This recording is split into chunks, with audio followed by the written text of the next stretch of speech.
guess the places that I've been. You never guess the places that I've been. 'Cause everything is like a dream, yeah, but only in that dream that I live in. I'm never gonna let the day begin. Never gonna let the day begin. 'Cause everything is like a dream, yeah, but only in that dream that I live in. Oh, don't wake me up before you go, and I'll just make this bed my home. Oh, darling, please just let me sleep. Give me my dreams.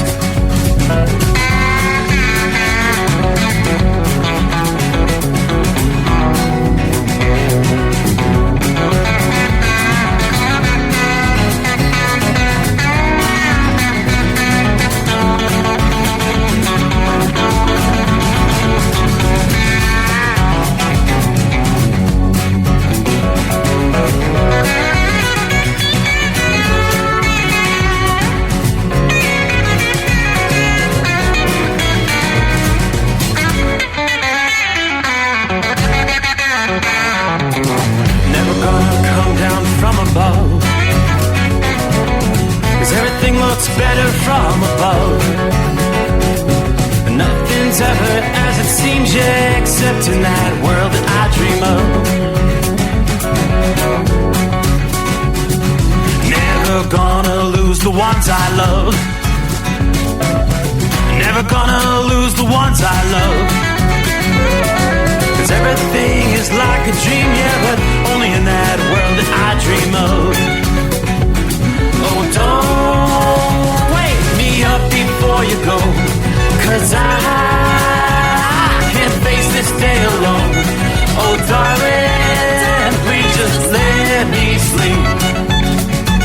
Give me my dreams. Give me my dreams. Give me my dreams.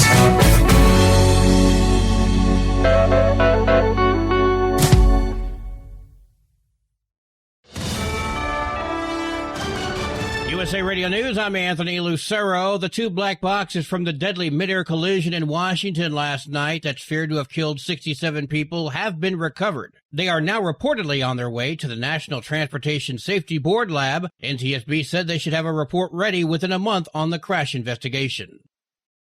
A preliminary FAA report reveals that staffing at the air traffic control tower was not normal during the mid-air collision. Multiple media reports cite a source saying staffing was not normal for the amount of air traffic and the time of day. We have not reviewed any specific reports about the controllers at this time, at least from the leadership team. The NTSB's Todd Inman says investigators continue to collect information on tower personnel. According to the source, the tower typically has a controller focused on helicopter traffic, with another checking both airplane and helicopter activity. I'm Brian Shook. The astronauts who've been in space for a very extended stay on board the International Space Station have completed a spacewalk. Suni Williams and Butch Wilmore traveled outside the ISS to collect samples to determine whether microorganisms exist on the outside of the orbiting laboratory. Are you ready for me to come out? I'll be ready in 1 second. Okay, let me get my logo on. The spacewalk lasted 5 hours and 26 minutes, and Suni Williams set a new record for the most time spent in space by a woman, 62 hours and 6 minutes. The mission has been deemed a success. Stocks closed higher following a volatile day on Wall Street. Investors were reacting to several earnings reports, including those from Meta platforms, Tesla, and Microsoft. Wall Street also looked at fourth quarter GDP growth that missed expectations, coming in at just 2.3%. At the closing bell, the Dow Jones Industrial Average gained 168 points. The S&P 500 rose 31 points. The Nasdaq gained 49 points. I'm Kristen Marks. From America's News Network, USA Radio News. In today's troubled world, our USA Armed Forces stand ready to protect you and our American way of life. When veterans return to civilian life, they deserve your recognition and support. You can help put vets to work by donating your car, truck, or van to Patriotic Hearts. Your donation will directly support programs to help vets find jobs or even start their own business. Donate today for fast, free pickup of your vehicle, running or not. Operators are standing by to answer questions about making a tax-deductible vehicle donation. Find out how you can make a difference in the life of a United States veteran. Call 800-209-4580 for 24-hour response. Call 800-209-4580. 800-209-4580. That's 800-209-4580. For the first time, NASA scientists are describing what they found in samples from an ancient asteroid. The asteroid named Bennu came from an ancient celestial body that had water and other elements critical for the emergence of life. This all supports the theory that asteroids like Bennu were among the sources that delivered water and chemical building blocks for life. Scientists found 14 out of 20 amino acids used by Earth creatures to break down protein. The OSIRIS brought back more than 4 ounces from the surface of Bennu. I'm Tammy Trujillo. U.S. Immigration and Custom Enforcement agents are carrying out raids across the country, including sanctuary cities. The raids began immediately after President Donald Trump lifted restrictions on ICE operations at sensitive locations like schools, churches, or hospitals. This week, arrests were made in conjunction with the Drug Enforcement Agency and the Department of Homeland Security in several undisclosed Los Angeles neighborhoods. Many of those arrested are said to have criminal backgrounds. I'm Phil Hewlett. Today, I'm also signing an executive order to instruct the Departments of Defense and Homeland Security to begin preparing the 30,000-person migrant facility at Guantanamo Bay. President Trump is threatening to send illegal immigrants to Guantanamo Bay. Congressman Chip Roy loves that idea. We want these dangerous individuals to be kept somewhere, not on our streets. The Texas Republican says the plan is both creative and innovative. The president is right. Let's put him in Guantanamo. The president of Cuba has other words for it. He calls it an act of brutality. For USA Radio News, I'm Anthony Lucero. Papa, why can't we telegraph while riding a horse? Son, there ain't no one to blame but Jeffro. He was riding old Betsy the Stallion, tip-tapping away at his telegraph, when blam! Ran right into the side of the saloon. Well, if Jeffro can't do it, neither should you. Don't text and drive. Visit StopTextStopWrecks.org. A message brought to you by the National Highway Traffic Safety Administration and the Ad Council. Winter is here. When the temperature drops, so does your truck's performance. Avoid fuel gelling by using Hot Shot Secret's EDT Plus Winter Defense, a 7-in-1 fuel booster and anti-gel that improves cold weather performance. The 7-point cetane boost decreases DPF regens and increases fuel economy. Be confident that your engine is running smoothly and trouble-free, even in the coldest temperatures. Hot Shot Secret EDT Plus Winter Defense, available at Pilot Flying J, Amazon, O'Reilly Auto Parts, and HotShotSecret.com. Hot Shot Secret, powered by science. Do you have a Dodge pickup and hate your automatic transmission? Of course you do. LaVon Miller at Firepunk Diesel here, and we specialize in heavy-duty and performance transmissions for your 3/4 or 1-ton Cummins-powered truck. So if you're interested in turning your stock slush box into a towing monster, call us today at 614-733-3744 or visit us online at shop.firepunk.com. Another dark night on the interstate. Another 100 miles in the pouring rain. These are worth all the time I've spent away. Another dark night on the interstate.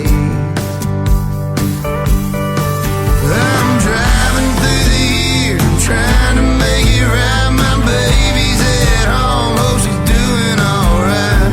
Miss my dogs and I miss my girls, I'm 1,000 miles away from my whole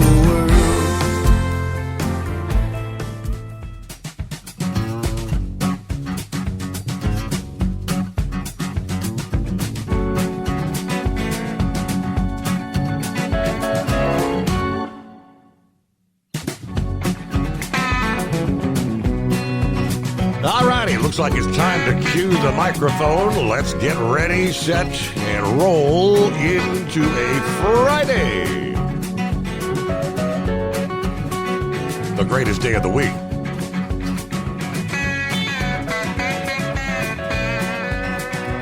All right, so believe it or not, we are going to be saying farewell to a Thursday, Friday, 31st day of January, which also means we're going to be saying farewell to January. You believe that? February 1 rolls in Saturday. So hope your new year's off to a good start. Here we've had a pretty active week, to say the least. I'd like to welcome you in the Steve Summers Overnight Drive, live from the Hot Shot Secret Studios. A cloudy night, what's going to be a rainy night outside the secret bunker. We had some rain earlier, but there's a whole lot of rain out there tonight. Yep, this big storm we were talking about all week long that originally came ashore in Southern California last weekend, Sunday into Monday. It has finally definitely regenerated, reinvigorated, intensifying. So we've got rains tonight already beginning to push over toward the eastern seaboard. Eastern portions of Virginia, much of Virginia, as a matter of fact, seeing some pockets of light to moderate rain. Southwestern Pennsylvania, all of Virginia, you're pretty much locked in with rain.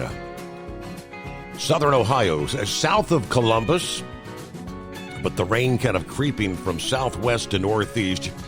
You've got the main line of shower and thunderstorm activity. Some heavier rains will be progressing into the Louisville metro area over the hour ahead. Heavier rains down into the Nashville area. Some stronger storms. They're in southwestern Tennessee. It looks like most of the rain is now east of the Memphis area. You've seen several hours of heavy rain there. Northern portions of Mississippi, heavy rains pushing into the Jackson, Mississippi area. And the line extends all the way down into southwestern portions of Louisiana tonight.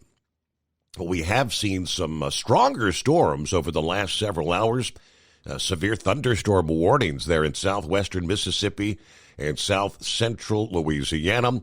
Looks like they've weakened a bit at this moment in time. No severe thunderstorm warnings, but we could see a few reaching that level. Primarily strong straight line winds, 60 mile per hour winds in some cases, and torrential downpours. Those flood watches extend through much of West Virginia tonight. Numerous flood warnings there in western portions of Kentucky, where they've really been getting doused here over the last several hours. So we start there with our traveler's weather. It is a large storm that's finally going to finish that cross-country trek here to end the week. Some rain, some snow, even some ice for some areas. Widespread disruptions and hazardous travel, obviously. There's upcoming storms going to briefly interrupt the pattern, which has been quick-hitting cold fronts that have been bringing some snow showers and snow squalls in the form of Alberta clippers from the Great Lakes to the northeast. So we roll into Friday. Some wet snowflakes may mix with some rain from Michigan through much of upstate New York, north central and northeastern Pennsylvania. Here for the day ahead, Friday, the winter driving hazard's going to really be limited to a rather narrow corridor from Michigan to Maine. Cold air is being pushed off northward into Canada before the storm arrives, and milder air taking place. We're showing 42 degrees outside the secret bunker here in southwest Ohio at this hour. So again, no concerns about frozen precipitation. Going to bring a lot of rain, though, to the northeast through the day ahead. Mainly rain for most areas. As precip moves in during the early morning hours here Friday, we could see some sub-freezing temperatures in parts of Pennsylvania and New York. Could see some ice accumulations, a.k.a. freezing rain, primarily during the pre-dawn hours. Temperatures will continue to rise above freezing. In some cases, even if it is a few degrees above freezing, the ground temperatures may be a few degrees lower, especially where the snow has been hanging on. So roads that remain heavily salted should just be wet in most cases. Watch the bridges, the overpasses, elevated areas. Lots of mild air moving in with this storm. Many places that see any freezing rain will be changing over to plain rain by midday and early afternoon on Friday as the temperatures continue to climb. Further north, though, some cold air is going to hang on a bit longer, resulted in mostly snow for the duration of this storm. There's going to be a thin swath where on the northern edge of the storm, Friday and Friday night, we could see 1 to 3 inches of snow, even 3 to 6 in the higher elevations of upstate New York and New England. Some of those highest elevations could see nearly a foot of snow. But the milder weather along the I-95 corridor means mainly a rain event rather than snow for the day ahead. Temperatures in the 40s and 50s from Washington, D.C., all the way up into the Boston area. It's going to be moving pretty swiftly off the coast by this weekend, a rapidly moving storm. That's going to leave behind some cool, blustery, but dry, sunny weather by the time Saturday rolls in. Now, behind this storm, they're looking at another wave of snow forecast to sweep from Minnesota to New England. Again, the northern tier of the country from late Saturday into Sunday. Now, some of the same areas in New York and New England experiencing snow later today and Friday night. May see another dose of snow late Sunday into Sunday night. So AccuWeather advises be prepared for more slippery travel for the second half of the weekend, which could actually linger into the Monday morning commute. Again, they're in upstate New York in those areas. So I mentioned the broad area of precip. We've also got some shower activity northwest Ohio up into northern Indiana, and some stronger showers and maybe a rumble of thunder back toward Kansas City, Missouri, on through northern portions and northeastern Kansas tonight. That's the wraparound, the northern or backside of this large storm system. Meanwhile, coming up, we'll take a look further to the west, where in the Pacific Northwest, we're going to be seeing a lot of precipitation. Much of this will be in the form of frozen precipitation, which we do indeed have winter weather advisories stretching from northern portions, northern California, northern portions of Nevada, much of Idaho on up into Montana, Washington and Oregon, winter weather advisories, winter storm warnings for eastern portions of Washington over into western Montana, as well as western portions of Wyoming. Going to be a lot of wind with that particular system as well. Meanwhile, with our storm system in the east, we will anticipate possibly some stronger storms impacting the southeast later today. Alabama, Georgia, the Florida Panhandle, on over into the Carolinas. Primary threats are going to be those strong, damaging straight-line winds. All righty, underway. A Friday. Well, of course, we've got all the very latest on what was the breaking, developing story through our Thursday morning program. The collision of the helicopter and the jet. No survivors. The official word comes down. They have recovered the black boxes now. So again, all the latest there. Let's see. Check it in via YouTube, Facebook. We've got Chicago Feeder saying good morning out of the box. Hello, everybody. Marianne joins. Afternoon, says Larry, hammer down, be safe. Hanging at 29 degrees in Coxsackie, New York. Round number 4 to Schenectady. And it's back to Wilmington, Delaware, where we will reload for Saturday. Brain Dead. Morning, Steve. Happy Freaky Friday. Thirsty Thursday no longer. Hope you have a good weekend coming up here. I'm headed back from a Laurel, Mississippi run. It's very windy tonight on this ride with this empty trailer. Little bit of NASCAR news tonight. Dingbat, of course, sent you those interesting facts for the day and this date in history. 8 days till pitchers and catchers report. 18 days till spring training. Just 55 days till opening day. We always anticipate that because we know spring should be arriving by opening day. It's not always a guarantee. We've seen seasons where some of those opening day games get postponed or delayed due to wintry weather. Let's not forget the NASCAR Clash 2 days away, the Daytona 515. 39 days till the NHRA Gator Nationals to start off another NHRA season. Hello to Jeffrey. Good morning, Steve. The overnight family, Jeff from Florida. There's Tank checking in. Happy Friday. 39 degrees, some patchy fog here in eastern Oklahoma.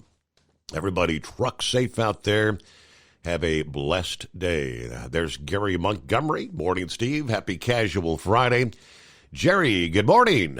Hot Shot Secret family, thank you to the Steve Summers Overnight Drive for another great show. 38 degrees, Kokomo. We've got some rain. Sarah Spencer and I looking forward to tonight's show. Be careful, everybody. Remember to tell them you love them every chance you get. Hello, Dirty Harry. Good morning, or gooder morning, as he likes to say. Just want to let you know I've spoke to Doc Holliday.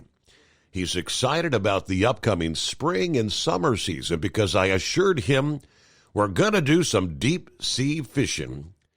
After all, I do have this ocean in my backyard here. Okay, well, yeah, that's called the Great Lakes, right? Deep sea fishing. All right, hello to Gilligan. What's going on? Morning, Steve, fellow listeners. Overcast but pleasant in Eden, North Carolina tonight. We're at 53 degrees. Had some light rain earlier. Hope everyone has a great weekend. Keep it shiny side up. There you go. Oh, and Harry, Dirty Harry said, I want to wish my little groundhog happy 14th birthday. Happy birthday, Colton. All right, your little groundhog, right? I love it. Groundhog Day is, hey, we're just, matter of days away from that. He'll be poking his head out. Hello to the Ice Cream Man. Morning, Steve. The Ice Cream Man checking in from Phoenix, Arizona tonight. All right. Double trucker. 39 degrees in Lodi, rain, with the transformer sparking and knocking out power over and over at the Loves Travel Center here. Anyway, yeah, waiting to hear the latest on the plane crash, everything in the news. Hooking up right now, we'll head back to Western New York shortly, and I'll tune in later on the home of free speech, a.k.a. Rumble. At Hot Shot Secret, we share the science behind common diesel problems and their solutions. For example, diesel fuel cetane levels. In many states, the cetane rating in diesel fuel is 42 to 45. Most diesel engines operate more efficiently with a cetane rating of 48 to 50. One treatment of Hot Shot Secret Diesel Extreme will raise your cetane 7 points, increase fuel economy, and improve cold starts. Due to a cleaner burn, there are less hydrocarbons and particulate matter in your exhaust. This reduces the blockage of your diesel particulate filter. Using Diesel Extreme generates 83% less DPF regeneration. The 6-in-1 Diesel Extreme formula also includes the most concentrated detergent on the market, lubricity enhancer, water demulsifier, rust and corrosion inhibitors, and a fuel stabilizer. Hot Shot Secret Diesel Extreme is available nationwide at truck stops, fine farm and auto stores, and online at hotshotsecret.com. Hot Shot Secret, powered by science. Do you have a Dodge pickup and hate your automatic transmission? Of course you do. Levon Miller at Fire Punk Diesel here, and we specialize in heavy-duty and performance transmissions for your 3-quarter or 1-ton Cummins-powered truck. So if you're interested in turning your stock slush box into a towing monster, call us today at 614-733-3744 or visit us online at shop.firepunk.com. For anything diesel, take it to Scheid Diesel. They provide a wide variety of services and diagnostics to determine what the problem is with the latest technology. From simple oil changes and preventative maintenance to fuel system diagnostics and repairs, engine rebuilds and cylinder head repairs, and rebuilds with our in-house machine shop. They also have on-site DPF cleaning for exhaust issues and DOT inspections. If your diesel is asking for some attention, Scheid Diesel has the specialist you need for anything diesel. Located in Terre Haute and Lafayette, Indiana, and Effingham, Illinois. Scheid Diesel has you covered.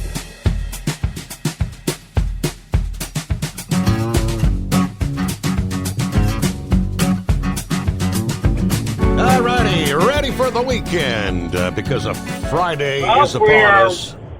We are on the countdown to everybody's favorite day of the week, and that's Monday. So that's why it's called the greatest day of the week. I mean, who counts down to Thursday or Tuesday? You know what I'm saying? I count down to Friday. Yeah, but when you get to Friday, you're on the countdown to how much longer you got till Monday. That is 100% correct. And it ain't it's never long enough. That's what I'm saying. So it's got to be the greatest day of the week just because of that. But anyway, so ICE is going after the criminals, right? Is that my understanding? The criminals. They're going after the criminals. The headline is "The worst go first, but nobody gets a free pass." Because I mean, in my understanding, if they're here illegally, doesn't that make them a criminal? According to this administration, absolutely. The press secretary, in her first conference this week, clarified that to the media. And anyone who's illegally in the country is technically a criminal. They're illegally here, yes. Right. And that's... Back when I went to the Dominican Republic back in September, as you know, they have problems with the Haitians crossing into their country because the Haiti government is overran with those gangs. So, you know, they have all these Haitians coming over into Dominican Republic trying to get away from that. Mm-hmm. But when they found that, we went to one of those churches Saturday that we were there, and they found out that we were going to be there again Sunday. They were outside that church waiting for people to show up. And they just snag them up and they're gone. I mean, it could be a husband or a wife, and they just snag them and gone. They don't get a chance to notify their family or anything. They're just, it's like they just disappear. Wow. So, and that's, you know, they do it there too. But to me, if they're here illegally, that makes them a criminal enough to be deported. And I don't have a problem with any of them being deported. I don't care if they had a kid here or, you know, just because you have a kid here doesn't mean that they should get citizenship. I've never agreed with that. Right. But I don't know. Some people see it differently, but I don't know of any other country that does that.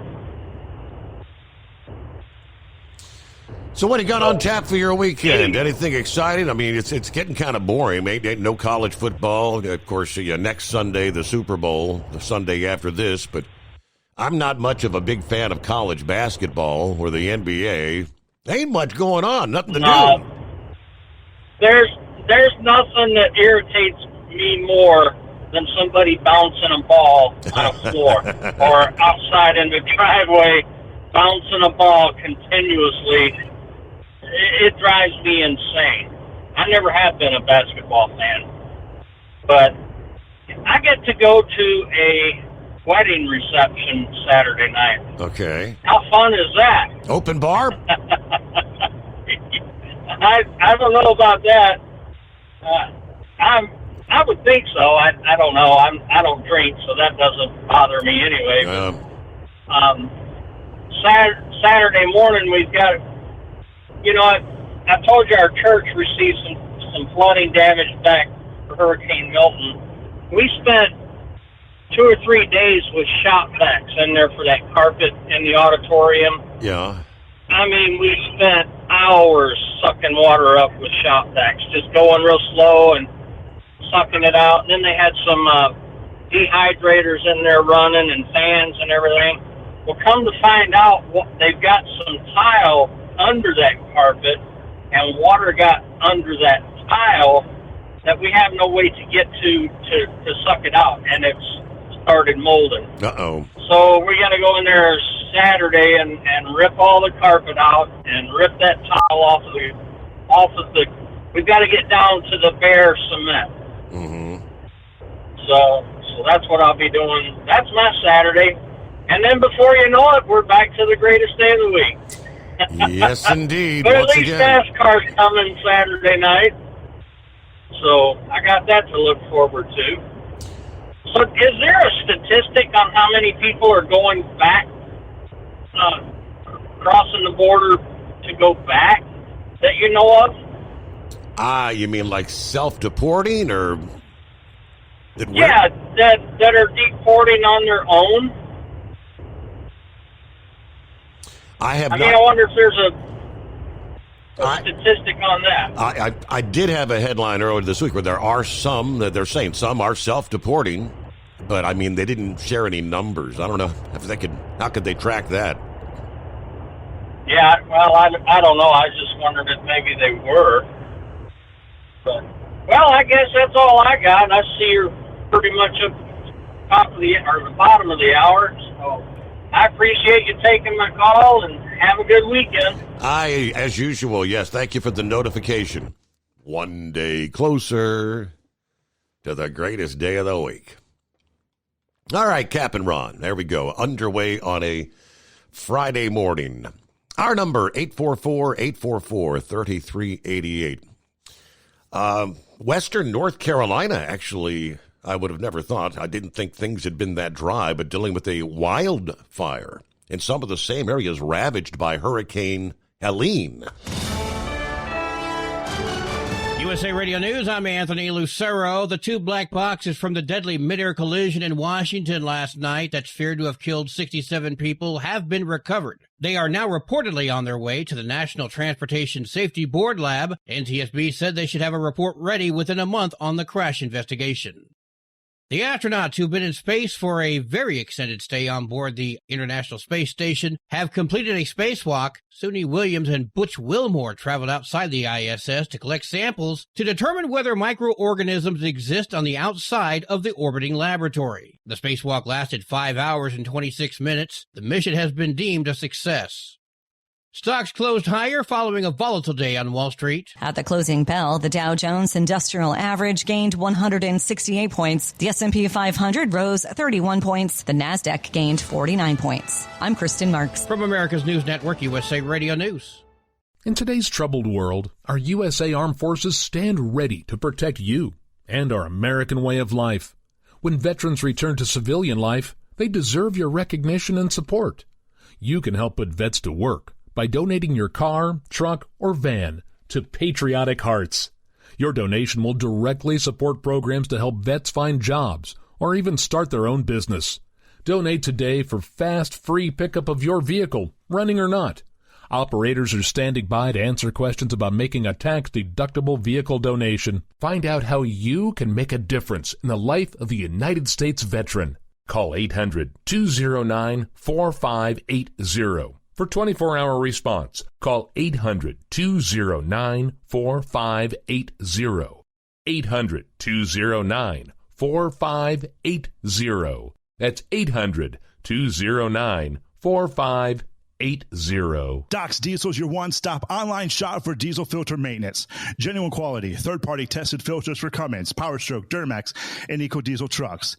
Doc's cuts out the middleman and those pesky markups you often find from OMEs, dealerships, and parts stores.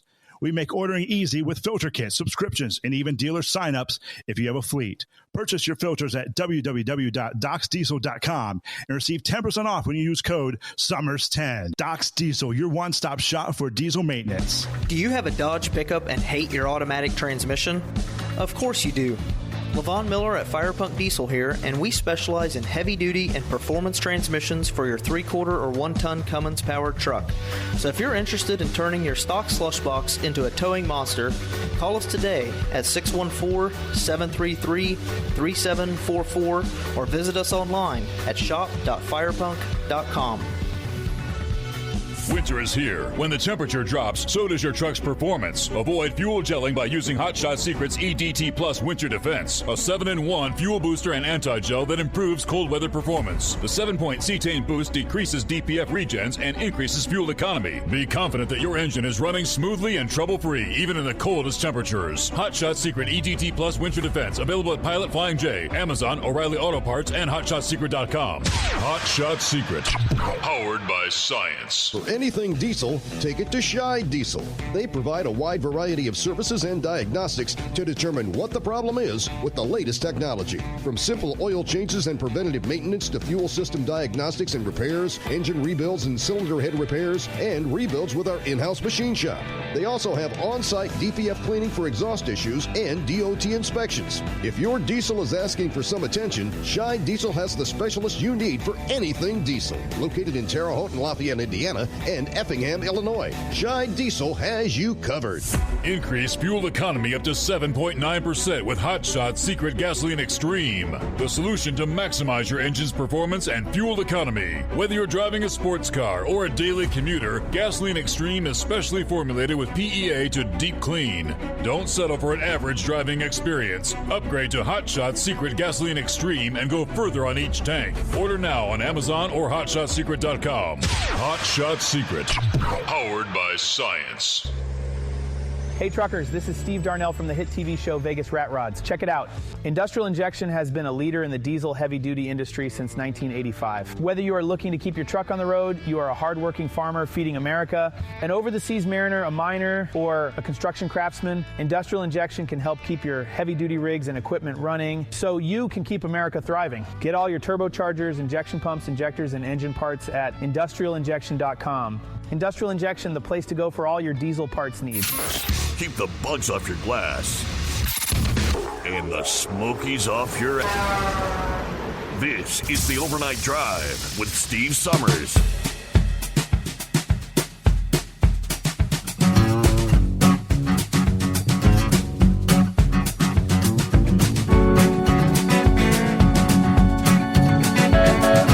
All right, underway a Friday. I mentioned North Carolina as firefighters working to contain the Crooked Creek fire that ignited Wednesday, burning in McDowell County. Another fire, the North Fork fire, sparked in the same region, being fanned by high winds. Now, they say the fire burning in rugged terrain above the North Fork of the Catawba River, however you say that, in the Graveyard Mountain area. That's about 60 acres at this point, according to the Forest Service. Now, as of Thursday morning, the Crooked Creek fire had burned an estimated 250 acres, 55% contained. Crews said they made significant progress overnight last night as the winds diminished a bit and the humidity increased. The Crooked Creek fire, though, prompted evacuations for residents in an area near Old Fort, which is east of Asheville, in a part of western North Carolina that was ravaged by Helene back in September, still struggling to recover. The evacuation order was lifted Thursday morning.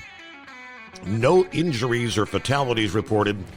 One home sustaining damage, but multiple outbuildings have been destroyed. One Asheville, North Carolina resident recording the scenes of damage that are still there on December the 27th, 3 months after Helene had devastated the community. McDowell County Emergency Management, in a release, said high winds continue to create dangerous fire conditions.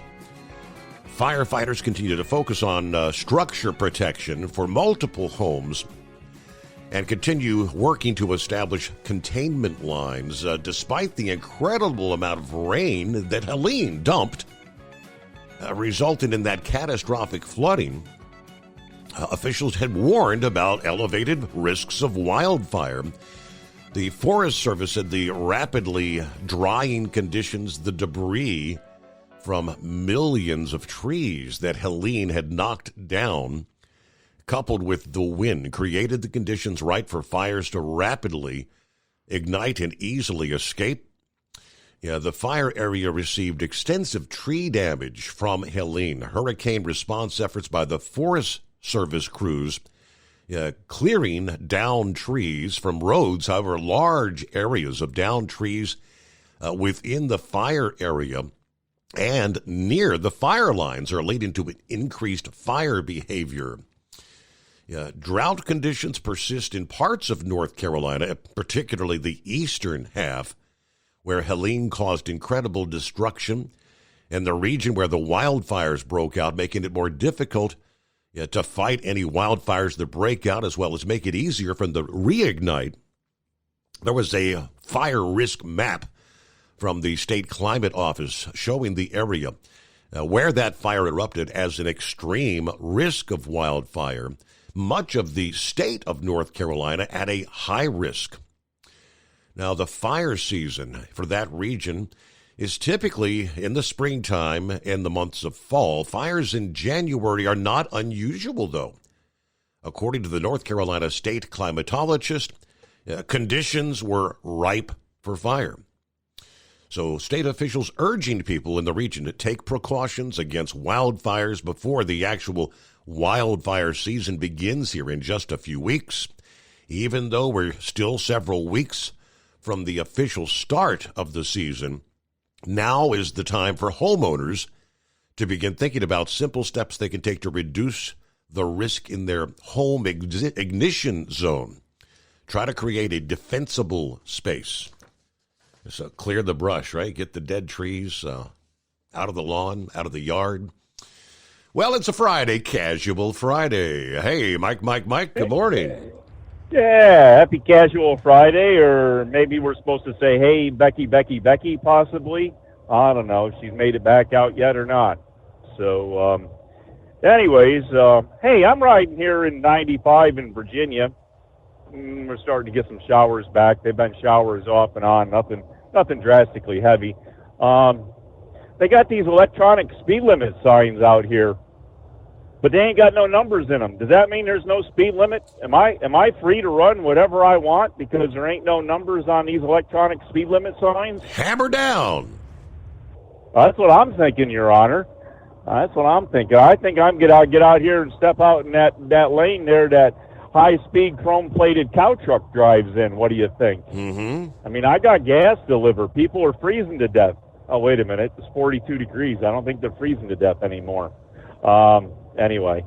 Oh, where can we go with that? So, last night there, you were talking about, I believe, a new Love's truck stop out there in western Ohio. Mm-hmm. And you'd mentioned that they were talking about all the great things that you could do if you stopped to, visit them at their truck stop in the surrounding areas. And you mentioned Bart Camp State Park. Well, I got news for you.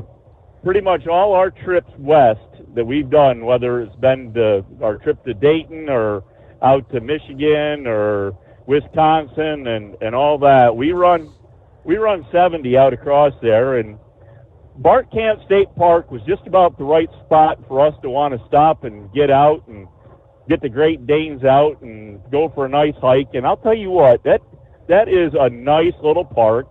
It's right off the interstate. It's got state road that goes into it.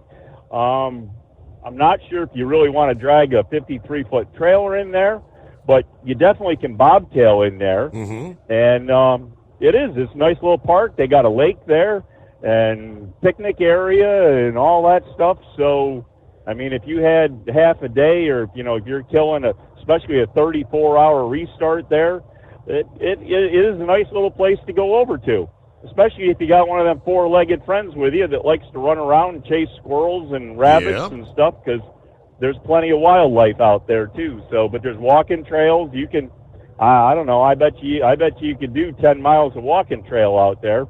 What do you think, Your Honor? Think you can do 10 miles of walking trail out there? Yeah, I'll pass on that. You know better. All right. Well, to take a couple extra Michelob or Miller Lights with you there, you'd be all right. And I wanted to tell, boy, I tell you, I lost my mind here for a second. Who's that guy that thinks Monday's the greatest day of the week? Captain Ron. Yes. According to Billy Bob Thornton, he can drink Michelob Ultra because Michelob Ultra is not real beer. So it's non-alcoholic, just so he can drink Michelob Ultra. But anyways, so with all that behind us, on the way down to Virginia there, we did cross the Woodrow Wilson Bridge on the Capitol Beltway, and there's still a lot of red and blue flashing lights up there in the area of the Ronald Reagan Airport, of course, and so they still got a lot of operation underway up there. It's pretty, well, to tell you the truth, they talk about how hard things are to define with the lights and where things are and the lights of the city and the airport and everything. And I'll tell you what, you did have to look a little bit to even see exactly where they were compared to other things, looking up the river from the bridge. Mm-hmm. So, I mean, the two obvious things that you can see easy off that bridge is the Washington Monument, and if you're traveling east or north on the bridge, you can see the U.S. Capitol a little easier. You have to kind of look over your right shoulder and backwards a little bit to see the U.S. Capitol if you're headed south on the 95 part of that going over the bridge. So if you're headed west out of Maryland into Virginia, it's harder to see the U.S. Capitol. But if you know kind of how to look, you can see all that up there and know where the National Mall is and everything. But yeah, I tell you what, there is a lot of light pollution, and it's a lot of colored light pollution that's up that river, all the way from the Woodrow Wilson all the way into downtown. And it really, in the dark and that, it really wouldn't take much to be disoriented in that small an area. And so anyways, I guess the one thing that I'd really kind of heard was that there's a lot of places up that river that the military flight area and the commercial flight area cross each other. It's so compact and tight through there that they have to fly in each other's airspace. So it's kind of a bad situation that just isn't designed to have a big enough area to be well, I guess in what we found out, to be safe. But we make it as safe as we can, but it kind of is what it is. It's its own nature of its own beast. But anyways, still got all our thoughts to prayers with the families and that, even though we're pretty much sure of where the outcome's at this point. Yeah. And a lot of thoughts go out to all the working people out there doing one hell of a hard job out there in that river and everything else that's got to be done. So there's still a lot going on. So anyways, I don't know. Other than that, the rain that you predicted seems to be coming along, and we're supposed to have rain showers all night, sometimes heavier, sometimes lighter, and to the morning. And then it's kind of I guess they said it's going to kind of break off for the morning time and then come back in the midday, mid to late afternoon, and maybe even be around for the afternoon rush hour, and then maybe all go away. So I did mean to ask you about the last storm we had that we really didn't have. It was that one that skirted across the southern part of the country there real fast and went right out to sea and didn't come up the mid-Atlantic. Now, I was talking to the Eskimo mom a little bit, and she said that storm went right across the Atlantic there and picked up a lot more force and possibly even a bombogenesis when it got into over there to the UK, and supposedly Ireland and Scotland got hammered by that storm that came across. So I don't know if you can go back there in the archives from a week or so ago and find out what happened over there across the pond in the northern UK and see where they ended up. But the way she was talking, she said that Ireland and Scotland there, they didn't know if they were going to dig out till sometime in March or April. Wow. And anyways, so they got a big bombogenesis or something like that, she was saying. and I hate to correct Brain Dead, because Brain Dead's a pretty good fact giver of everything, and I really hate to correct him. But I'm pretty sure that I heard when you read that he said it was 15 days to the Daytona 500. Now, if I calculate this out right, and he might be doing Sundance math there, but today is the 31st, which means tomorrow's the 1st. The Daytona 500's on Sunday, which is the 16th. Now, wouldn't that make it more like 16 days to the Daytona 500? 15. He said 15 days. Daytona 500, 15 days. Yeah, well, it's supposed to be 16 days, isn't it? Because it's on the 16th of February. Today's only the 31st of January, so you got all 16 days of February to get through before we get there. All right, we got I don't know. one day behind. Day late, dollar short, Your Honor. We're counting every dollar here out here right now. But so, did you catch any of the confirmation hearings at all? And these senators that think that they're going to blame everybody else for everything they've already done to make it look like they didn't do it. Have you been watching senators between Tulsi Gabbard and Chase here? They pretty much had their butts handed to them. That's what I did not get to tune into any of today or this past day's confirmation. I tuned to it was round one of RFK's hearings, which didn't go well. Yeah, reports are saying Thursday's round number 2 apparently went much better.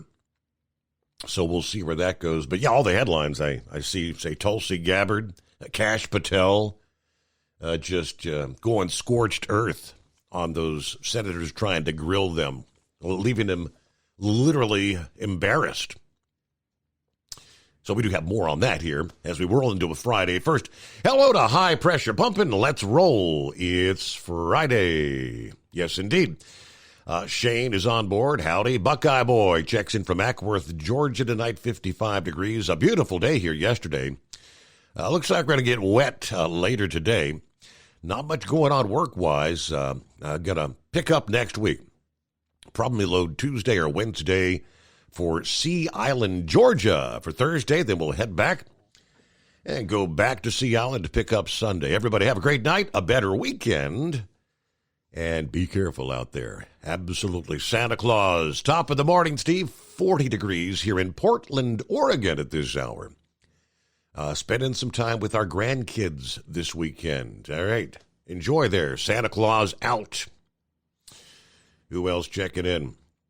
Oh, he did say it's going to be wet for 4 days up here in the Pacific Northwest. Yeah, you got I think they're calling it the atmospheric river, going to be coming in to the northwest. 844-844-3388. A Friday morning, the Steve Summers Overnight Drive, live from the Hot Shot Secret Studios. At Hot Shot Secret, we share the science behind common diesel problems and their solutions. For example, diesel fuel cetane levels. In many states, the cetane rating in diesel fuel is 42 to 45. Most diesel engines operate more efficiently with a cetane rating of 48 to 50. One treatment of Hot Shot Secret Diesel Extreme will raise your cetane 7 points, increase fuel economy, and improve cold starts. Due to a cleaner burn, there are less hydrocarbons and particulate matter in your exhaust. This reduces the blockage of your diesel particulate filter. Using Diesel Extreme generates 83% less DPF regeneration. The 6-in-1 Diesel Extreme formula also includes the most concentrated detergent on the market, lubricity enhancer, water demulsifier, rust and corrosion inhibitors, and a fuel stabilizer. Hot Shot Secret Diesel Extreme is available nationwide at truck stops, fine farm and auto stores, and online at hotshotsecret.com. Hot Shot Secret, powered by science. Do you have a Dodge pickup and hate your automatic transmission? Of course you do. Levon Miller at Firepunk Diesel here, and we specialize in heavy-duty and performance transmissions for your 3/4 or 1-ton Cummins-powered truck. So if you're interested in turning your stock slush box into a towing monster, call us today at 614-733-3744 or visit us online at shop.firepunk.com. For anything diesel, take it to Scheid Diesel. They provide a wide variety of services and diagnostics to determine what the problem is with the latest technology. From simple oil changes and preventative maintenance to fuel system diagnostics and repairs, engine rebuilds and cylinder head repairs, and rebuilds with our in-house machine shop. They also have on-site DPF cleaning for exhaust issues and DOT inspections. If your diesel is asking for some attention, Scheid Diesel has the specialist you need for anything diesel. Located in Terre Haute and Lafayette, Indiana, and Effingham, Illinois, Scheid Diesel has you covered.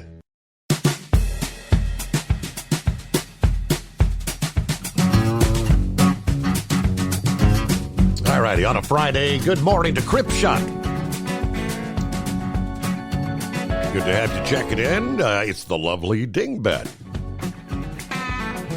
It's a slippery, wet 67. Yes, 67 degrees here at the FedEx ramp at Memphis International Airport.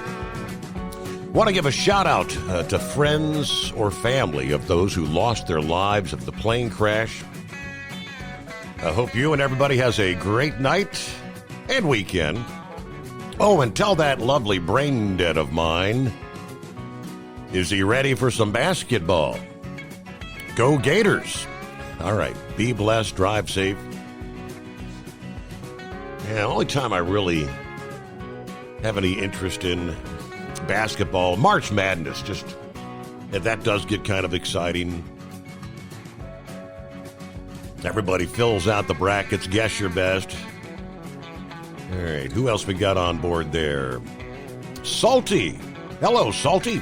And there's Pigpen. Howdy from the choo-choo. Got a few sprinkles, 61 degrees here. It's been a minute.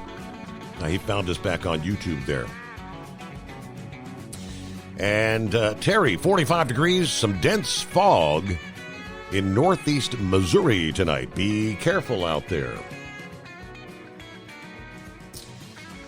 All right, word from the National Transportation Safety Board. They're cautioning. There is so much speculation about what transpired with that fatal midair crash. The statement says they cannot speculate. Our mission is to understand not just what happened, but why it happened, according to the NTSB chair, Jennifer Homendy. Now, J. Todd Inman, a member of the NTSB board, said their goal is to issue a preliminary report within 30 days, and a final report will be issued once we've completed all of our fact-finding and investigation. Now, he said the NTSB has received information from a number of sources, including a very large package of information from the Federal Aviation Administration that's being reviewed and analyzed as we speak.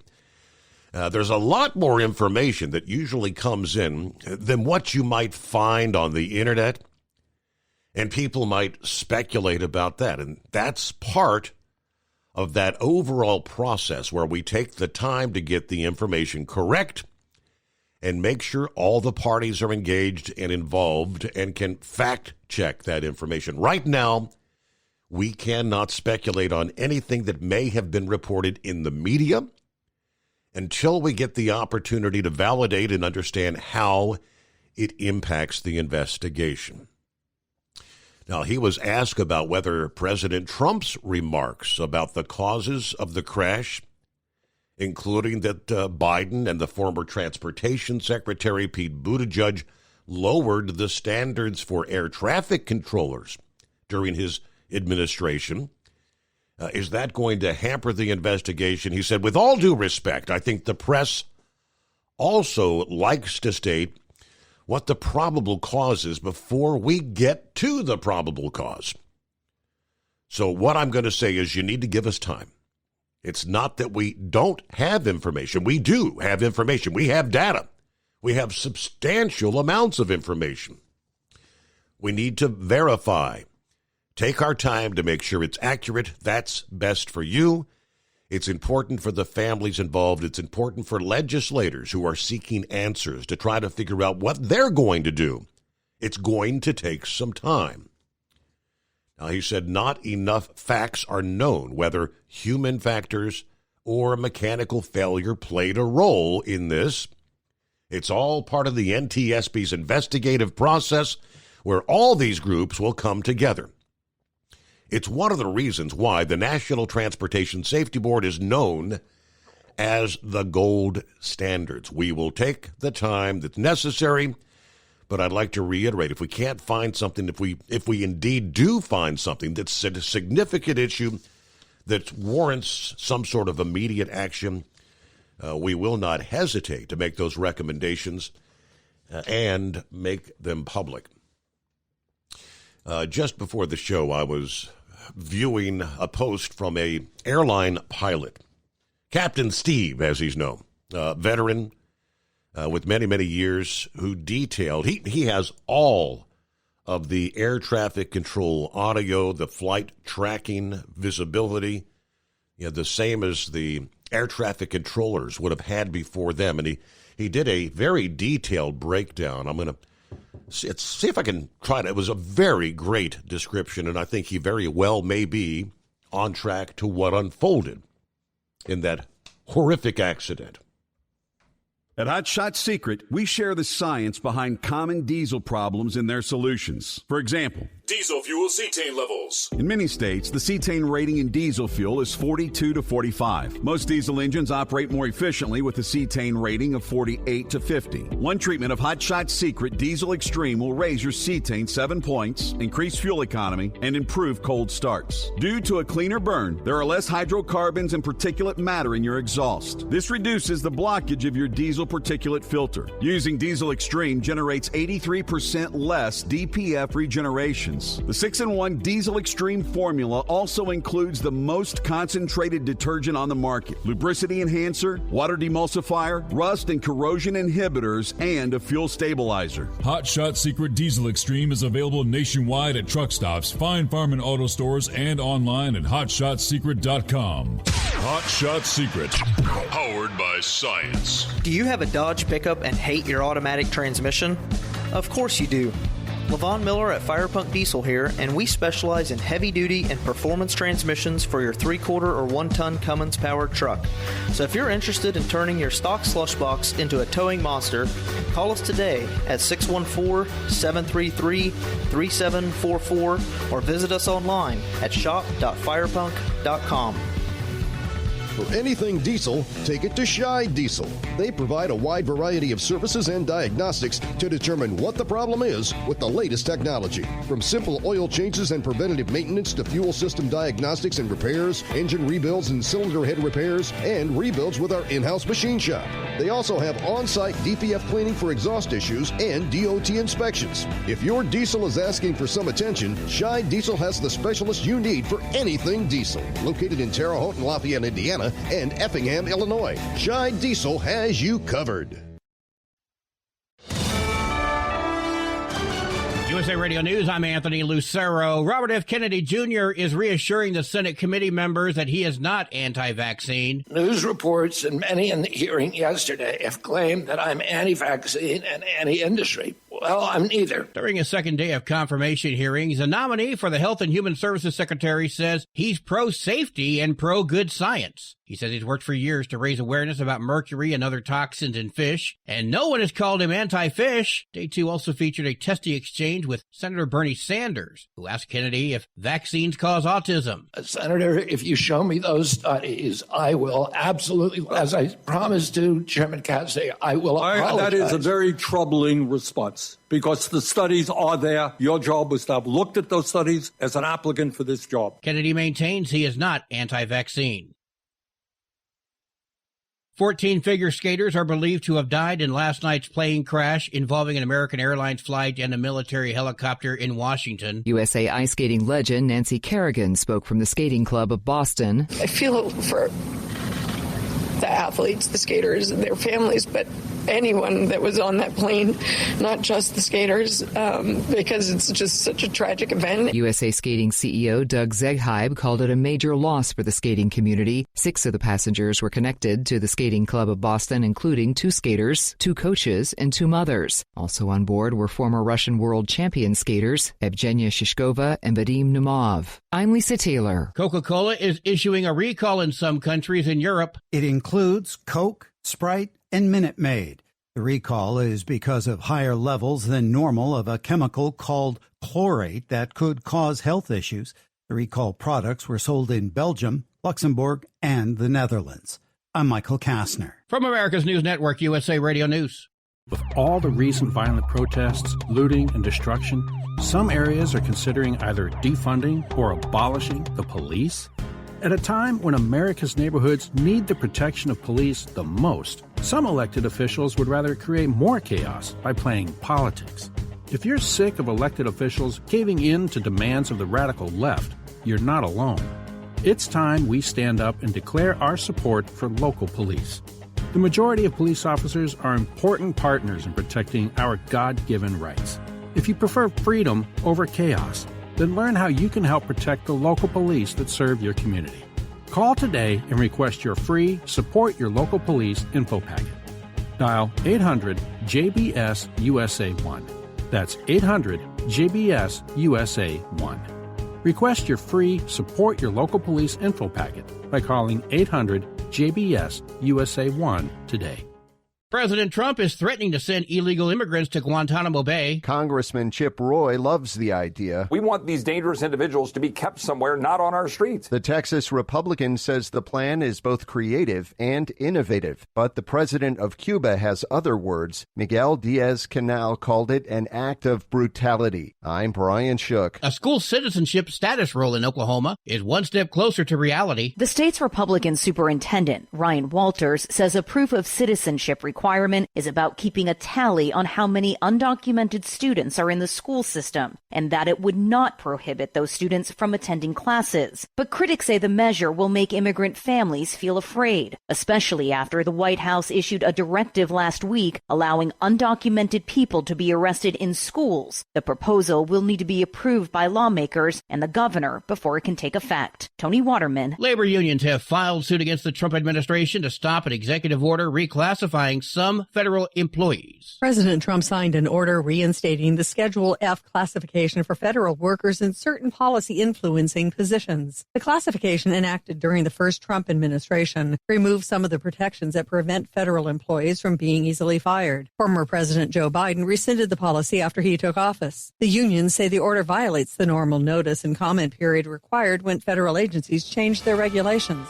I'm Tammy Trujillo. And I'm Anthony Lucero, USA Radio News. In a study, it was found that 33% of 44 herbal supplements had no trace of the advertised herb. Don't let that happen to you. Hi, this is Dr. Mitch. If you want to ensure quality, go to TotalWellness.com. Supplements made for physicians only now available to you too. TotalWellness.com, helping you to look good, feel good, and enjoy total wellness. At Hot Shot Secret, we share the science behind common diesel problems and their solutions. For example, diesel fuel cetane levels. In many states, the cetane rating in diesel fuel is 42 to 45. Most diesel engines operate more efficiently with a cetane rating of 48 to 50. One treatment of Hot Shot Secret Diesel Extreme will raise your cetane 7 points, increase fuel economy, and improve cold starts. Due to a cleaner burn, there are less hydrocarbons and particulate matter in your exhaust. This reduces the blockage of your diesel particulate filter. Using Diesel Extreme generates 83% less DPF regenerations. The 6-in-1 Diesel Extreme formula also includes the most concentrated detergent on the market, lubricity enhancer, water demulsifier, rust and corrosion inhibitors, and a fuel stabilizer. Hot Shot Secret Diesel Extreme is available nationwide at truck stops, fine farm and auto stores, and online at HotShotSecret.com. Hot Shot Secret, powered by science. Do you have a Dodge pickup and hate your auto?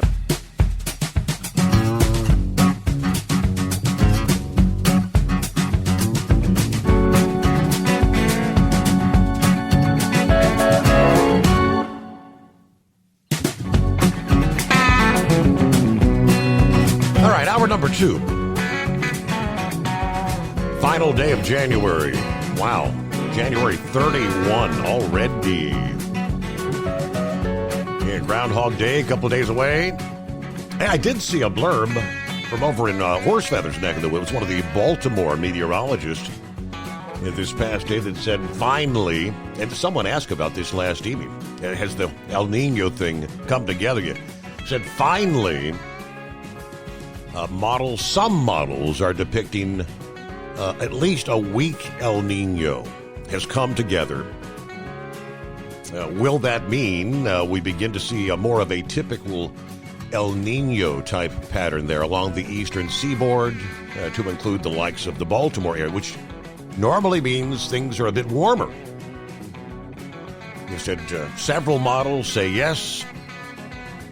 Some are in a slight disagreement, but he said we'll continue to monitor Normally in the Baltimore area, he said February is actually the snowiest month of the year.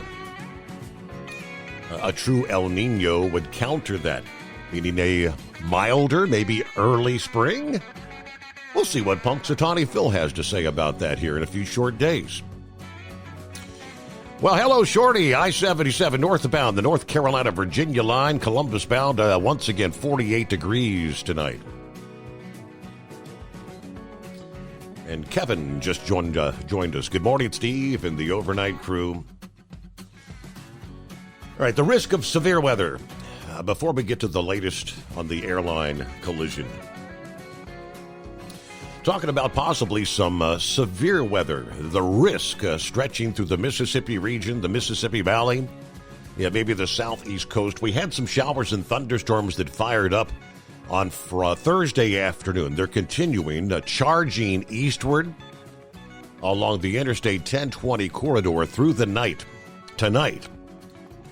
Damaging wind gusts, maybe some hail and heavy rain, the most widespread hazards for the lower Mississippi Valley. Rain and thunderstorms going to be moving through the southeast here Friday and Friday night. Downpours, locally gusty winds at the very least. A more widespread risk of damaging winds, though, possible from the Carolinas to the Florida Panhandle. Drenching rain will spark a flood threat within and to the north of the areas at risk for severe weather. Areas from Arkansas, western Tennessee, the highest risk for heavy rain into Thursday night. Most areas from central Texas to Kentucky going to pick up a couple inches of rain. Some areas may see more like 2 to 4 inches. Motorists, obviously, be mindful of the heavy rain threat, reduced visibility, ponding of water. Hydroplaning becomes a concern, and flash flooding. All right, I mentioned a gentleman by the name of Captain Steve. His video, which was posted, like 10 hours ago, this past afternoon, has well over 1.5 million views already. It's a rather in-depth description where he does have, like I mentioned, all of the cockpit transmissions between the jet, the helicopter, and air traffic control. If you've been scouring, you may have, I've seen internet reports where some are saying that the helicopter pilot never responded to air traffic control, like they were ignoring them. That is not correct, because we've got the actual audio. They were on a visual flight path. Now, this is a rather in-depth discussion. It's about 10 minutes long. Seeing as it is on YouTube, there are, I think, 2 locations where YouTube tries to shove a commercial break in. So when those kick, you'll hear maybe the 5 seconds worth, and I'll hit the skip and get right back to his description of what occurred. But Captain Steve, I think this was a very well thought out explanation. It kind of even harkens back to Pappy's explanation last evening, where he has been on numerous occasions in the air, in a helicopter, and during the nighttime hours, how difficult it is to distinguish what this is or what that is, the lights on the ground versus lights in the air. So I want you to take a listen. If you're on hold, if you're on the phone line, you will not be able to hear the audio while this is playing. So you might want to maybe hang up and call back. Just listen to the comments here. Or you can hang on. You'll just hear the silence here for the next little bit. Here's what happened last night. I'm able to secure the actual audio from the incident over the Potomac last night. Let's listen in together. 789, contact Phil Parks, good day. Okay. American 130 for the final. You're going to see a back and forth now between Reagan Tower and the various aircraft that they have lined up on approach into the airport. This happened at about 8:46 p.m. Last evening, and you can see there's several airplanes lined up. That's typical coming in about that time of night at Reagan. They're talking to American Airlines 3130. which I think is number 2 for the runway. They're telling them to slow down to their final approach speed because they're separating everybody on the way in. It's going to turn out that American 3130 is a key player in what happens here. Well, American 3130. Pat 25, traffic just off the Wilson Bridge is CRJ. Pat 25 is the helicopter that ran into the CRJ 700. It was a PSA flight. The flight number is 5342. It would go under the call sign Blue Streak 5342. You don't ever hear them talking to tower. They've already been cleared to land on runway 33. So they would come in on an approach on runway 1, and then they would kind of circle to land on runway 33. It's a little shorter runway, but they take some of the regional jets and they put them on that runway. Pat 25 is the Black Hawk helicopter that is just south of the Woodrow Bridge. And they've just taken off. They're airborne. The tower is saying to them, there's traffic. It's a CRJ. It's at 1,200 feet lined up for runway 33. Do you have that traffic? Pat 25 is going to call back and say yes. It's 1,000 towards the feet, starting runway 33. Pat 25 says, has the traffic in sight, request visual separation. What that means is that they're going to take responsibility for visual separation from that aircraft. What happened? Here's what I think happened. This is not the final word on it, but what I think happened was it was at night. There's several airplanes lined up. There is that Blue Streak 5342, which is a CRJ that they ran into. Right behind them, just a few miles, is American 3130. Everybody has their lights on as they're coming in. I believe the helicopter looked at the American 3130 and said, I've got the traffic in sight, and they never saw the airplane, the CRJ that was right next to them. That's my conjecture on what happens. Visual separation. This separation proof. American 1630 tower, runway 1 off void, traffic direct from runway 33, dispatch 16 off funnel. So this is typical stuff that's going on a busy airport. They're lining somebody up to take off. They're saying, pay attention. I'm going to give you an immediate takeoff here. I've got traffic lining up for runway 33. That's the CRJ that got ran into. And he's on a 6-mile final. It might be somebody even behind him, but they're lining everybody up to take off and to land.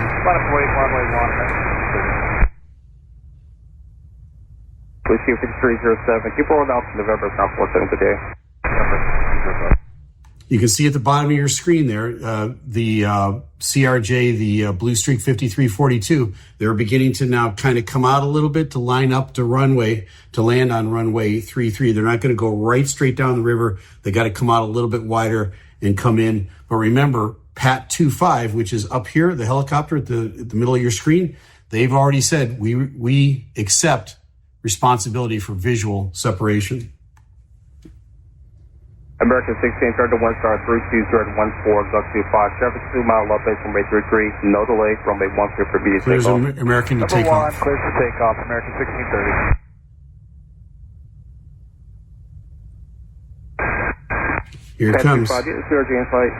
Now the tower is seeing what's happening, and they're saying, do you have the CRJ in sight? Because you guys are getting kind of close. And the Pat 25, the helicopter, says once again, yeah, and I'm asking for visual separation. Okay, the responsibility is on you then. Pat 25, pass behind this CRJ.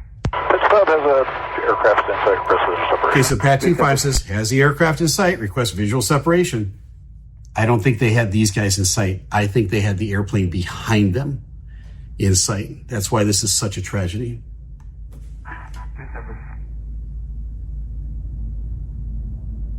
American 4782 by bat, now for visual. American 472 Austin Tower 1 star 32017.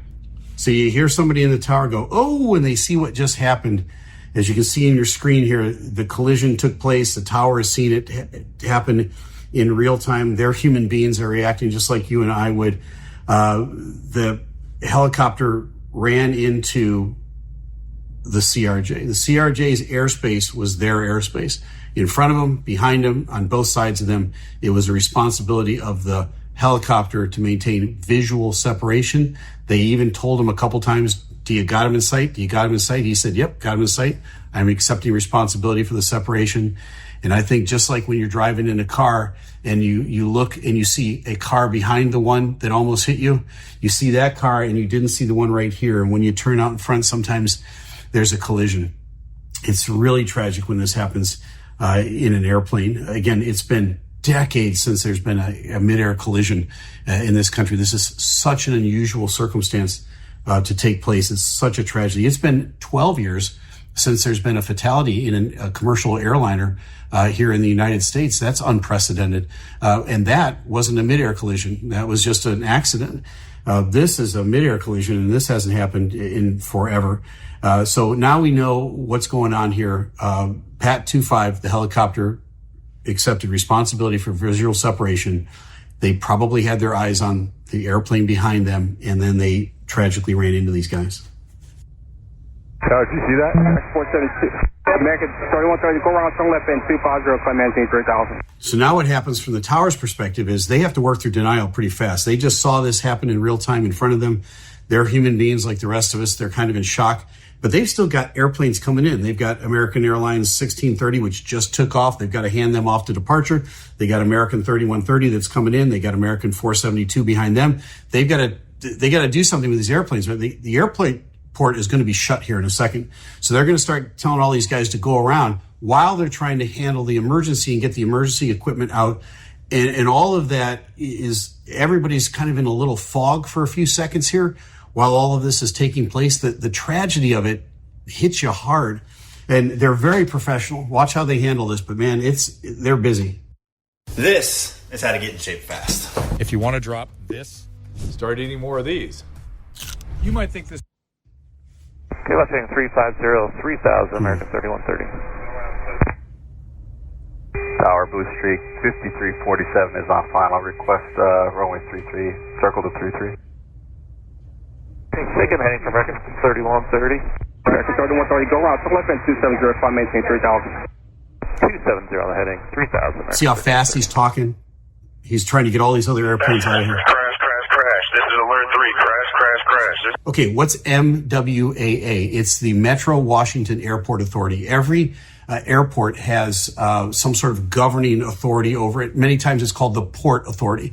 Up in Boston, it's Mass Port, right? In New York, it's the Port Authority. Down here in Washington, it's the Metro Washington Airport Authority.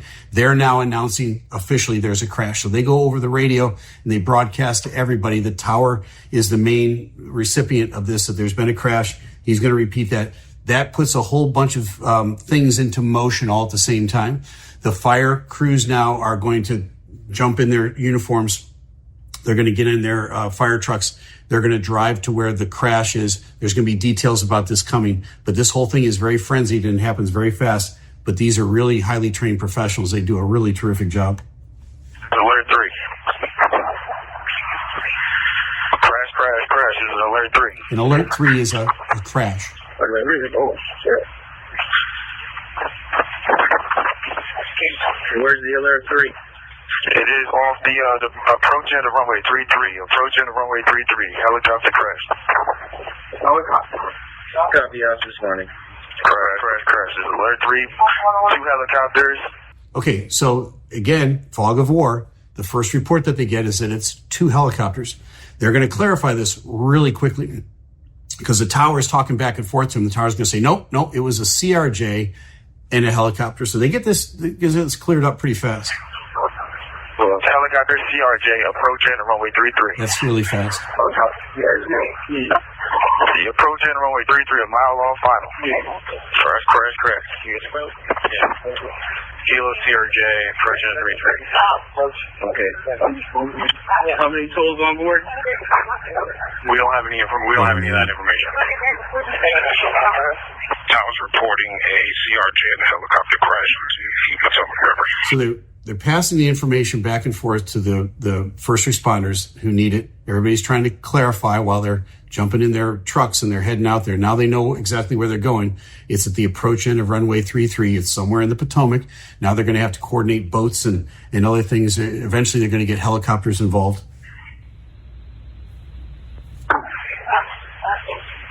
Can we go ahead and hold all operations till we have emergency units respond? We're going to go ahead and show the aerodrome closed. They want to close the airport so they can go. Yeah, that's affirmative. All operations aerodrome closed. Everything's closed. Huh? And everybody just hold your positions, please, on the field right now. Okay, so this is the ground controller. Now, the ground controller is the one that's going to get all these trucks going where they need to go. But the ground controller needs to stop all the airplanes. So she just makes a blanket broadcast. Everybody stop right where you are. Every once in a while, you kind of half hear that, and then you say, okay, I'm sorry. And there's also people asking to be released from their gate to go. They're not into what's going on yet because they just put their headsets on and they're just getting ready to go. One aircraft's going to ask to do this, and she's just going to say, everybody stop. South 438, ready for taxi. Everyone's going to have to hold for down. No. I'll get back to you just as soon as I can. Fire Command, the accident happened in the river. Both the helicopter and the plane crashed in the river. It's east of the approach end of runway 33. It's amazing to me how much clarity they have about actually what happened and where it happened. Many times in an accident like this, it takes 5 to 10 minutes just to get everything sorted out. They're very good here at getting it all very concise. And so the response time was phenomenal on this. Is the airfield closed? Yes, the airfield is closed. The airfield is closed. Runways as well? Okay, ARF is the Aircraft Rescue and Firefighters. That's the actual fire chief that's in the fire truck. He's asking, is the airport closed and are all the runways closed as well? That way he can expedite getting out there. He doesn't have to stop and ask, can I cross this runway? Can I go on that taxiway? She's about to tell him the whole place is shut down. You go. You own the airport now. All runways are closed. Nobody's landing. No one's moving at all.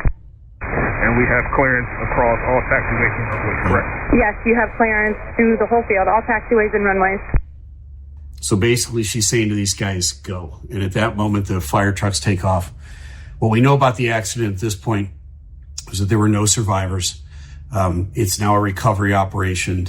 That's the sad part about all of this. And that's the part that really hits us hard right here. But I know you wanted to hear what happened and maybe my response to how they handled this emergency and what led to it. It looks pretty clear at this point that the helicopter had accepted visual separation. That's when they make that call, when they're cleared for that. They said, yep, we've got the airplane in sight. And the airplane they had in sight was the wrong airplane. There was another one in between that and the one that they were looking at. And sadly, they ran into that aircraft. So folks, we're hoping that this never happens again. I know that my annual training, I will certainly get some training on avoiding mid-air collisions. I have over my career, but they will refresh this as more details about this situation comes out. And the really wonderful part about that is they share all of the information they get, the FAA, with every other airline around the planet. So we all can avoid having a tragedy like this happen in the future. We will train to make sure that this never happens again. Well, there you go. So it's almost gives you chill bumps as you hear the actual, the handoff. And contrary to some of those reports where the helicopter pilot never responded, that is not true. On 2 separate occasions, helicopter pilot says, I have visual. Request visual separation. So I don't know that anyone could have given a better explanation than that. Now, several other questions people have was, don't these jets have like collision avoidance radar systems and things of that nature? The answer is yes, they do. The report I've got so many different reports I brought up this past evening. But the jet, apparently, okay, it says the collision avoidance system on the airliner, would have become inoperative below 1,500 feet. In other words, that airliner had no warning whatsoever of where that chopper was coming from. Unless it was coming head on, and they would have been able to maybe visually react within a matter of seconds. Yeah, but before they could even bother to react.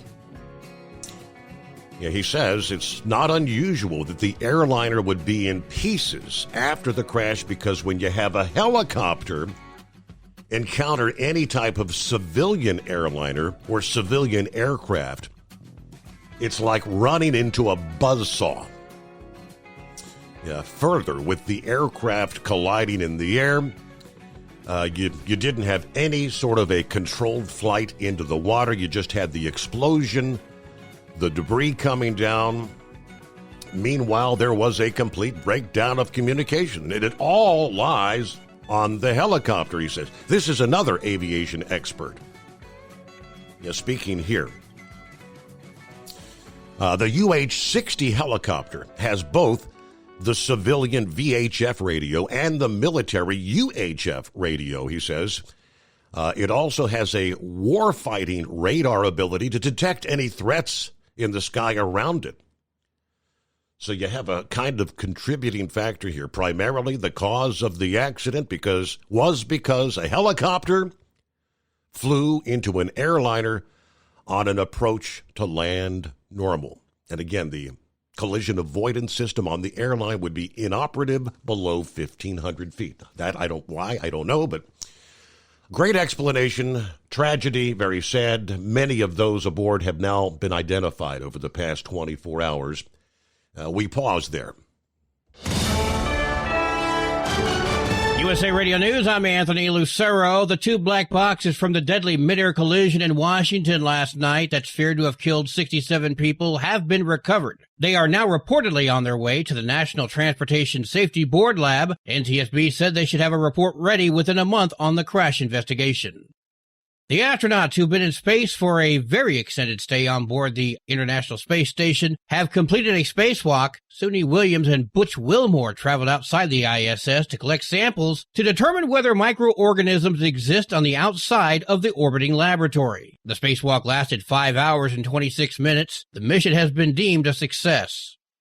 Stocks closed higher following a volatile day on Wall Street. At the closing bell, the Dow Jones Industrial Average gained 168 points. The S&P 500 rose 31 points. The Nasdaq gained 49 points. I'm Kristen Marks. From America's News Network, USA Radio News. In today's troubled world, our USA Armed Forces stand ready to protect you and our American way of life. When veterans return to civilian life, they deserve your recognition and support. You can help put vets to work by donating your car, truck, or van to Patriotic Hearts. Your donation will directly support programs to help vets find jobs or even start their own business. Donate today for fast, free pickup of your vehicle, running or not. Operators are standing by to answer questions about making a tax-deductible vehicle donation. Find out how you can make a difference in the life of a United States veteran. Call 800-209-4580. For 24-hour response, call 800-209-4580. 800-209-4580. That's 800-209-4580. Do you have a Dodge pickup and hate your automatic transmission? Of course you do. Levon Miller at Firepunk Diesel here, and we specialize in heavy-duty and performance transmissions for your 3/4 or 1-ton Cummins-powered truck. So if you're interested in turning your stock slush box into a towing monster, call us today at 614-733-3744 or visit us online at shop.firepunk.com. Increase fuel economy up to 7.9% with Hot Shot Secret Gasoline Extreme. The solution to maximize your engine's performance and fuel economy. Whether you're driving a sports car or a daily commuter, Gasoline Extreme is specially formulated with PEA to deep clean. Don't settle for an average driving experience. Upgrade to Hot Shot Secret Gasoline Extreme and go further on each tank. Order now on Amazon or HotShotSecret.com. Hot Shot Secret. Powered by science. For anything diesel, take take it to Scheid Diesel. They provide a wide variety of services and diagnostics to determine what the problem is with the latest technology. From simple oil changes and preventative maintenance to fuel system diagnostics and repairs, engine rebuilds and cylinder head repairs, and rebuilds with our in-house machine shop. They also have on-site DPF cleaning for exhaust issues and DOT inspections. If your diesel is asking for some attention, Scheid Diesel has the specialist you need for anything diesel. Located in Terre Haute and Lafayette, Indiana, and Effingham, Illinois, Scheid Diesel has you covered. Doc's Diesel is your one-stop online shop for diesel filter maintenance. Genuine quality, third-party tested filters for Cummins, PowerStroke, Duramax, and EcoDiesel trucks. Doc's cuts out the middleman and those pesky markups you often find from OMEs, dealerships, and parts stores. We make ordering easy with filter kits, subscriptions, and even dealer sign-ups if you have a fleet. Purchase your filters at www.docsdiesel.com and receive 10% off when you use code SUMMERS10. Docs Diesel, your one-stop shop for diesel maintenance. Winter is here. When the temperature drops, so does your truck's performance. Avoid fuel gelling by using Hot Shot Secret's EDT Plus Winter Defense, a 7-in-1 fuel booster and anti-gel that improves cold weather performance. The 7-point cetane boost decreases DPF regens and increases fuel economy. Be confident that your engine is running smoothly and trouble-free, even in the coldest temperatures. Hot Shot Secret EDT Plus Winter Defense, available at Pilot Flying J, Amazon, O'Reilly Auto Parts, and HotShotSecret.com. Hot Shot Secret, powered by science. Hey truckers, this is Steve Darnell from the hit TV show Vegas Rat Rods. Check it out. Industrial Injection has been a leader in the diesel heavy-duty industry since 1985. Whether you are looking to keep your truck on the road, you are a hard-working farmer feeding America, an over-the-seas mariner, a miner, or a construction craftsman, Industrial Injection can help keep your heavy-duty rigs and equipment running so you can keep America thriving. Get all your turbochargers, injection pumps, injectors, and engine parts at industrialinjection.com. Industrial Injection, the place to go for all your diesel parts needs. And now, back to the Steve Summers Overnight Drive, live from the Hot Shot Secret Studios.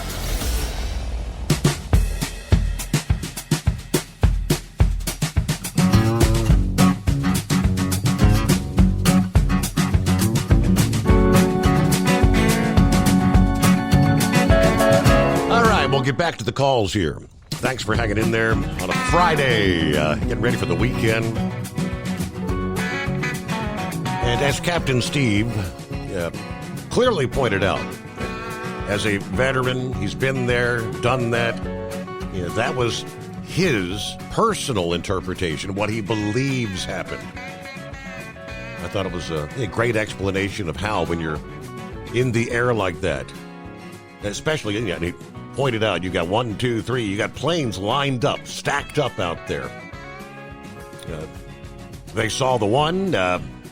In all likelihood, did not see the other, but Santa Claus says, thanks for playing the audio, Steve. It explains a lot. I know it's not the final reason why the accident occurred, but it explains a lot of the how and why. Very good. Yeah, that's how I thought I'd share it. Very fascinating. But the main thing that I read so many different reports where the helicopter pilot never responded to air traffic control. And that was clearly untrue. Simply, for whatever reason, asking for visual separation, which apparently it's not uncommon. Now, other things that kind of make you go, just the prior day before this accident occurred, another very similar incident unfolded. A Republic Airways passenger jet was forced to abort its first attempt to land at Reagan National Airport after a helicopter appeared in its flight path on Tuesday, just 24 hours before this crash between the American Airlines jet and the Black Hawk helicopter. The Washington Post cited an audio recording from air traffic control. Republic Airways Flight 4514 from Windsor Locks, Connecticut, landed safely on its second approach on Tuesday night. So, what's all these things they'll be looking at with the air traffic control? One other kind of scratch your head. The preliminary report released this past day from the FAA said that the staffing at the DCA air traffic control tower was They used the word, quote, not normal at the time of the helicopter-plane collision. According to NBC News, at the time, one controller was overseeing both helicopter and airplane traffic. Typically, one controller focuses on helicopter activity. Now, the FAA report revealed that staffing at the DCA ATC, again, was, quote, not normal for the amount of traffic at the airport that evening. A preliminary FAA report on the collision found the air traffic control tower staffing, they use that word, not normal. The tower typically has a controller that focuses specifically on helicopter traffic, but at the time of the crash, the source said one controller at DCA was overseeing both airplane and helicopter activity.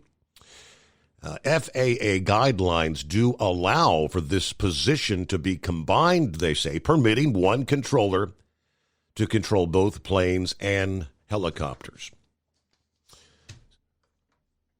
How often they do that? I have no idea. But Gary, as Gary said, what a tragedy. Yes, indeed. White Castle, Benny, how the heck are you? Hey, I haven't talked to you since November. Remember when I was in Hawaii? Yes. And I called in about that guy out there, in, I think it was in Oklahoma, that ran that out, killed those people in the bobtail out there, or the trucking company. Well, guess what happened to me? I mean, I had a life-changing moment. I wanted to pray to go to Trump's hotel when I went back to Vegas to see Shania Twain. Well, they didn't have no rooms, of course, inauguration day. So I flew out of Columbus to Hawaii. Well, I got out there, called me, we got your room. Cool, I'm going to stay at Trump's. I'd give a darn if I lived by the garbage can. I lived out there with a dog, you know what. Well, I go to the front desk. They said, we got to move you up to a room, better room. I said, okay. They moved me up to a better room. Well, I couldn't get a better room than what I got, okay? There's only one other better room in the whole motel. So I go downstairs. I'm looking at all the Trump stuff and everything. Well, of course, I had to get in Trump's pool and do a belly flop. Yeah. Well, I just post on Facebook public, so you can see me doing a belly flop in Trump's pool. And I tell you what, you want to laugh, you better watch it because you're going to laugh so hard you may have to go up there for about an hour and a half. Okay. It was funny. That bad, huh? Because I'm a funny guy. No, it was really good. If they gave me a 10, I got a gold medal. I guarantee you Trump saw it. And I've had Vance get in contact with me, and I think we'll be meeting him in the future at Pearl Harbor when we have the celebration of the end of the war coming up in April. I have a book from my grandpa that belongs in the Smithsonian. And, of course, that's how they got in contact with me. And I tell you what, it's a life-changing deal. But we have a more serious issue to talk about. Foreigners driving hazmat and the hazmat loads in this country. I saw my friend hauls the ass at hazmat. He lives here in Florence. And he works for a pretty big hazmat company. And I actually recognize the company. Actually, today, Speedy used to be part of Yellow and Canadian Yellow. It had hazmat placards here on Mount Zion going towards Kroger's and the area over here. I look at this guy's door. There's no seal. He's got placards on. And he's wearing, of course, he's a foreigner, right? So we know people take their placards off going through tunnels and stuff. It's happened all over the place in the country. They want to take the shortcut. I'm not going around. They take the placards off, correct? We've heard about that. It happens. Driver that haul hazmat. Yeah. Yep, it happens. So our government's watching this very closely right now. So they know something's going to happen here in the future. And I know this too. I pick things up. I'm a truck driver. You don't BS me. I mean, I observe this stuff. So why they put me where I was at Trump's, that's why. Because I know what's going on. It's not good. But because all those truckers out there, a real American truck driver, they keep dying and make that phone call. Because they're waiting for your call. You see something not normal, call them. So they're watching right now for especially hazmat. Yeah. Especially guys that are hauling stuff that would kill hundreds of thousands of people. It's out there. It's on the Ohio River. This whole valley is full of chemical plants. West Virginia full of chemical plants.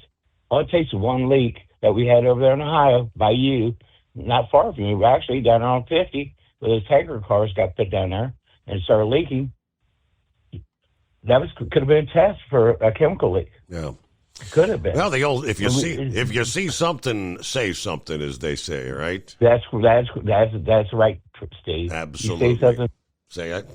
Well, White Castle, man, I'm glad you enjoyed your trip out there to Hawaii, and actually got to stay at the Trump Hotel there. Very good. Morning, Knuckle Buster. Happy Friday. Morning, Mr. Steve Summers. You know, human error, that's a bad thing, but we all experience it there, right? And I think that's what they're going to eventually find out is human error. And there ain't much you can do about it now. So, I might not be a smart man, but I know when somebody made a mistake, right? Accidents happen every single day.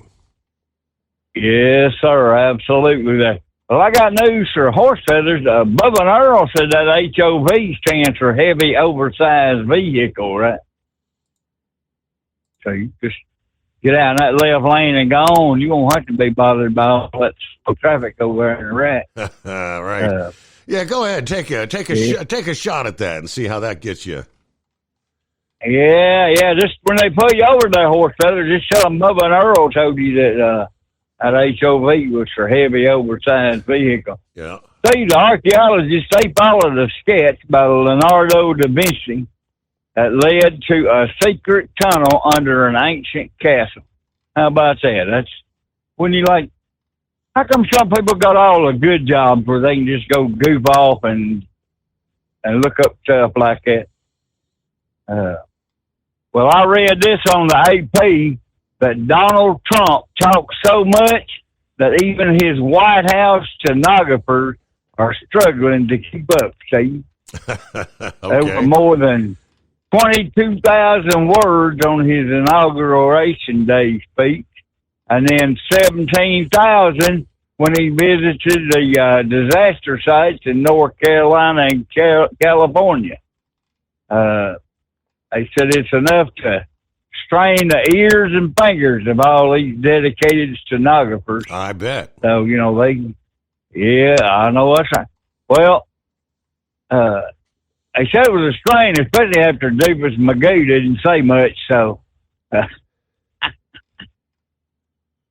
And Donald Trump just got, him and his lawyers just got $25 million richer. They settled that lawsuit. Yes. With Trump from January 6th. So even if he don't get but half of it and the lawyers get the other half, that's still $12.5 million, see? So that's pretty good. That's a pretty good chunk of change. And I read this on the Babylon Bee, so you know it's a crock of baloney. Nominee for top criminal justice position, interviewed by the nation's top criminal. Is he calling them senators up there a bunch of criminals? Yeah, let's see. I saw one from the Babylon Bee yesterday, something about, let's see, it's RFK Jr.'s confirmation hearing briefly paused to announce Pfizer is responsible for the next segment. I know that's right. Well, let's give a shout out to Truck and Field. Keep it rolling down the road, buddy. Be safe up there in that frozen tundra. I want to give a shout out to the Carolina Monkey Gouger, Grump, Mr. Lauren Weeks, that two-time world champion bull hauler, for persuading OIDA to advertise on the Steve Summers Overnight Drive show. And I'm even going to give a big shout out to Horse Feathers. So that'll be all my bull on it for this go around, and we'll talk at you a little later on this morning, right. Steve. I'm headed for Waco. Thank you much, Knuckle Buster, on a casual Friday. There you go. All right, see what Dan, good morning. How we doing? Morning, Steve. One comment I heard today was that air traffic controller, they normally would give a position on that helicopter, on that airliner that they wanted them to watch, like 1200. Mm-hmm. But they didn't, and that really could have, if they'd have used that 12, whatever position they were at, 12, 1400, 1400 or 1200 rather, Mm-hmm. or, wherever they were at, one at 10100, that might have been able to realize that there's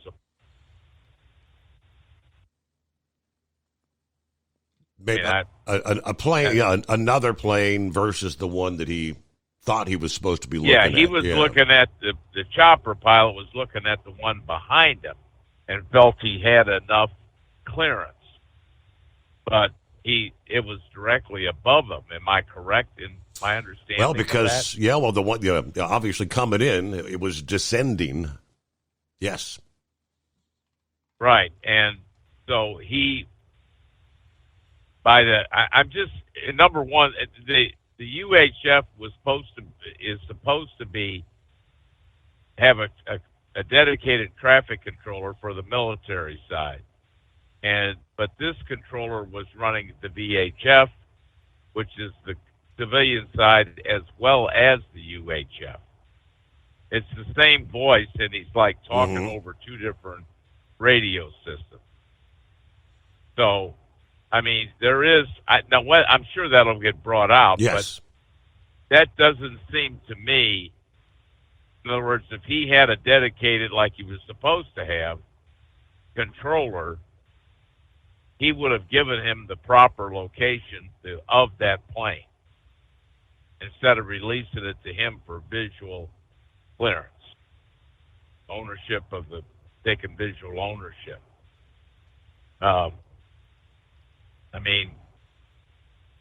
I guess my point is, the other thing was, I'm actually surprised that chopper did not have a warning device on top of it. You know what I'm saying? That would show that it's getting too close. Right, like there's to an object. Some sort of a proximity alert. Yeah. Yeah, that you're close to a plane. So without getting too graphic here, God, we hope there's nobody who has family and loved ones plane and the chopper. In my understanding, they went down intact into the Potomac, or the chopper disintegrated. The plane was in multiple pieces. The chopper was, I don't know how intact it was, but it was upside down in the water. Okay, so the people probably froze to death because the water was 37 degrees. If they did not perish on impact, which undoubtedly some of them did, but there could have been probably some in there that were, many of those that have been extracted, they say, were still strapped in their seats. Right. Yeah, that's what I had heard. Yeah. And I don't think it was like the Hudson, where they put it down in the Hudson River. No. And the everybody walked out. My understanding was, I didn't know. I didn't know if the plane went down, intact. No, it broke up. They said the plane was literally split in half.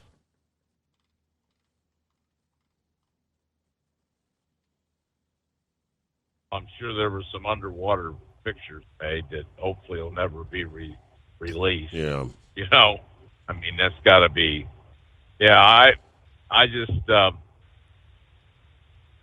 I heard some senator talking today, Tim Kaine from Virginia, and he voted for a bill that to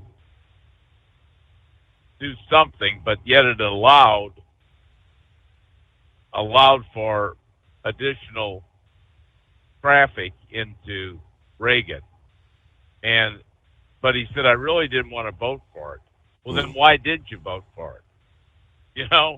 I don't get it, but it's sad because it was so preventable. kind of the way. You didn't see none of the hearings today, did you? No, sir. No. Yeah. I mean, I really think all three of them are going to make it. They put it themselves, as they say, pretty well. But anyway, well, that's all I had tonight, and I'll be listening. All right, Dan, thank you for checking in. Good to hear from you. Have a great Friday. Good weekend. All right, so the newly sworn-in DOT Secretary, Sean Duffy, of course, literally, just over 24 hours into the position, immediately had to respond to Reagan International Airport. He was there 24 hours ago. We held the press conference live here.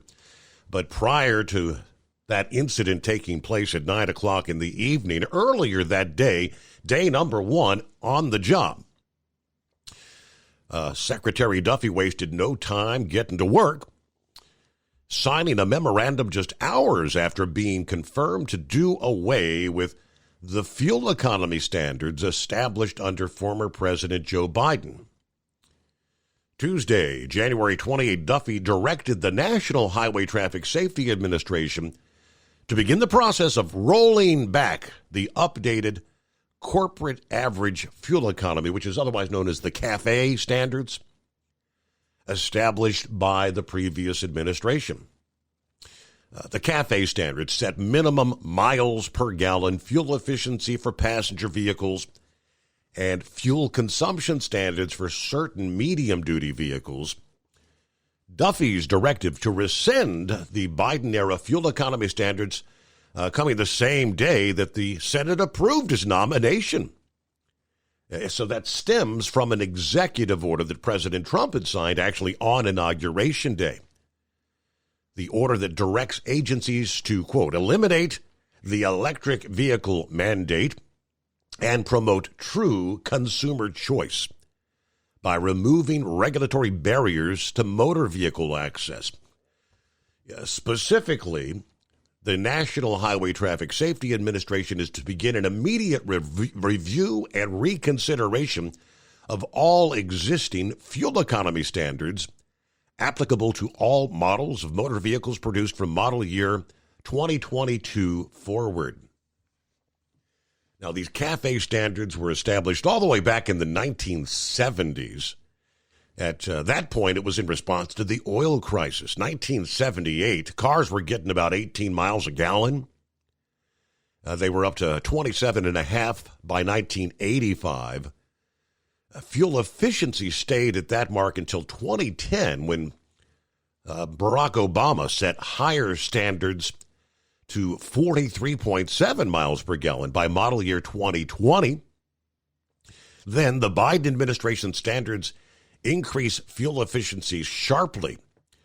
It's those standards that the Trump administration is likely going to roll back. That includes a 2022 rule that increased standards for model year 2024 to 26 passenger vehicles.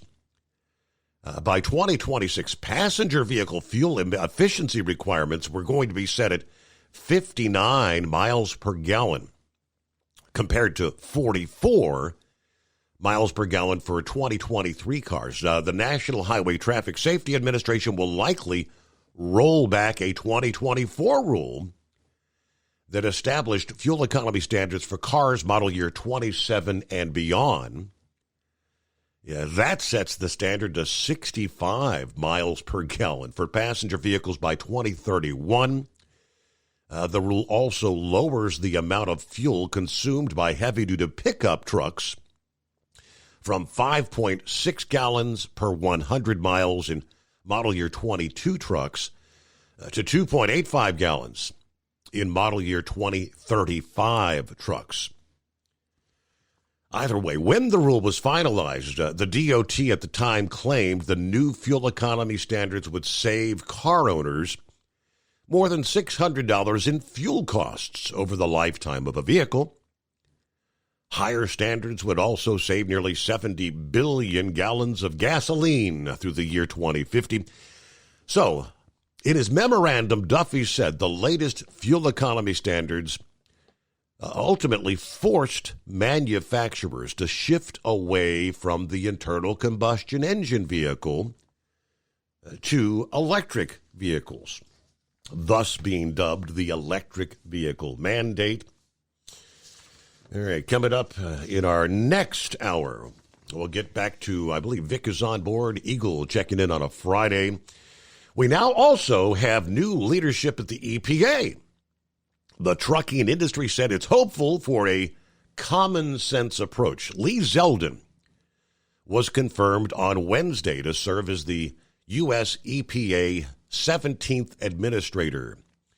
The Senate voted 56 yeas, 42 nays in favor of the former Republican congressman from New York. OOIDA says they're looking forward to working with Zeldin to create some practical policies for small business truckers. We'll tell you more on what they had to say coming up here. Moving forward.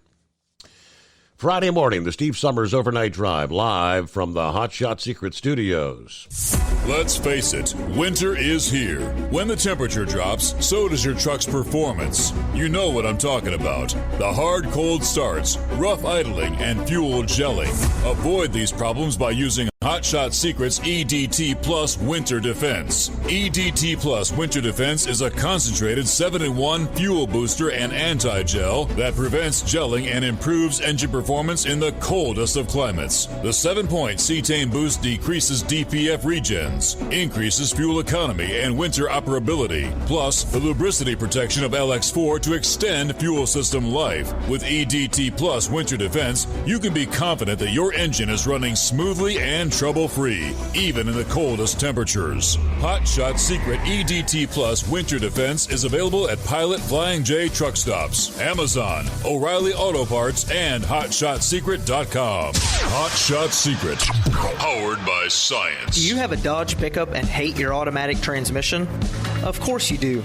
Levon Miller at Firepunk Diesel here, and we specialize in heavy-duty and performance transmissions for your 3-quarter or 1-ton Cummins-powered truck. So if you're interested in turning your stock slush box into a towing monster, call us today at 614-733-3744 or visit us online at shop.firepunk.com. For anything diesel, take it to Scheid Diesel. They provide a wide variety of services and diagnostics to determine what the problem is with the latest technology. From simple oil changes and preventative maintenance to fuel system diagnostics and repairs, engine rebuilds and cylinder head repairs, and rebuilds with our in-house machine shop. They also have on-site DPF cleaning for exhaust issues and DOT inspections. If your diesel is asking for some attention, Scheid Diesel has the specialist you need for anything diesel. Located in Terre Haute and Lafayette, Indiana, and Effingham, Illinois. Scheid Diesel has you covered. USA Radio News, I'm Anthony Lucero. A preliminary FAA report reveals that staffing at the Air Traffic Control Tower was not normal during the mid-air collision near Reagan National Airport. Multiple media reports cite a source stating staffing was not normal for the amount of air traffic and time of day. We have not reviewed any specific reports about the controllers at this time, at least from the leadership team. NTSB's Todd Inman says investigators continue to collect information on tower personnel. The tower typically has a controller focused on helicopter traffic, with another checking on both airplane and helicopter activity. 67 people are feared dead after Wednesday night's collision involving an American Airlines regional jet and an Army Black Hawk helicopter. The U.S. Department of Justice could be dropping federal charges against New York City Mayor Eric Adams. The possibility comes months after Mayor Adams pled not guilty to a 5-count indictment that charged him with bribery, conspiracy, and campaign finance violations. So how do New Yorkers feel if the charges just disappear? He should pay for what he's doing. Of course, it bothers me because I think that, you didn't fully go through with an investigation. The mayor needs to address those charges, right? And I think the way they did with the president. Mayor Adams did meet with President Trump earlier this month, but he told reporters and the public they didn't speak about his case and focused on how best to serve New York City. I'm Natalie Migliori. President Trump is threatening to send illegal immigrants to Guantanamo Bay. Congressman Chip Roy loves the idea. We want these dangerous individuals to be kept somewhere, not on our streets. The Texas Republican says the plan is both creative and innovative, but the president of Cuba has other words. Miguel Diaz-Canel called it an act of brutality. I'm Brian Shook. Stocks closed higher after a volatile day on Wall Street. At the closing bell, the Dow Jones Industrial Average gained 168 points. The S&P 500 rose 31 points. The Nasdaq gained 49 points. I'm Kristen Marks. From America's News Network USA Radio News. So you may ask, who are these people? These hundreds of thousands of people who've decided to do something different with how they pay for health care, and they join Medi-Share. It's a good question. Medi-Share members are people who realize they have a choice. They're not stuck with a status quo that they don't like. And we know this from research of Medi-Share members. They tend to have certain values in common, like their faith. They love that they're actually sharing with one another. They don't have to be part of a system that forces them to pay for things they don't support. They also value joining with other people who prioritize healthier lifestyles and encourage each other. They value customer service that's for them and their families. And they're entrepreneurs, people who work in the gig economy, pastors, school teachers, business people who do clearly value saving money. That's a big part of this, up to $500 a month with Medi-Share. You too can do something different. You can start saving now. Here's the number. Call 855-SHARE-40. That's 855-SHARE 40. 855-SHARE-40. A married couple from Queens, New York is accused of abusing infants and toddlers at a licensed daycare center they ran from their home. District Attorney Melinda Katz says Ilya and Ksenia Davidoff have been indicted on multiple attempted assault and child endangerment charges involving 9 children. Katz called what allegedly went on at KSC Services in Jamaica Estates a working parent's worst nightmare. She says there were incidents in which the couple grabbed and kicked babies and suspending a toddler upside down, dropping him onto a table with such force that his cochlear implants fell out. An anonymous tip in December 2023 led to the immediate shutdown of the center and the discovery of hundreds of videos capturing the sickening incidents. I'm Sarah Lee Kessler. The Federal Reserve is leaving interest rates unchanged. Federal Reserve Chair Jerome Powell spoke after the announcement. Right now, we don't see that, and we see things as in a really good place for policy and for the economy, and so we feel like we don't need to be in a hurry to make any adjustments. It comes after the Fed cut rates 3 times last year. It also marks the first policy decision during President Trump's second term. Trump has said recently he'd like to see the central bank lower rates. I'm Mark Mayfield. The FCC chair is investigating both NPR and PBS over allegedly airing commercials. The FCC states that member stations could be broadcasting underwriting announcements that cross the line into prohibited commercial advertisements. For USA Radio News, I'm Anthony Lucero. As a doctor, I've seen too many women with breast cancer who could have avoided extensive treatment or even death had they just gotten an annual mammogram. Every major medical organization experienced in breast cancer recommends annual mammograms for women 40 and older. Please, if you're 40 or older, get a mammogram every year. If you have a family history or other risk factors, talk to your doctor about what's right for you. To find an accredited center, visit mammography-saves-lives.org. Winter is here. When the temperature drops, so does your truck's performance. Avoid fuel gelling by using Hot Shot Secret's EDT Plus Winter Defense, a 7-in-1 fuel booster and anti-gel that improves cold weather performance. The 7-point cetane boost decreases DPF regens and increases fuel economy. Be confident that your engine is running smoothly and trouble-free, even in the coldest temperatures. Hot Shot Secret EDT Plus Winter Defense, available at Pilot Flying J, Amazon, O'Reilly Auto Parts, and HotShotSecret.com. Hot Shot Secret, powered by science. Hey truckers, this is Steve Darnell from the hit TV show Vegas Rat Rods. Check it out.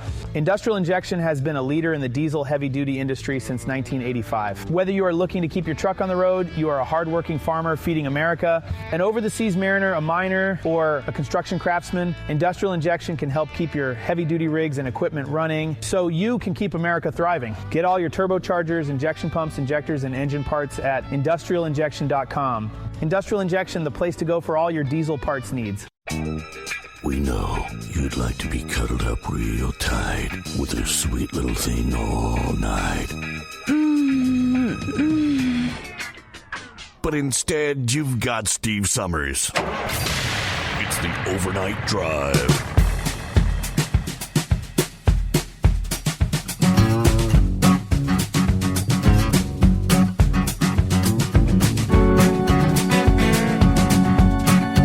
All right, another hour underway here on a Friday.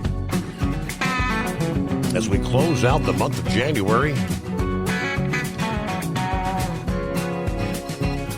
well, the identities, pretty much all the victims have now been identified, pictured.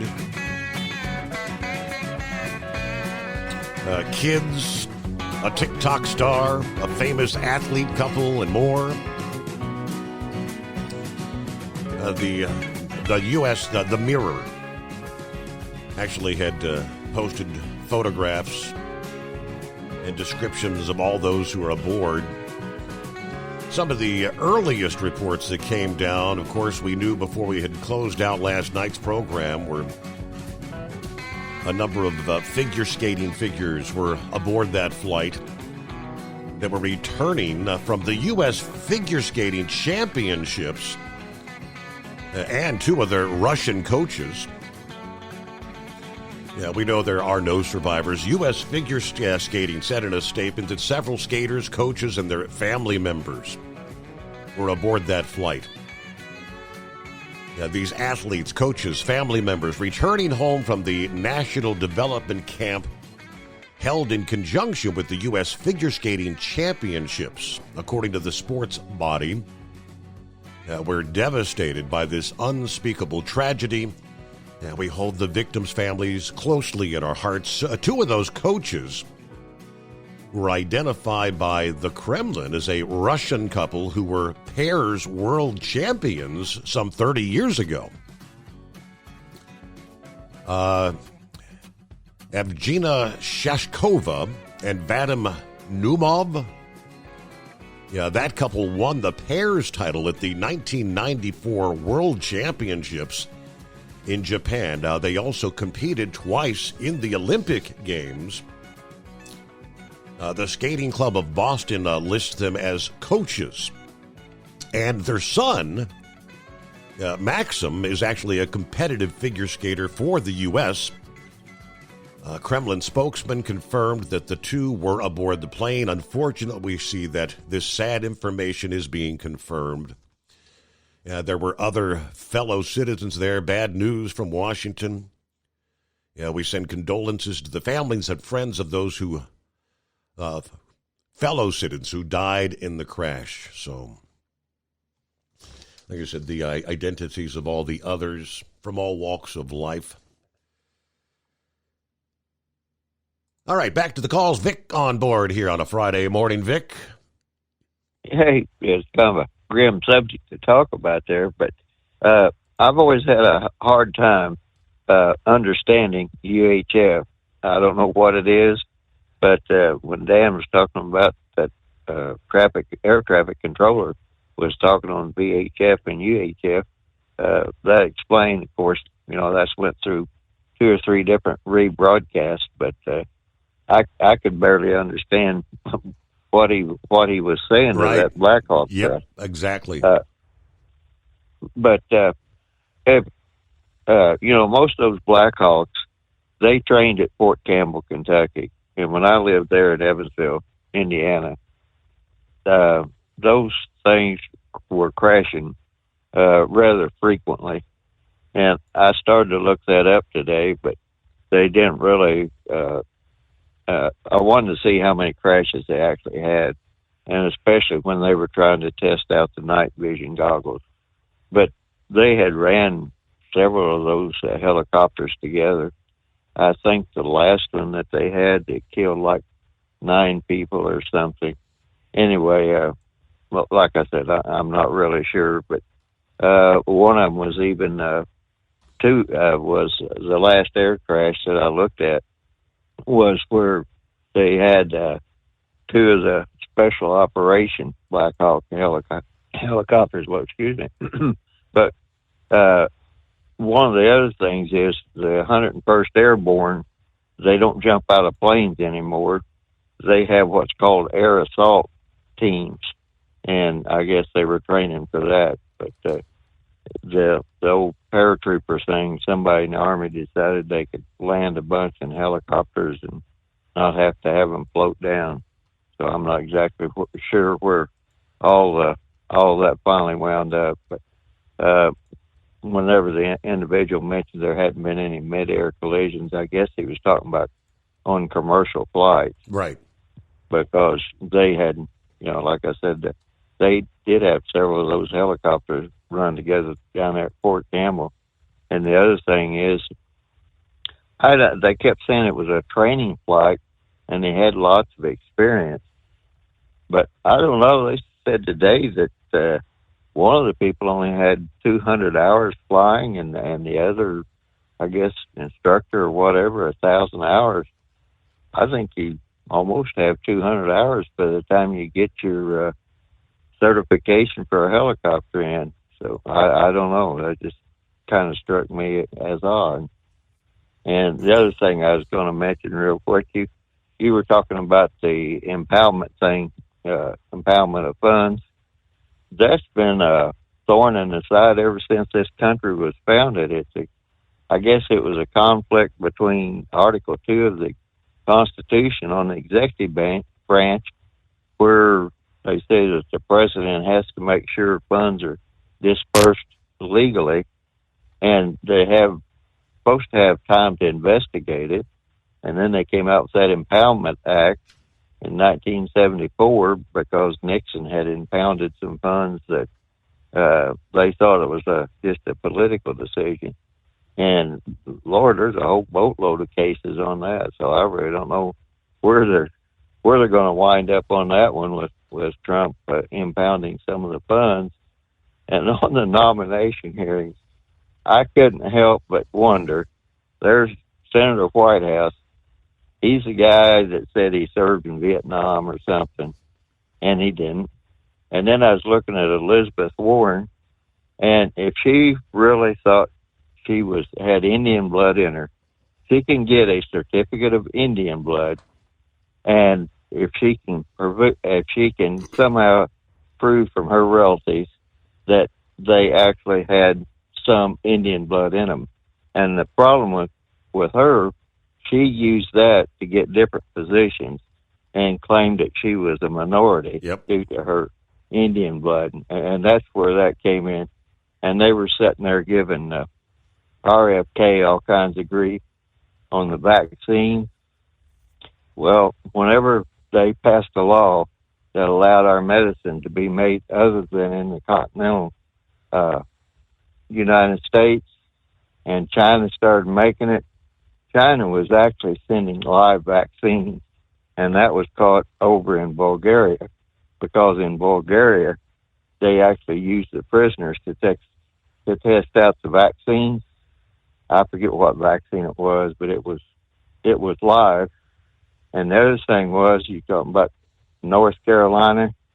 If those people go down 26, they're going to hit one heck of a steep grade going down into Asheville there. And if they go on over to Charlotte there and get on 74, they're going to hit another steep grade called the Saluda grade. And it's a short, sharp grade. And they even have videos on the internet for the train, because there's a train track that runs down through there. So if you're have to take the detour because of whatever's going on there in the cove, I don't know, in the gorge, I should say. But I just when you were talking about the hazmat thing, you definitely don't want to get your brakes hot if you're carrying anything flammable or anything of that nature or anything heavier. It'd just be a whole lot easier just going up to Statesville up there on 81 and jump on 77 South.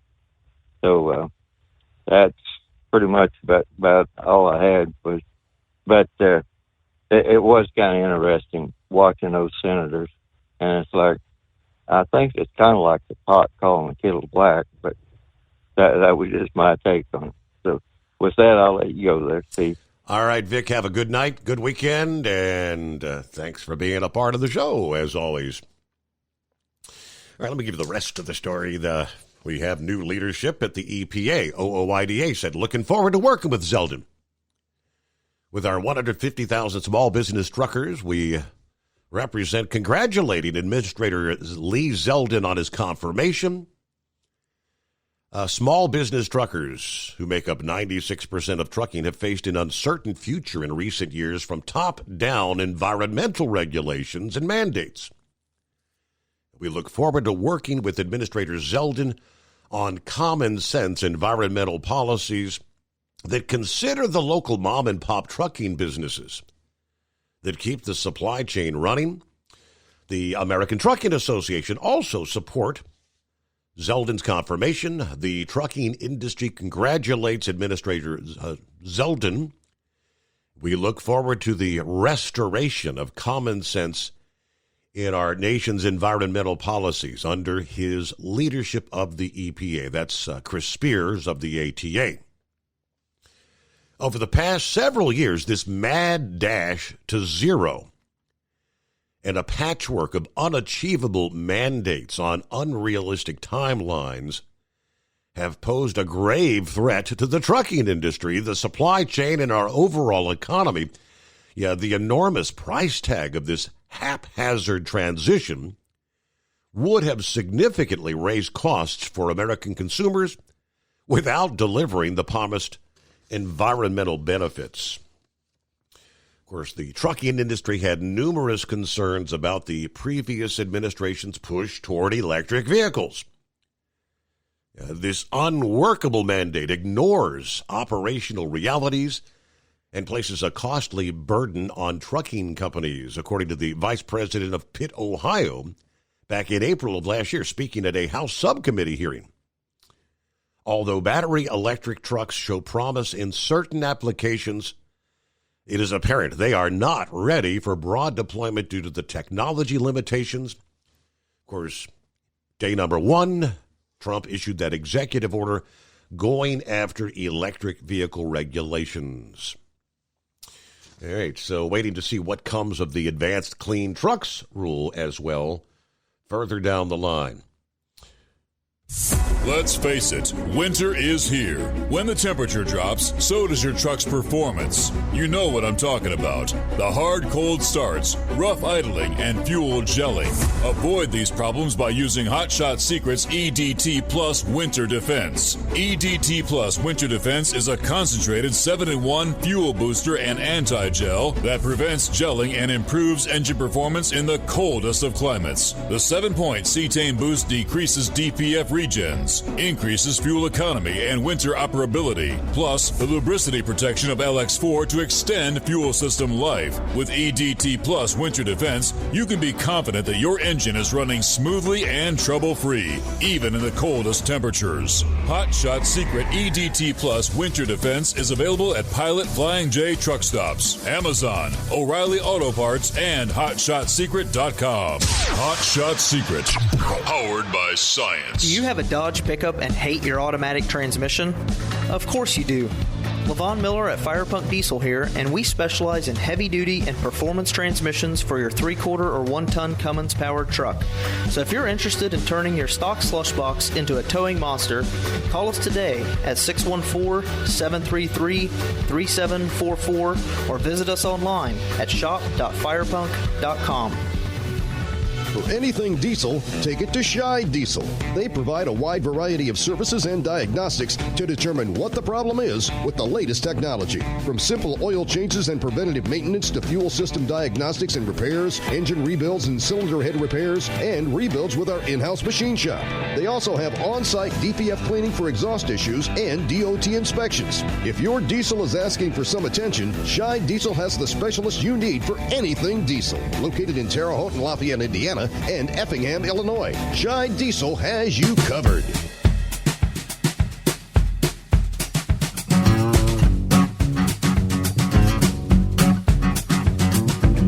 All right, hope you've had a good week. Looking forward to the weekend. Little R&R, as they say. All right, Eagle checking in here. Morning, Eagle. What's happening?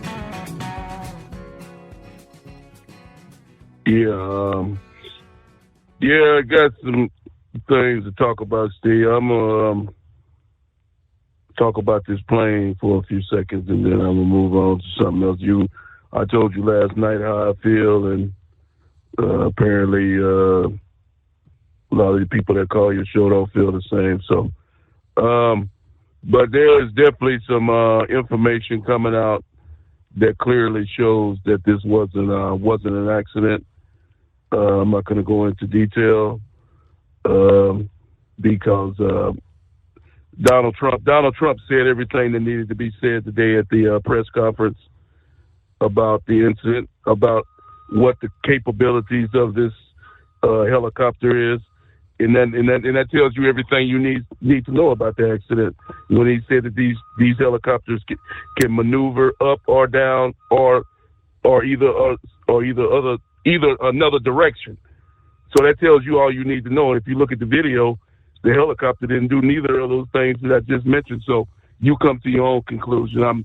And that's all I got to say about it. Okay. Now, well, I mean, you just keep in mind, like we mentioned, I mean, what I shared earlier, if that pilot did not see that plane coming in, from his perspective, he wouldn't have maneuvered, tried to move up or down. Obviously, he went straight into it.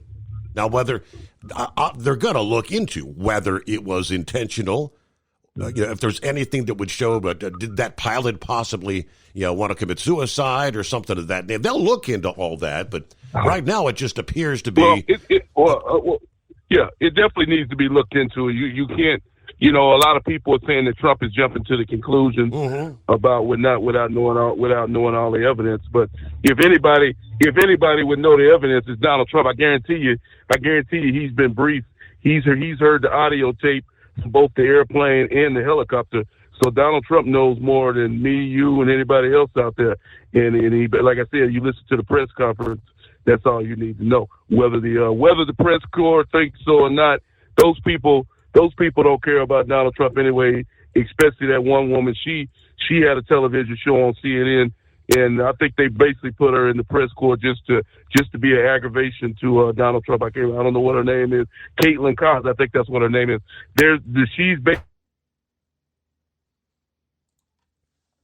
All right, hang on a second here. Let me. Typical day. It's a Friday, one day closer to the greatest day of the week. But we'll get back with Eagle here moment. It's reconnecting as we speak. Where was the father of the American Airlines pilot spoke out, and he thinks the Army helicopter made a grave error, and we'll share what he had to say. All right, Eagle, we lost connection there briefly. You were talking about the girl CNN that had the program there, so pick up there. Yeah, I don't know what happened. Okay, I was talking about Caitlin Collins, okay? She had a show on CNN. She had a confrontation with Donald Trump earlier last year when he was doing an interview with her, and she was asking him very pointed questions, and Donald Trump told her she was a very nasty person because she just had a nasty attitude. And now she's basically replaced Jim Acosta as the aggravation for Donald Trump for the next 4 years. You're gonna just like the black woman and the other guy, Peter Doocy, had a problem for the last 4 years. Donald Trump and her are going to be going back and forth for the next 4 years because that's what they pay her to do. CNN is to cause problems for Trump and to try to get him upset so he says something he shouldn't say during these press conferences. And she did exactly that today when she asked Donald Trump how he knew that this was a pilot error when the evidence hadn't even been put out there yet. So that's what she's going to do, and she's looking for Donald Trump to get aggravated and say something he shouldn't say. Now, let me move on to this other subject, Steve. I told you this before. I told you this even before Donald Trump started this largest deportation in the history of the United States of America. There are videos all over the internet right now, and I told you, like I said before, there are empty home sites, empty construction sites all over America. Okay, we already know because I used to be in the home business before I started driving trucks when I was off the road for a little while back in 2007 for about a year before I got back on the road.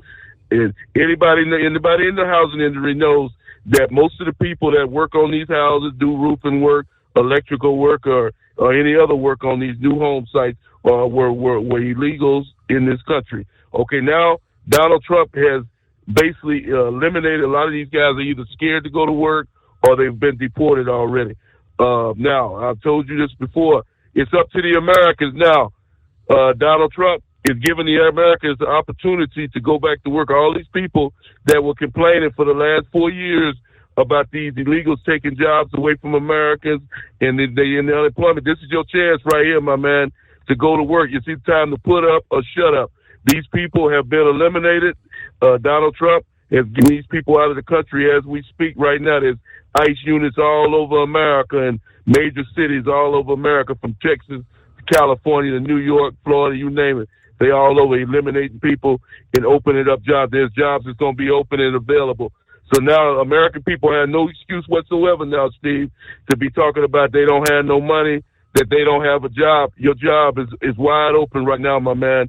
It's up to you to get off your butt and do it. And that's the reason, like I told you a couple of nights ago, Steve, that the welfare system and all these other government assisted programs, these are for people that need it. These are for the handicapped, the disabled, the senior citizens, people that can't work. Anybody that has two arms and two legs, like me and you, Steve, can get up tomorrow morning. I'm getting up tomorrow morning at 6, 7 o'clock to get on the road to drive this truck. If I can do it, they can do the same damn thing. I don't feel sorry for nobody that refuses to get up off their rear end and go get a job. This is your chance right here. Donald Trump is giving you the opportunity to go to work and make America great again. It's up to you. If you don't do it, and Donald Trump or whoever the next president is decides to bring these people back into the country, such as Joe Biden did, and open it up again, you can't blame nobody but your damn self, because you had your chance to go to work and you still decided to sit on your butt and wait for Uncle Sam to put a government check in your mailbox. So you think about that. All these people that's sitting on your butt watching television all day, think about that when you lose this opportunity if Trump doesn't get back in for another 4 years and you find yourself in the unemployment line again. And I thank you for taking my call. All right, news break coming up here. It is 844-844-3388. Someone, who was it last evening? It might have been Vic. Yeah, had kind of questioned, I wonder if the Black Hawk, were they wearing night vision goggles? That is also something being looked into as well. More on that coming up. The Steve Summers Overnight Drive. USA Radio News, I'm Anthony Lucero. A preliminary FAA report reveals that staffing at the air traffic control tower was not normal during the mid-air collision near Reagan National Airport. Staffing was not normal for the amount of air traffic and time of day. We have not reviewed any specific reports about the controllers at this time, at least from the leadership team. NTSB's Todd Inman says investigators continue to collect information on tower personnel. The tower typically has a controller focused on helicopter traffic, with another checking on both airplane and helicopter activity. 67 people are feared dead after Wednesday night's collision involving an American Airlines regional jet and an Army Black Hawk helicopter. President Trump is threatening to send illegal immigrants to Guantanamo Bay. Congressman Chip Roy loves the idea. We want these dangerous individuals to be kept somewhere, not on our streets. The Texas Republican says the plan is both creative and innovative. I'm Brian Shook. From America's News Network, USA Radio News. So you may ask, who are these people? These hundreds of thousands of people who've decided to do something different with how they pay for health care, and they join Medi-Share. It's a good question. Medi-Share members are people who realize they have a choice. They're not stuck with a status quo that they don't like. And we know this from research of Medi-Share members. They tend to have certain values in common, like their faith. They love that they're actually sharing with one another. They don't have to be part of a system that forces them to pay for things they don't support. They also value joining with other people who prioritize healthier lifestyles and encourage each other. They value customer service that's for them and their families. And they're entrepreneurs, people who work in the gig economy, pastors, school teachers, business people who do clearly value saving money. That's a big part of this, up to $500 a month with Medi-Share. You too can do something different. You can start saving now. Here's the number. Call 855-SHARE-40. That's 855-SHARE 40. 855-SHARE-40. Doc's Diesel is your one-stop online shop for diesel filter maintenance. Genuine quality, third-party tested filters for Cummins, PowerStroke, Duramax, and EcoDiesel trucks. Doc's cuts out the middleman and those pesky markups you often find from OMEs, dealerships, and parts stores. We make ordering easy with filter kits, subscriptions, and even dealer sign-ups if you have a fleet. Purchase your filters at www.docsdiesel.com and receive 10% off when you use code SUMMERS10. Doc's Diesel, your one-stop shop for diesel maintenance. Do you have a Dodge pickup and hate your automatic transmission? Of course you do. Levon Miller at Firepunk Diesel here, and we specialize in heavy-duty and performance transmissions for your 3-quarter or 1-ton Cummins-powered truck. So if you're interested in turning your stock slush box into a towing monster, call us today at 614-733-3744 or visit us online at shop.firepunk.com. Winter is here. When the temperature drops, so does your truck's performance. Avoid fuel gelling by using Hot Shot Secret's EDT Plus Winter Defense, a 7-in-1 fuel booster and anti-gel that improves cold weather performance. The 7-point cetane boost decreases DPF regens and increases fuel economy. Be confident that your engine is running smoothly and trouble-free, even in the coldest temperatures. Hot Shot Secret EDT Plus Winter Defense, available at Pilot Flying J, Amazon, O'Reilly Auto Parts, and HotShotSecret.com. Hot Shot Secret, powered by science. For anything diesel, take it to Shy Diesel. They provide a wide variety of services and diagnostics to determine what the problem is with the latest technology. From simple oil changes and preventative maintenance to fuel system diagnostics and repairs, engine rebuilds and cylinder head repairs, and rebuilds with our in-house machine shop. They also have on-site DPF cleaning for exhaust issues and DOT inspections. If your diesel is asking for some attention, Shy Diesel has the specialist you need for anything diesel. Located in Terre Haute and Lafayette, Indiana, and Effingham, Illinois. Shy Diesel has you covered. Increase fuel economy up to 7.9% with Hot Shot Secret Gasoline Extreme, the solution to maximize your engine's performance and fuel economy. Whether you're driving a sports car or a daily commuter, Gasoline Extreme is specially formulated with PEA to deep clean. Don't settle for an average driving experience. Upgrade to Hot Shot Secret Gasoline Extreme and go further on each tank. Order now on Amazon or HotShotSecret.com. Hot Shot Secret, powered by science. Hey truckers, this is Steve Darnell from the hit TV show Vegas Rat Rods. Check it out. Industrial Injection has been a leader in the diesel heavy-duty industry since 1985. Whether you are looking to keep your truck on the road, you are a hard-working farmer feeding America, an over-the-seas mariner, a miner, or a construction craftsman, Industrial Injection can help keep your heavy-duty rigs and equipment running so you can keep America thriving. Get all your turbochargers, injection pumps, injectors, and engine parts at industrialinjection.com. Industrial Injection, the place to go for all your diesel parts need. Because Channel 19's a little congested. Call Steve now at 844-844-3388. The Overnight Drive.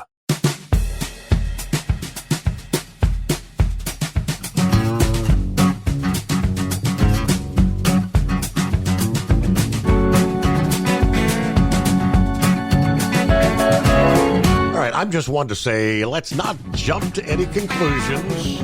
The National Transportation Safety Board saying the same. Be wary of speculation. You can look at what we do have before us. Yeah, the video makes you kind of question, how could you do that?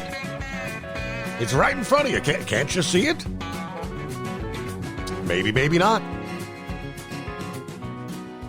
Many helicopter pilots will tell you, especially in busy airspace like that, it's very possible they did not see it. Now, the father of the airline pilot, Timothy Lilly,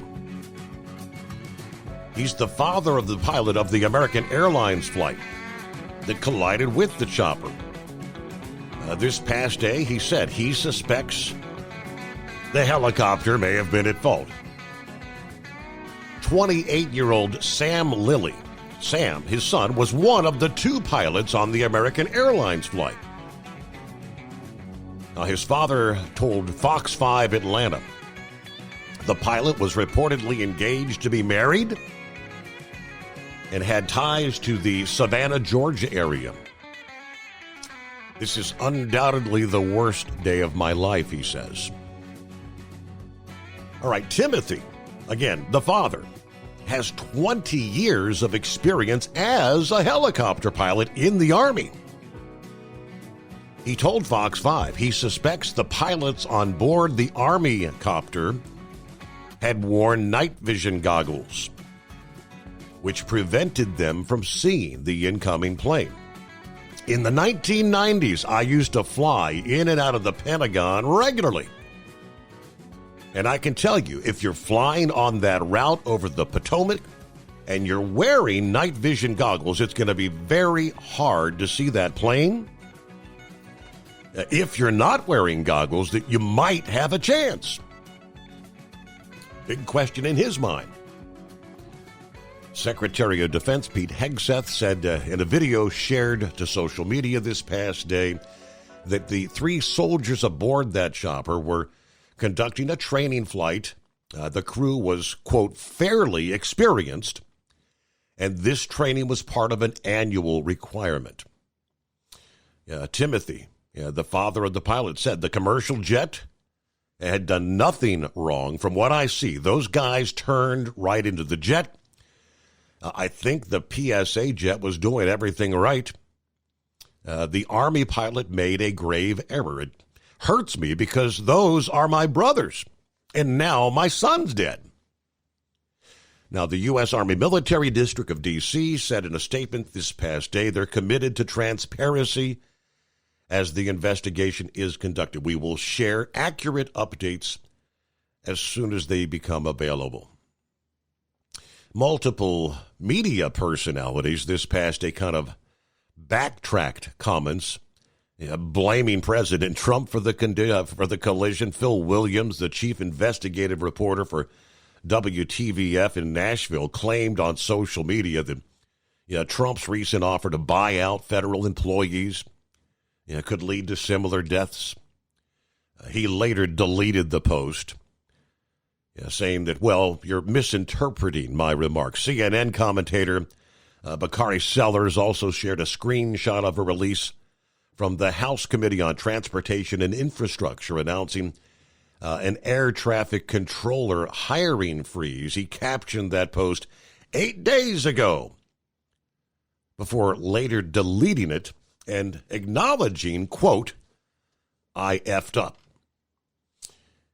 All right, Brain Dead, it's a Friday. What's going on? Oh, I was out here playing polo jumper tonight, Steve. But before we get to I got some NHRA news too, Steve, but and NASCAR news. But I need to address 3 things really quick. Now, number one, I heard horse feathers. Yeah, I think I know what the problem is. It was one of those nights that I didn't call in or didn't check in. My dates did kind of get off. Now, to the elephant in the room, dingbat. I'm sorry. Got that wrong. Dang it. I hate to tell you, dear, but the Gators are coming up here to the Vols, and you're coming to our house. Yeah, you stomped us by 30 in Gainesville. Yeah, just wait, because Steve, when Monday morning comes, she's crying them crocodile tears. Yeah. You know what happened. Uh-oh. You know what happened. But what was the third thing? There was something else I had heard. Eagle kind of hit on something I kind of the illegals. That's what it is. The construction and all that. Trump wants to put Americans back to work. I'm all for that. However, the young people today, they don't want to do a trade. They don't want to do electrical or plumbing or even driving truck. They either would rather be sitting at home playing video games and getting paid for it, or what we have instilled in our kids is to go to a 4-year college and get a degree, because if you don't go to a 4-year college, you're worthless. You're not going to make it in this world. I've never been to college. I've got a pretty decent gig here where I'm at with Kroger, but this is what we're teaching our kids. We have a lousy work ethic. Back in the day, Steve, now, we're not too far in age. We had a paper route. We went out and cut grass. We did chores around the house.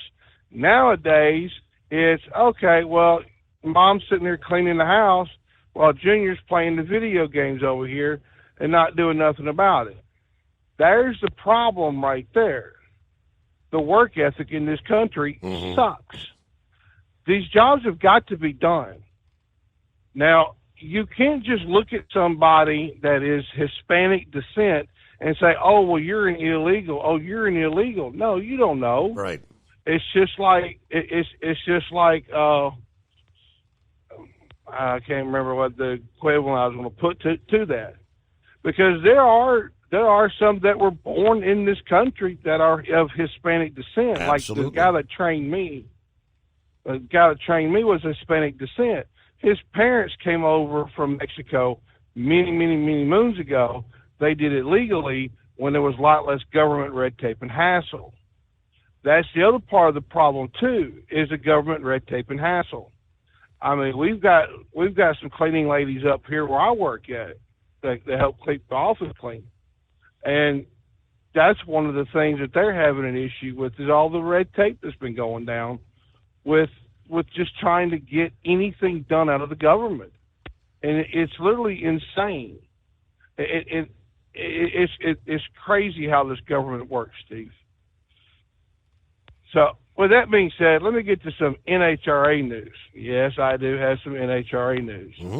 HendrickCars.com has renewed its sponsorship with Brittany Force as its main sponsor and John Force Racing. And Rick Hendrick and John Force are pretty good friends, and I guess you didn't hear about Rick Hendrick's new purchase, have you? I did see that. What was that, $3.7 million? For a 2025 ZR1 Corvette, VIN number 1. How often? It seems like year after year. How many Corvettes, different models, that he tries to get that VIN number 1 every time, doesn't he? Yeah. Because, see, the first one is going to bring the most money. So, say, like, when he does pass on or does whatever, and they go to sell this Corvette, he paid $3.7 million now. What's to say in 20 or 30 years from now, this car doesn't pop up, and it goes for 20 or 30 million? Because any collector wants the first one that they ever made. And he's got a pretty good collection. I saw somewhere, YouTube or somewhere, where he's actually in the museum doing his walking around tour and whatnot. He's got a pretty nice collection of cars. I mean, he's sitting on some money. So if somebody goes to sell them later on, they're going to be set for a while. Going to be set for a good while. One of the other things too they announced is NHRA is going to increase the purse money and the payouts to the champions. Total purse money is going to be $25 million this year over all the races, with the additional $400,000 to the champion this year. So, with that being said, let's get to some NASCAR news, Steve, because we're 2 days away from the Clash. Yes, sir. So a little bit of sponsorship change, real quick. Bank OZK is going to sponsor Kyle Busch in select races. Seabest is going to sponsor Ty Dillon for 20 races. That's going to be good for them. Lance Crackers is going to be sponsoring Chase Briscoe and Joe Gibbs Racing this year. And National Debt Relief will be sponsoring Denny Hamlin. Because, they lost that big sponsor with, what was that, FedEx? Dang it, I get that wrong too. But the one I find interesting, though, Steve, is McLaren. Now, McLaren. They're in that F1 series, but they're also in the IndyCar series. They're planning to leave one of the two series come 2027. Now, the difference is McLaren is owned by a bunch of investors and stockholders and whatnot, and they want their money's worth and then some. So they're going to figure out what they're going to which one of these two series they're going to leave and get into the sports car series in 2027. That's going to be something interesting to watch as far as Indy cars go. Now, I heard Captain Ron mention something about the Clash. This is the first time they've done this at Bowman Gray. So there's never been a winner at Bowman Gray as far as the Cup Series or Clash as well. If I'm going to put my money on who's the winner is going to be, I would look at Kyle Larson or Chase Briscoe. Those are the number one and number two that I would look at. But I'd also look at Tyler Reddick. This is a kind of a Tyler Reddick track. But I would not also put it past some of these rookies. They had a testing this past week over there with the rookies. And Justin Haley, did phenomenal. So I would kind of keep my eye on him as well, Steve. But with that being said, what are your plans for the weekend, buddy? I don't know that I've got any orders from the princess in line. I may have a free weekend. Okay, so Pup's going to bring you down that trailer full of skull busters, right? See how many we can polish off in 2 days, right? And make sure he buys the pizza this time too. Now, Steve. Now you know how you got all that big money over there at Estes. You know that. Mm-hmm. All right, very good there. Brain Dead, have a great weekend. I saw that little. It was like a YouTube clip of the auction there for the 2025 Corvette. It started off at I think it started off at $2 million or something, and they were going in $5 million increments till they got to 3.5, and then nobody was biting, so they said 3.1, 3.2, got to 3.7 million, and Rick Hendrick. And I know, over the years we talked various stories where, Rick, he is an avid Corvette collector, right? I'll take you all the way back to 2020, the year 2020, when Rick attended the 49th Barrett-Jackson auction there. Yeah, where he placed the final hammer-down bid on the very first road-going mid-engine 2020 Chevy Corvette. It was the Stingray C8. $3 million was his bid. VIN number 0001. And these auctions typically, it's for some sort of a charity. As the case was then, that was the case, I guess, last weekend when he made that purchase. Unlike most Corvettes, this particular variant will not be spending its weekends stretching its legs on the open road, given its highly desirable VIN. This vehicle will spend the majority of his life in a meticulously maintained showroom, never to feel the warm touch of pavement on the sticky rubber. At the time, Hendrick said, I won't ever drive it. I'll put it away.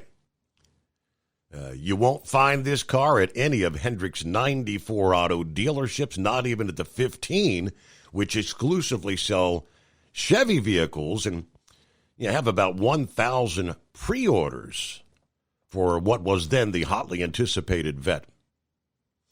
This first ever is living in a 58,000 square foot warehouse known as the Hendrick Heritage Center. That's his invitation-only private collection at the Hendrick Motorsports campus in Concord, North Carolina. Home to, at that point in time, was like 210 cars, 120 of which were Corvettes. I guess his love for Corvettes, he says, goes back to being a staple in his life since in his 20s when he and his wife-to-be at the time, took out his 1963 Corvette on their very first date. Now, he owns a number of very low serial number Vettes, including the first units ever built, 1955, 56, 57. The first Corvette ZR1 built in 1989. He says, my favorite Vette of them all was a 1967 427 big block. Now, that was the second generation, but it was the first Stingray that had the hideaway headlights, had the factory side pipes, the 427 engine. He says, I have 32 of them in every color. So, all right, so yes, I'm not sure.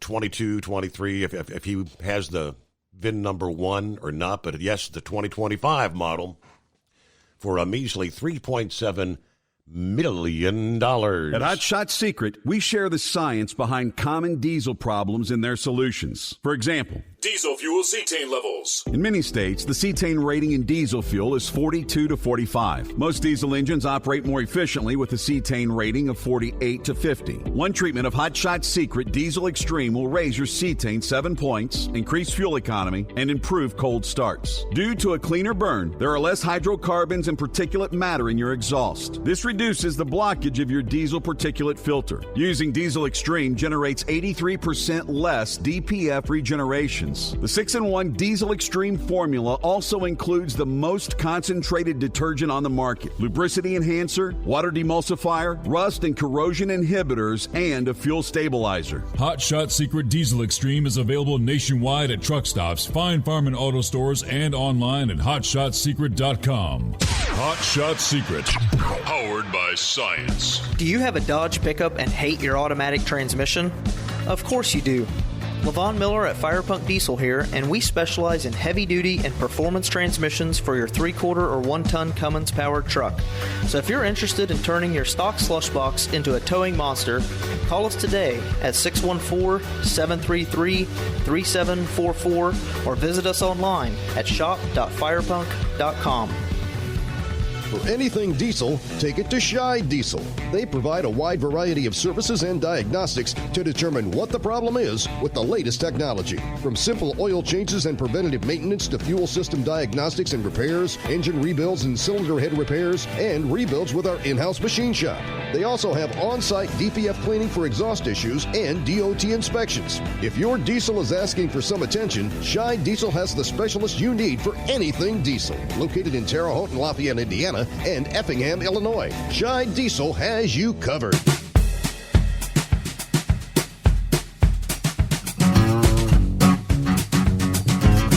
All right, talks about tariffs. Tariffs. It looks like they're slated to come down starting Saturday.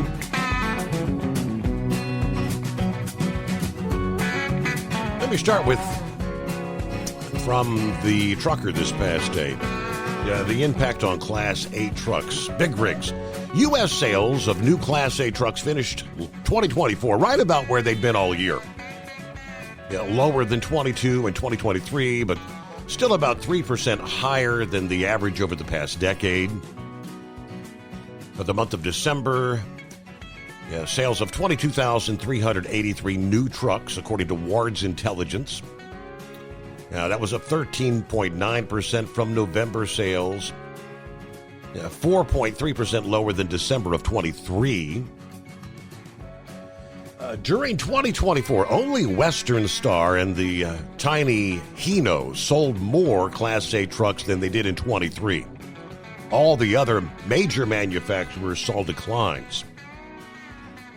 As a whole, the industry was down about 9.7% from 2023. But word is buyers are ordering new trucks for future delivery, pre-buys, as they say. According to FTR Transportation Intelligence, the new Class 8 preliminary orders on the North American market for December were up 23% from December of 23. For the full year of 2024, truck orders were up 11% over the prior year. Most OEMs performed above seasonal expectations, as net orders maintained relatively high levels for what's typically a softer order month. There also wasn't any notable difference in vocational segment month-over-month order movement versus how on-highway performed for the month. Now, there are variances between analysts due to which manufacturers report sales number to the different agencies and the timing of those reports. But the Class 8 market finished strong with a surge of 23% in units sold in December, according to ACT Research. The price of the average used Class 8 truck rose 4% for the month of December. Now, the anticipated price increase, why would that be? Price for new trucks are expected to rise by $30,000 per unit or more for the 2027 model year. Well, that's when government mandates for longer warranties and the new fuel mileage and emission requirements hit. That may be stifled. For now, President Trump's administration has called a halt to some of those mandates. But still, 2025 and 26 models are more in demand by buyers who want to stock up on less expensive equipment.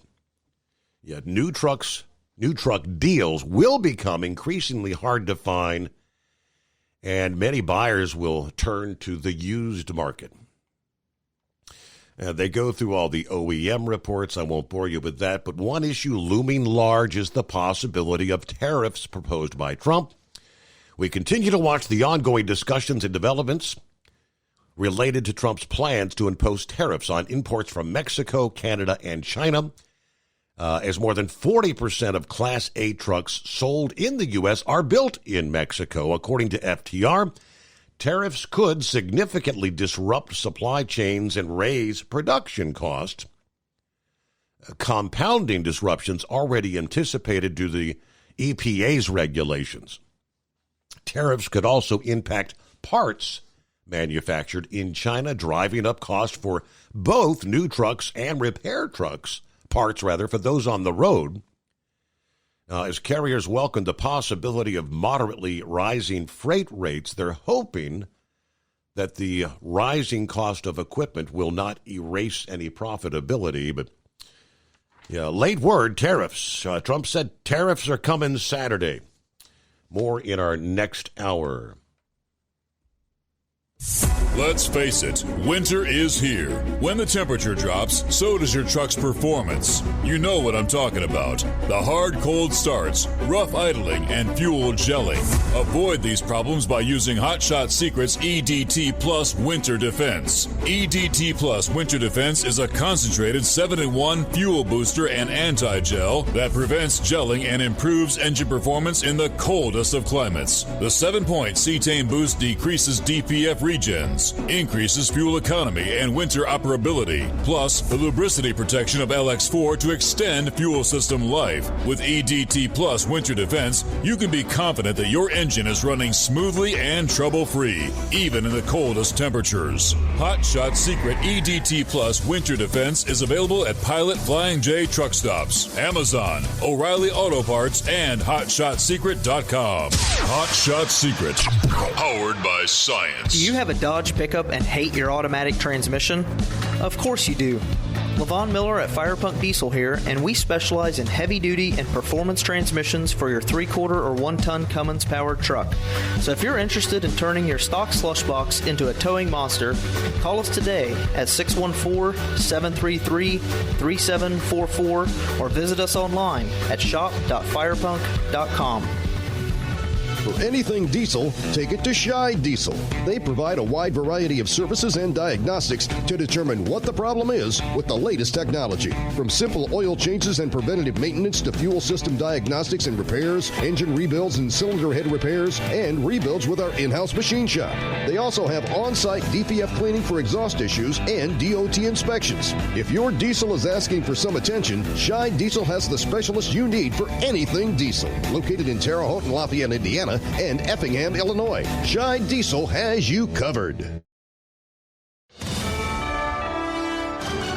USA Radio News, I'm Anthony Lucero. A preliminary FAA report reveals that staffing at the air traffic control tower was not normal during the mid-air collision near Reagan National Airport. Multiple media reports cite a source stating staffing was not normal for the amount of air traffic and time of day. We have not reviewed any specific reports about the controllers at this time, at least from the leadership team. NTSB's Todd Inman says investigators continue to collect information on tower personnel. The tower typically has a controller focused on helicopter traffic, with another checking on both airplane and helicopter activity. 67 people are feared dead after Wednesday night's collision involving an American Airlines regional jet and an Army Black Hawk helicopter. The U.S. Department of Justice could be dropping federal charges against New York City Mayor Eric Adams. The possibility comes months after Mayor Adams pled not guilty to a 5-count indictment that charged him with bribery, conspiracy, and campaign finance violations. So how do New Yorkers feel if the charges just disappear? He should pay for what he's doing. Of course, it bothers me because I think that, you didn't fully go through an investigation. The mayor needs to address those charges, right? And I think the way they did with the president. Mayor Adams did meet with President Trump earlier this month, but he told reporters and the public they didn't speak about his case and focused on how best to serve New York City. I'm Natalie Migliori. President Trump is threatening to send illegal immigrants to Guantanamo Bay. Congressman Chip Roy loves the idea. We want these dangerous individuals to be kept somewhere, not on our streets. The Texas Republican says the plan is both creative and innovative, but the president of Cuba has other words. Miguel Diaz-Canel called it an act of brutality. I'm Brian Shook. Stocks closed higher after a volatile day on Wall Street. At the closing bell, the Dow Jones Industrial Average gained 168 points. The S&P 500 rose 31 points. The Nasdaq gained 49 points. I'm Kristen Marks. From America's News Network USA Radio News. So you may ask, who are these people? These hundreds of thousands of people who've decided to do something different with how they pay for health care, and they join Medi-Share. It's a good question. Medi-Share members are people who realize they have a choice. They're not stuck with a status quo that they don't like. And we know this from research of Medi-Share members. They tend to have certain values in common, like their faith. They love that they're actually sharing with one another. They don't have to be part of a system that forces them to pay for things they don't support. They also value joining with other people who prioritize healthier lifestyles and encourage each other. They value customer service that's for them and their families. And they're entrepreneurs, people who work in the gig economy, pastors, school teachers, business people who do clearly value saving money. That's a big part of this, up to $500 a month with Medi-Share. You too can do something different. You can start saving now. Here's the number. Call 855-SHARE-40. That's 855-SHARE-40. 855-SHARE-40. A married couple from Queens, New York is accused of abusing infants and toddlers at a licensed daycare center they ran from their home. District Attorney Melinda Katz says Ilya and Ksenia Davidoff have been indicted on multiple attempted assault and child endangerment charges involving 9 children. Katz called what allegedly went on at KSC Services in Jamaica Estates a working parent's worst nightmare. She says there were incidents in which the couple grabbed and kicked babies and suspending a toddler upside down, dropping him onto a table with such force that his cochlear implants fell out. An anonymous tip in December 2023 led to the immediate shutdown of the center and the discovery of hundreds of videos capturing the sickening incidents. I'm Sarah Lee Kessler. The Federal Reserve is leaving interest rates unchanged. Federal Reserve Chair Jerome Powell spoke after the announcement. Right now, we don't see that, and we see things as in a really good place for policy and for the economy, and so we feel like we don't need to be in a hurry to make any adjustments. It comes after the Fed cut rates 3 times last year. It also marks the first policy decision during President Trump's second term. Trump has said recently he'd like to see the central bank lower rates. I'm Mark Mayfield. The FCC chair is investigating both NPR and PBS over allegedly airing commercials. The FCC states that member stations could be broadcasting underwriting announcements that cross the line into prohibited commercial advertisements. For USA Radio News, I'm Anthony Lucero. As a doctor, I've seen too many women with breast cancer who could have avoided extensive treatment or even death had they just gotten an annual mammogram. Every major medical organization experienced in breast cancer recommends annual mammograms for women 40 and older. Please, if you're 40 or older, get a mammogram every year. If you have a family history or other risk factors, talk to your doctor about what's right for you. To find an accredited center, visit mammography-saves-lives.org. As an independent trucker, you work hard to meet your goals. The Owner-Operator Independent Drivers Association has been helping small business truckers for over 50 years with benefits, services, information, and discounts. You work hard, but OOIDA works even harder to give you advantages that large fleets enjoy. And all of our programs support our representation on your behalf in Washington, D.C. Become a member at OOIDA.com, making a difference in the lives of truckers. Fuel filtration is a big deal. Poorly filtered diesel fuel can damage injection systems, reduce efficiency, and rob horsepower, among other things. By removing the water, air, and debris from fuel, fast fuel systems can triple the life of your injection system while restoring power, optimizing fuel economy, and more. Not sure what your truck needs? Give us a call at 636-433-5410 or learn more at fastride.com. Keep the bugs off your glass and the smokies off your ass. This is the Overnight Drive with Steve Summers.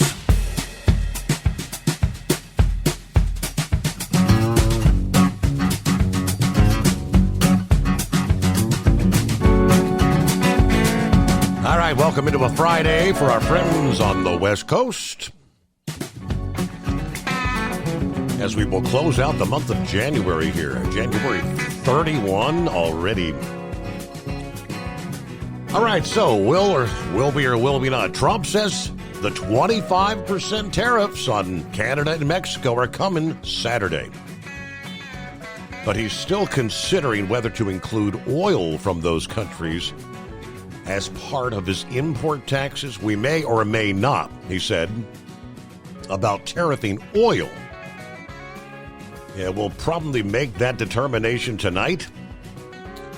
Now, he said his decision will be based on whether the price of oil charged by the two trading partners is fair, although the basis of his threatening tariffs pertains to stopping illegal immigration and the smuggling of chemicals or drugs used in fentanyl.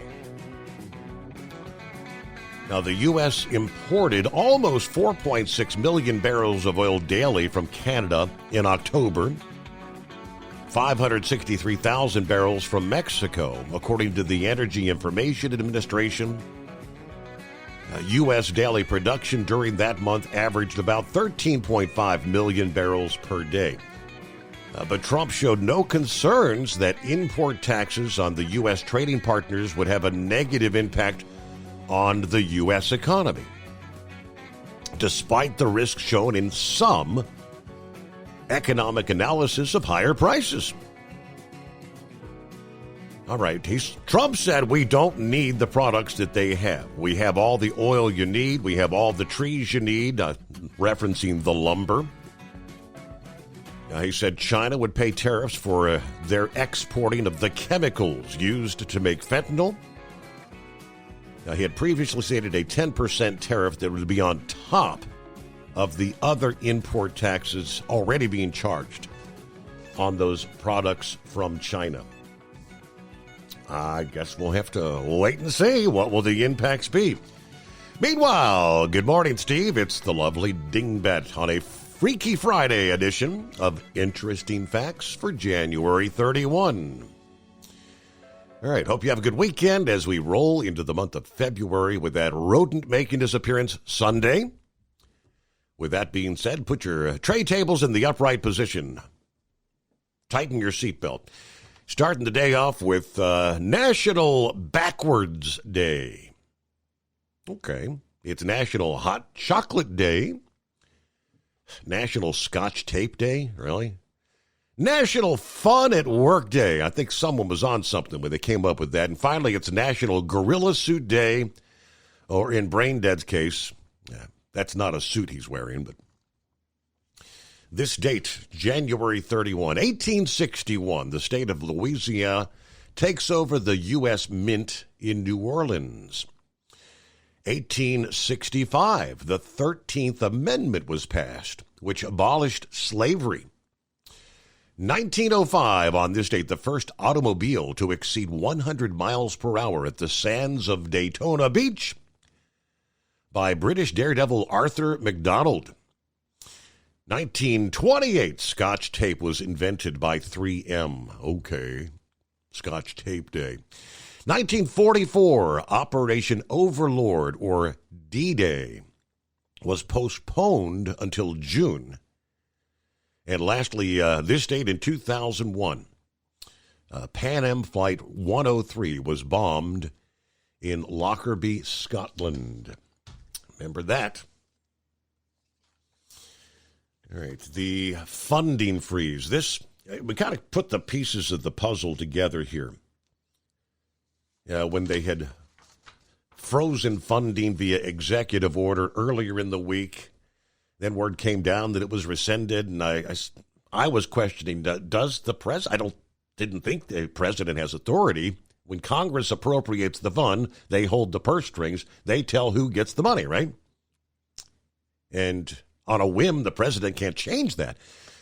Let's kind of slice and dice. The White House spokesperson earlier this week, Wednesday, said the federal funding freeze that was announced earlier in the week by the Office of Management and Budget is still in effect, despite the media reports that it had been rescinded.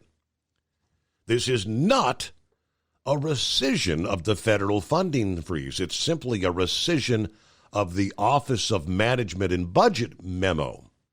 Why, she explains, well, to end any confusion created by the court's injunction. The president's executive orders on federal funding are in full force and effect and will be rigorously implemented. Now, earlier that day, going back to Wednesday, various news outlets reported the funding freeze had been rescinded. A White House official announced the decision to pull back a proposed spending freeze that threatened to disrupt hundreds of billions of dollars in aid to U.S. programs.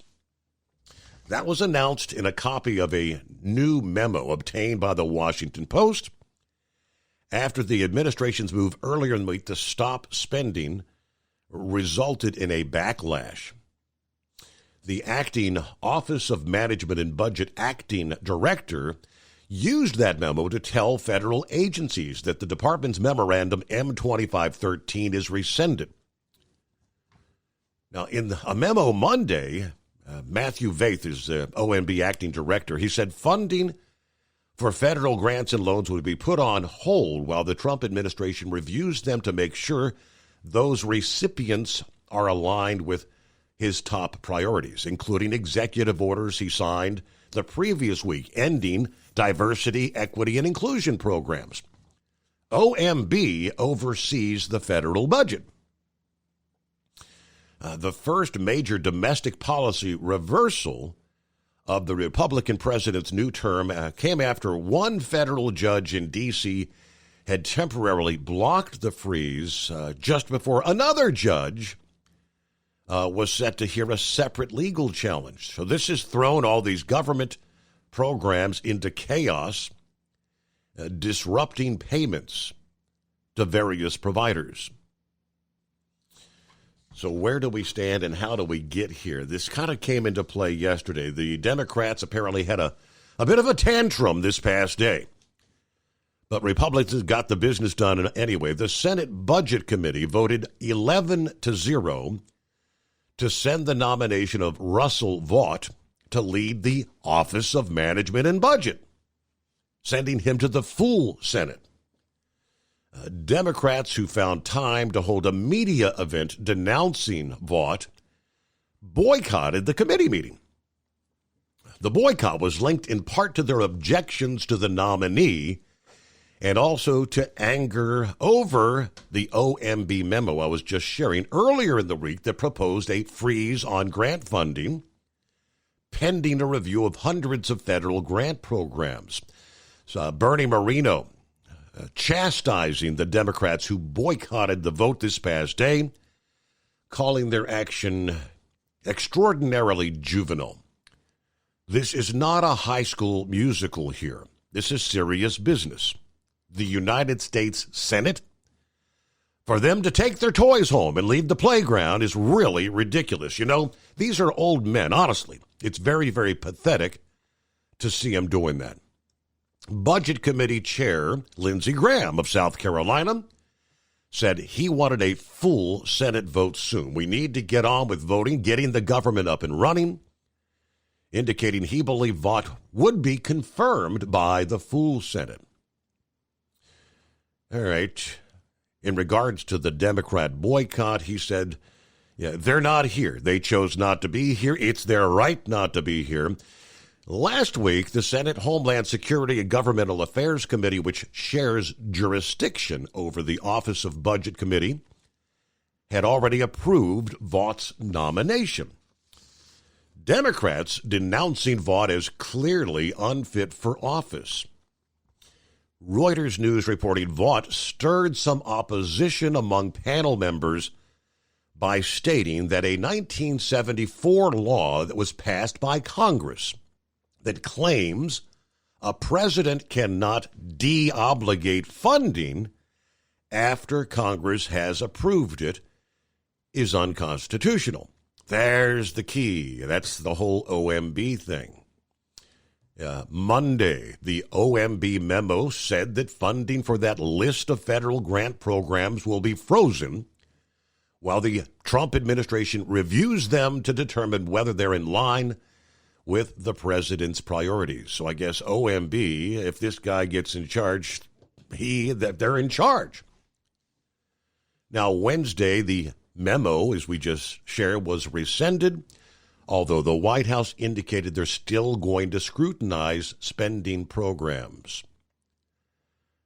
The executive orders issued by the president on funding reviews remain in full force and effect and will be rigorously implemented by all agencies and departments. That was the word from Press Secretary Caroline Leavitt. This action should effectively end the court case and allow the government to focus on enforcing the president's orders on controlling federal spending. So the 1974 laws, if that's in place, I mean, that was passed, claiming a president cannot deobligate funding after Congress has approved it. Yeah, this incoming OMB leader, I guess, feels that that is an unconstitutional rule. Probably going to end up being fought in the courts once again. 844-844-3388 on a Friday morning. We'll return into the Steve Summers Overnight Drive. Do you have a Dodge pickup and hate your automatic transmission? Of course you do. Levon Miller at Firepunk Diesel here, and we specialize in heavy-duty and performance transmissions for your 3-quarter or 1-ton Cummins-powered truck.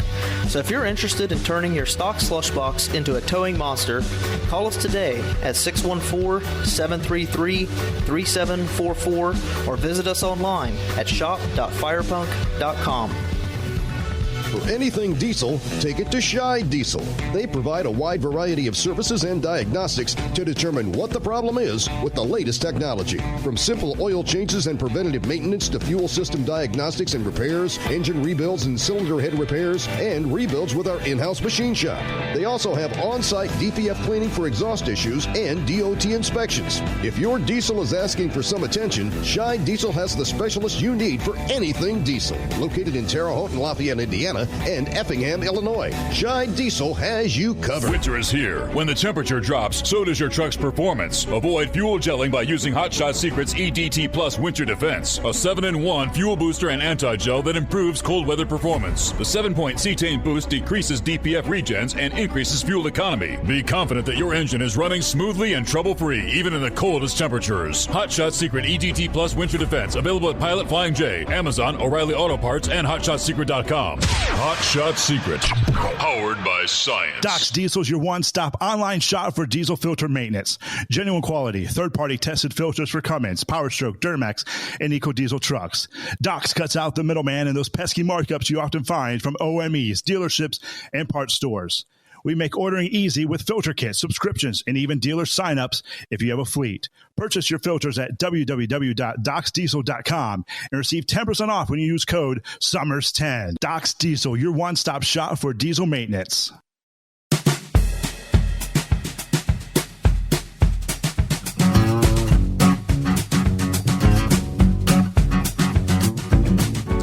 Somebody explain to me, what is a fraudulent engine? Fraudulent. Kind of confused. Is it counterfeit? Knockoffs? The photograph, they look like lawnmower engines.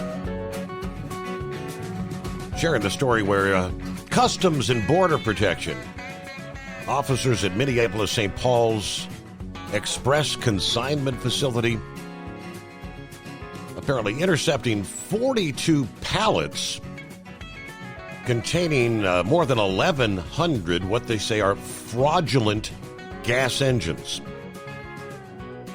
The engines came from China, had an appraised value of $1.34 million. Each pallet contained 27 engines, gas engines, was headed to various businesses across the U.S. Engines seized for not providing the proper documentation were turned over to Homeland Security for further investigation. So again, a little confused. Fraudulent engines. Customs and Border Protection is led at ports of entry by officers from the Office of Field Operations.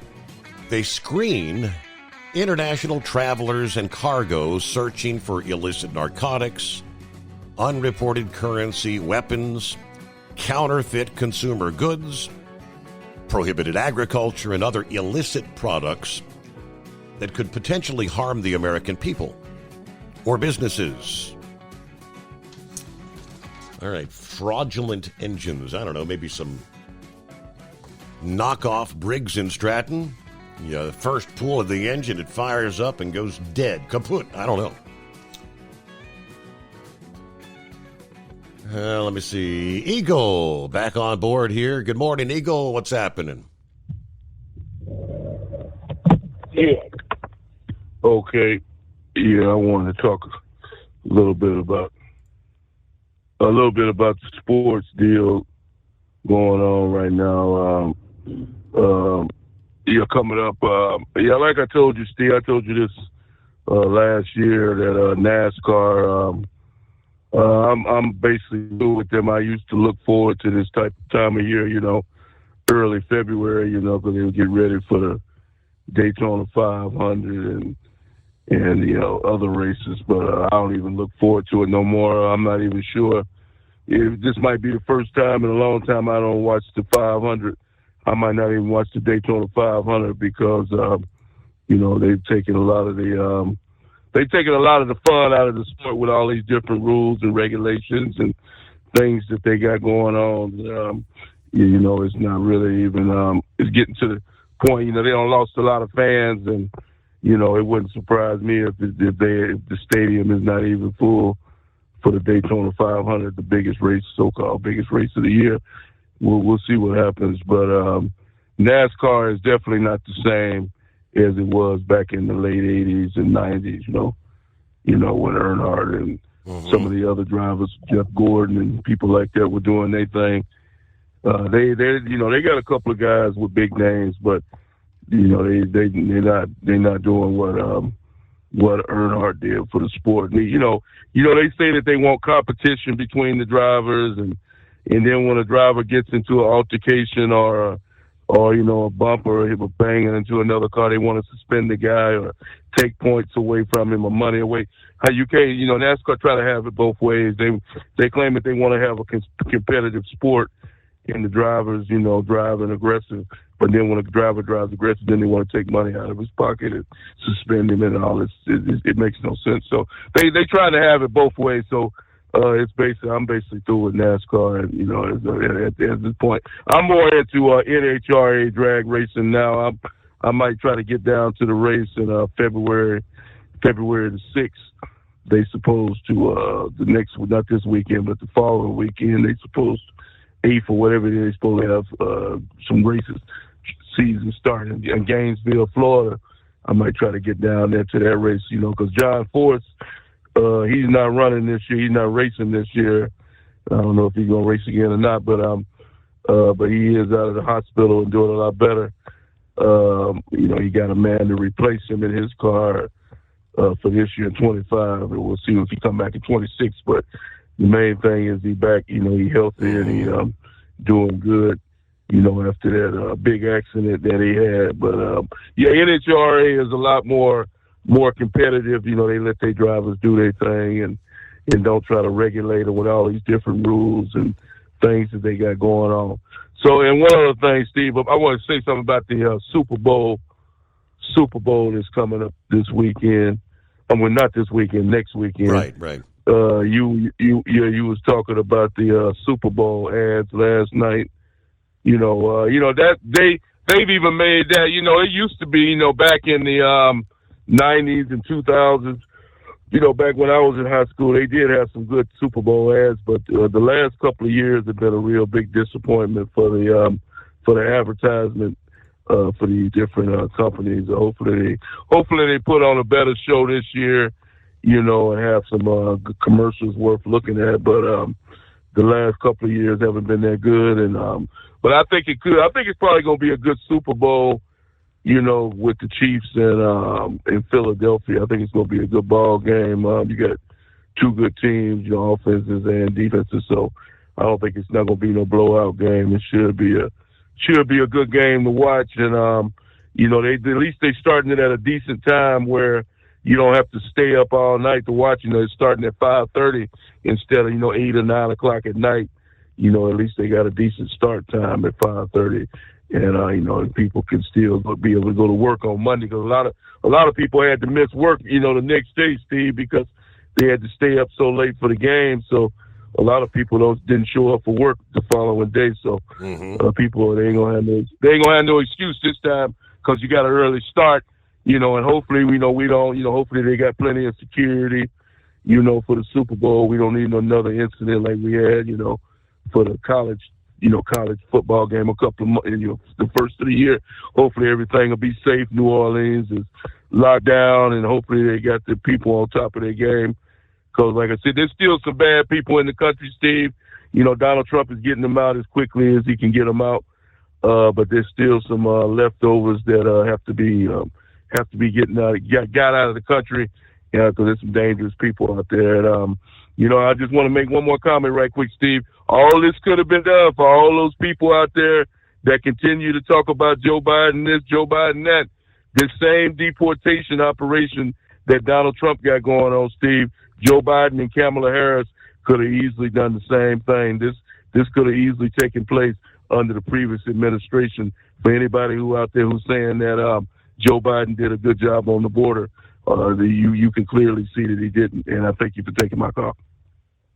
Once again, thank you very much. Eagle, all right, news update just ahead here. I think it was Knucklebuster that mentioned a little bit earlier. Zuckerberg, or a.k.a. Meta, formerly known as Facebook, agreeing to pay $25 million to settle a lawsuit filed by President Trump after the company suspended his accounts after the whole January 6, 2021 thing at the Capitol.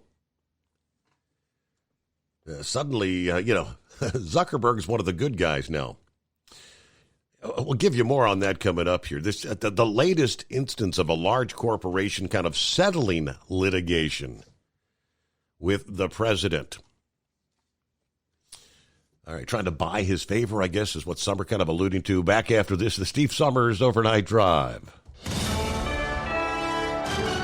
USA Radio News, I'm Anthony Lucero. A preliminary FAA report reveals that staffing at the air traffic control tower was not normal during the mid-air collision near Reagan National Airport. Staffing was not normal for the amount of air traffic and time of day. We have not reviewed any specific reports about the controllers at this time, at least from the leadership team. NTSB's Todd Inman says investigators continue to collect information on tower personnel. The tower typically has a controller focused on helicopter traffic, with another checking on both airplane and helicopter activity. 67 people are feared dead after Wednesday night's collision involving an American Airlines regional jet and an Army Black Hawk helicopter.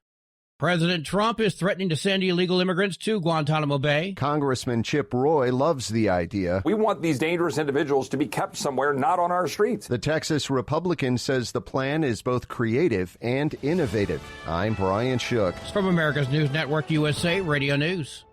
So you may ask, who are these people? These hundreds of thousands of people who've decided to do something different with how they pay for health care, and they join Medi-Share. It's a good question. Medi-Share members are people who realize they have a choice. They're not stuck with a status quo that they don't like. And we know this from research of Medi-Share members. They tend to have certain values in common, like their faith. They love that they're actually sharing with one another. They don't have to be part of a system that forces them to pay for things they don't support. They also value joining with other people who prioritize healthier lifestyles and encourage each other. They value customer service that's for them and their families. And they're entrepreneurs, people who work in the gig economy, pastors, school teachers, business people who do clearly value saving money. That's a big part of this. Up to $500 a month with Medi-Share. You too can do something different. You can start saving now. Here's the number. Call 855-SHARE-40. That's 855-SHARE-40. 855-SHARE-40. Do you have a Dodge pickup and hate your automatic transmission? Of course you do. Levon Miller at Firepunk Diesel here, and we specialize in heavy-duty and performance transmissions for your 3-quarter or 1-ton Cummins-powered truck.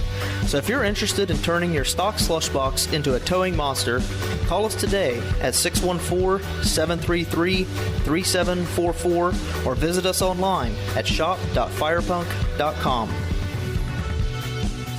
Increase fuel economy up to 7.9% with Hot Shot Secret Gasoline Extreme. The solution to maximize your engine's performance and fuel economy. Whether you're driving a sports car or a daily commuter, Gasoline Extreme is specially formulated with PEA to deep clean. Don't settle for an average driving experience. Upgrade to Hot Shot Secret Gasoline Extreme and go further on each tank. Order now on Amazon or HotShotSecret.com. Hot Shot Secret.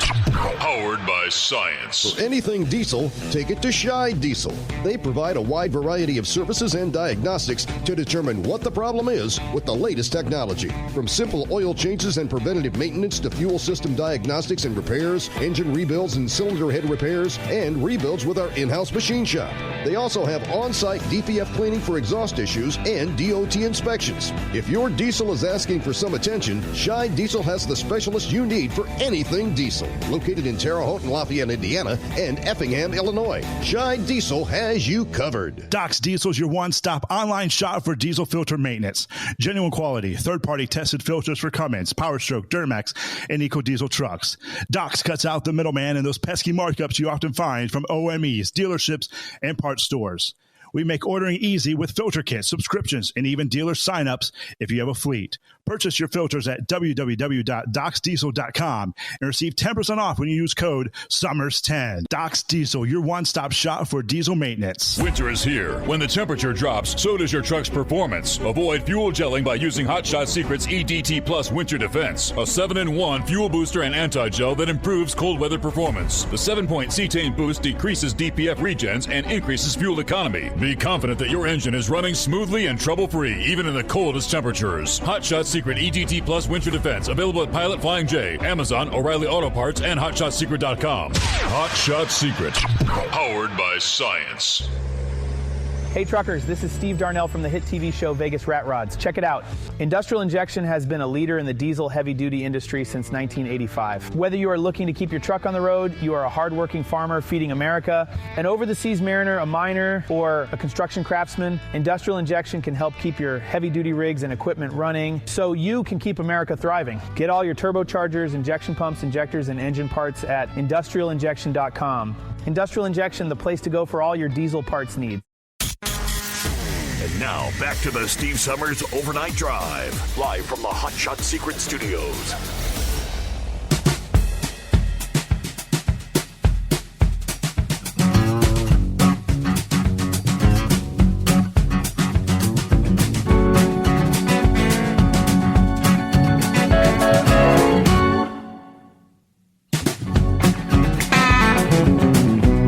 All right, back at it here.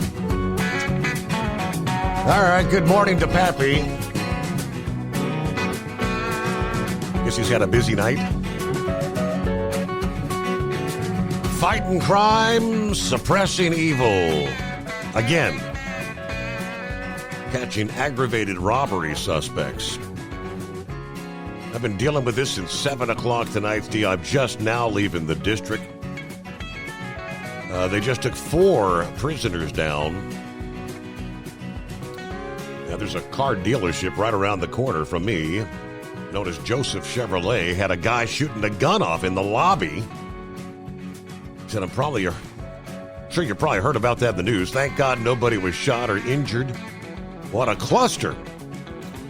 Anyway, just leaving the district. I'm off for the next week. Got my Kelly week coming on. Tell the listeners, I said, be safe and have a safe weekend.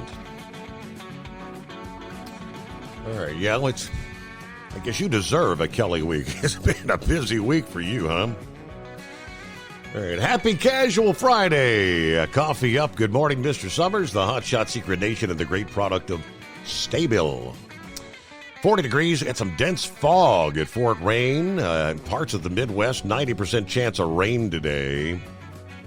But, hey, that beats snow, right? 46 for a high. A big shout out to the great Knuckle Buster. Roll on. Have a great weekend, everybody. And Semper Fi from Truck and Phil. All right, let me see. I had one other email from Seth, who kind of chimed in regards to the Black Hawk helicopter incident. His headline is, I'm with Eagle. Yeah, take into account the failure, or dare I say, ignorance of the Secret Service while Trump was campaigning. Take into account the assassination attempts. Take into account Pete Hegseth stripped General Milley of his security detail and his security clearance less than 48 hours before the collision. Take into account how many times the government and the press have blatantly lied to the American people. Yeah, us little people are supposed to believe everything they say. Well, no, not me. And they can blame themselves for our distrust. If there's one thing I know for a fact, and that is some of these people are pure evil and will do anything to retain their power. Personally, I think it was not an accident. I think it was more of a warning. Or there was someone on the plane or helicopter that was maybe a whistleblower. I don't know. He says, all right, that's differing opinions. Real quick, though, back to Facebook. The latest instance of a large corporation settling litigation with the president, who's threatened retribution on critics and rivals, as Meta and its CEO, Mark Zuckerberg, have joined other large tech companies trying to integrate themselves with the new administration. The people familiar with the matter spoke anonymously to discuss the agreement. Two of the people said terms of the agreement include $22 million going to the nonprofit that will become Trump's future presidential library. The balance will go to legal fees and other litigants, they say. The Wall Street Journal first reported the settlement. Now, we know Zuckerberg visited Trump back in November at his private Florida club trying to mend fences. Yeah, something other technology, business, and government officials have done as well. At the dinner, Trump brought up the litigation and suggested they try to resolve it, kickstarting 2 months of negotiations between the parties. Meta also made a $1 million donation to Trump's inaugural committee, and he was among several billionaires granted prime seating during the swearing-in last week in the Capitol Rotunda, along with Google's Sundar Pichai, Amazon's Jeff Bezos, Elon Musk. Before Trump's inauguration, Meta announced they were dropping their fact-checking, a longtime priority of Trump and his allies. But Trump filed a lawsuit months after his first term ended, calling the action by the social media companies illegal, shameful censorship of the American people. Now, Twitter, Facebook, Google, they're all private companies, and users have to agree to the terms of the service to use their products.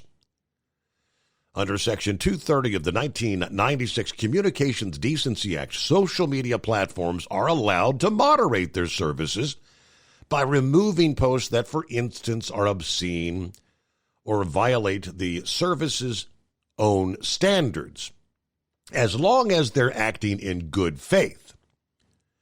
The law also generally exempts Internet companies from liability from the material that users post. But Trump and some other politicians have long argued that X, Facebook, and other social media platforms abused that protection and should lose that immunity, or at least have it curtailed. Now, this latest Meta settlement right on the heels of ABC News last month agreeing to pay $15 million toward Trump's presidential library to settle a defamation suit over George Stephanopoulos' inaccurate on-air assertion that the then president-elect had been found civilly liable for raping E. Jean Carroll. The network also agreed to pay $1 million in legal fees to the law firm of Trump's attorney. Settlement agreement describes ABC's presidential library payment as a charitable contribution, with the money earmarked for a nonprofit organization that is being established in conjunction with the yet-to-be-built library. The president has been litigious in arguing that he has been targeted with unfair coverage by the legacy media companies. He's filed a lawsuit against CBS News over claims the network aired a misleading interview with Kamala Harris on the 60-Minute program that amounted to partisan, unlawful acts of election and voter interference intended to mislead the public and attempt to tip the scales. 60 Minutes denies those claims, and he's also has a lawsuit against the Des Moines Register, the news outlet's parent company, Gannett News Service, and the Iowa newspaper pollster Ann Selzer, alleging they violated the Iowa Consumer Fraud Act by releasing the poll just days before the election that significantly understated his support in the state. Both the Des Moines Register and Selzer also deny any wrongdoing. Selzer, she was off by, 19 points? I mean, way off. I mean, not even a bad pollster gets it as wrong as she did. About 18 before the hour. Let's get back to Knucklebuster. Yes, sir. Yeah, he said in that first election that he was going to get rich off all this stuff. He's going to get that presidential library built for free, right? By the legacy media, yeah. Oh, absolutely there. Well, let's talk about that plane helicopter crash thing. You can't assume anything about that. You don't know what he was looking at. They'll never know what he was looking at unless Jesus Christ resurrected from the dead and he tells us what he was looking at there. Now, they might have had onboard cameras. I don't know. They got that. They can get it, film and tell what was going on. Then we'll know. But other than that, all you can do is make an assumption. And when you assume something, what does that do to you, Steve? Makes an ass out of you and me both, right? One thing I'm concerned about, one thing I'd really like to know is, did they have the night vision goggles on? I don't know if those are, if they had them on. I'm thinking they should have still been strapped on their heads when the helicopter was upside down. That could make a big difference. Yeah. Oh yeah, absolutely. Well, I've worn night vision goggles before. You can't see real well with them, but you can see with them there, right? Well, let's change gears. What's the healthiest way to prepare vegetables, Steve? Healthiest way to prepare vegetables? I don't know. What is it? Well, Tennessee sent this to me, and it's the way that makes you eat them. And I said, well, let's just put them in the garbage can. That'll be good too, right? Well, here's some things you can do this weekend. Watch Ohio State women's volleyball team play.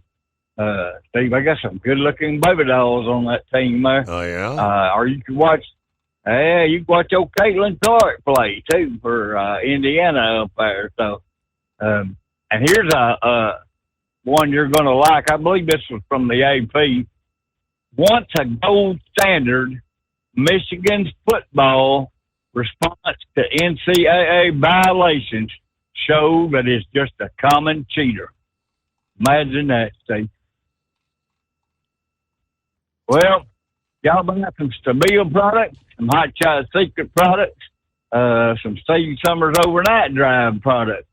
And Steve, if you get President Trump to come on a Monday morning and he does all that talking, you save your voice a little bit there on Mondays. I'd love that. Oh, yeah, that'd be awesome, wouldn't it? But I don't know. He might take up the whole show and not get no commercial breaks in there either. So, but I still like the man. Have a great day, Mr. Steve Summers. I'm cutting through Dallas, headed down here to Waco, and it's almost. Well, I might get an extra call, and it's people. Hey, I might call you back before the end of the show there. Let's see what we got going on. All right, Casual Friday. Thank you, Knucklebuster. So they've had the immigration raids going on all week, and I would not be a bit surprised. According to reports, multiple FBI agents assigned to assist ICE with the illegal alien deportations in Chicago last weekend called in sick with they call it the blue flu, according to an FBI whistleblower.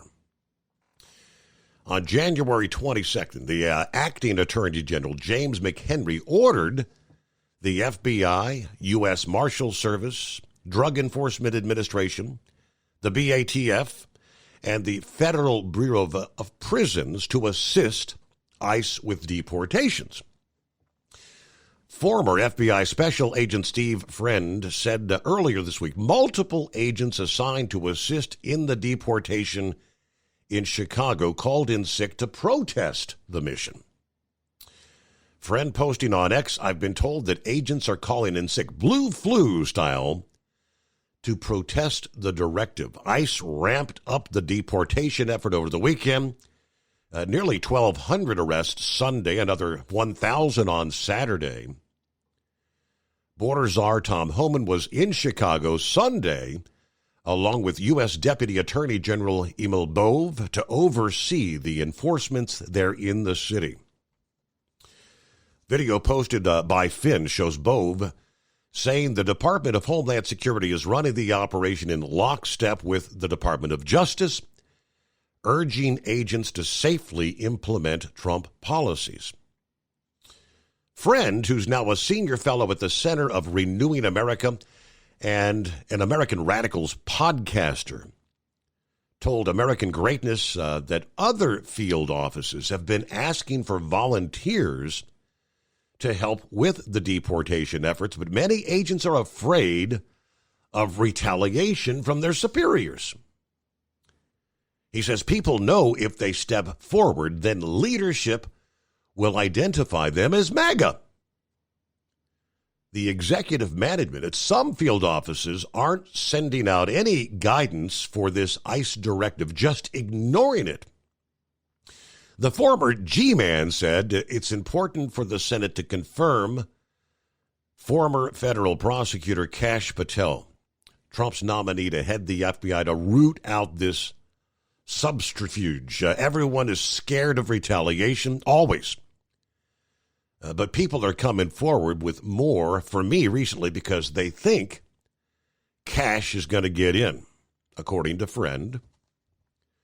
The special agent turned whistleblower was stripped of his gun and his badge, escorted out of the FBI field office in Daytona Beach, Florida, for refusing to take part in the Bureau's SWAT raids at the homes of January Sixers.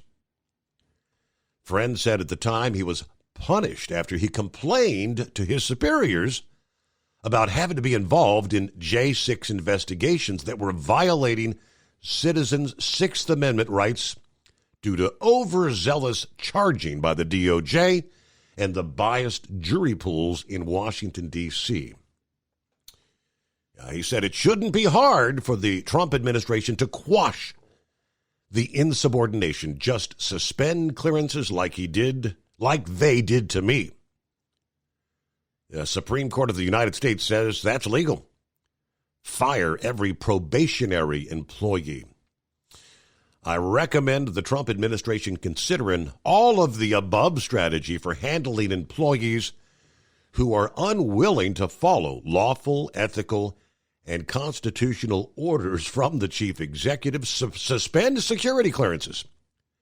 terminate probationary employees, end the telework, reassign individuals to work in hardship locations. Well, some advice, but we return after this. The Steve Summers Overnight Drive. At Hot Shot Secret, we share the science behind common diesel problems and their solutions. For example, Diesel fuel cetane levels. in many states, the cetane rating in diesel fuel is 42 to 45. Most diesel engines operate more efficiently with a cetane rating of 48 to 50. One treatment of Hot Shot Secret Diesel Extreme will raise your cetane 7 points, increase fuel economy, and improve cold starts. Due to a cleaner burn, there are less hydrocarbons and particulate matter in your exhaust. This reduces the blockage of your diesel particulate filter. Using Diesel Extreme generates 83% less DPF regenerations. The 6-in-1 Diesel Extreme formula also includes the most concentrated detergent on the market, lubricity enhancer, water demulsifier, rust and corrosion inhibitors, and a fuel stabilizer. Hot Shot Secret Diesel Extreme is available nationwide at truck stops, fine farm and auto stores, and online at hotshotsecret.com. Hot Shot Secret, powered by science. Do you have a Dodge pickup and hate your automatic transmission? Of course you do. Levon Miller at Firepunk Diesel here, and we specialize in heavy-duty and performance transmissions for your 3-quarter or 1-ton Cummins-powered truck. So if you're interested in turning your stock slush box into a towing monster, call us today at 614-733-3744 or visit us online at shop.firepunk.com. For anything diesel, take it to Shy Diesel. They provide a wide variety of services and diagnostics to determine what the problem is with the latest technology. From simple oil changes and preventative maintenance to fuel system diagnostics and repairs, engine rebuilds and cylinder head repairs, and rebuilds with our in-house machine shop. They also have on-site DPF cleaning for exhaust issues and DOT inspections. If your diesel is asking for some attention, Shy Diesel has the specialist you need for anything diesel. Located in Terre Haute and Lafayette, Indiana, and Effingham, Illinois. Shy Diesel has you covered.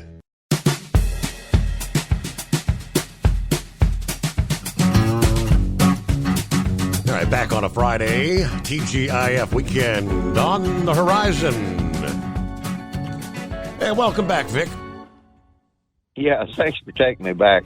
You can tell I've been off the road for a while, and I kind of forget that sometimes roads, the U.S. roads and interstate roads can get confused. U.S. 74 is the 74 I was talking about. I tried to send you an email, but they've been working on our internet all day long. For some reason, it didn't go through. So I just want to make that clear because U.S. 74 is right out of Asheville there. Whenever you come down 26 and get on to the US 40 there, you don't go very far, just outside of Asheville there, and you pick up US 74, and that takes you over to Charlotte, and that's where the saluted grade is. And I-74, it does intersect 40, but I think it's up around Asheboro, High Point, somewhere up into there. You would actually pass up I-77 if you went to that one. So I just want, just in case people that aren't familiar with it, or someone might kind of wonder why I was routing anybody way up past 77 to get on. Okay. It was US 74 I was talking about. Gotcha. And the other thing too is I haven't been on the Beltway up there in, 2013 to 12 years. So this might be a little dated, but used to when you got on the Beltway around Washington, D.C.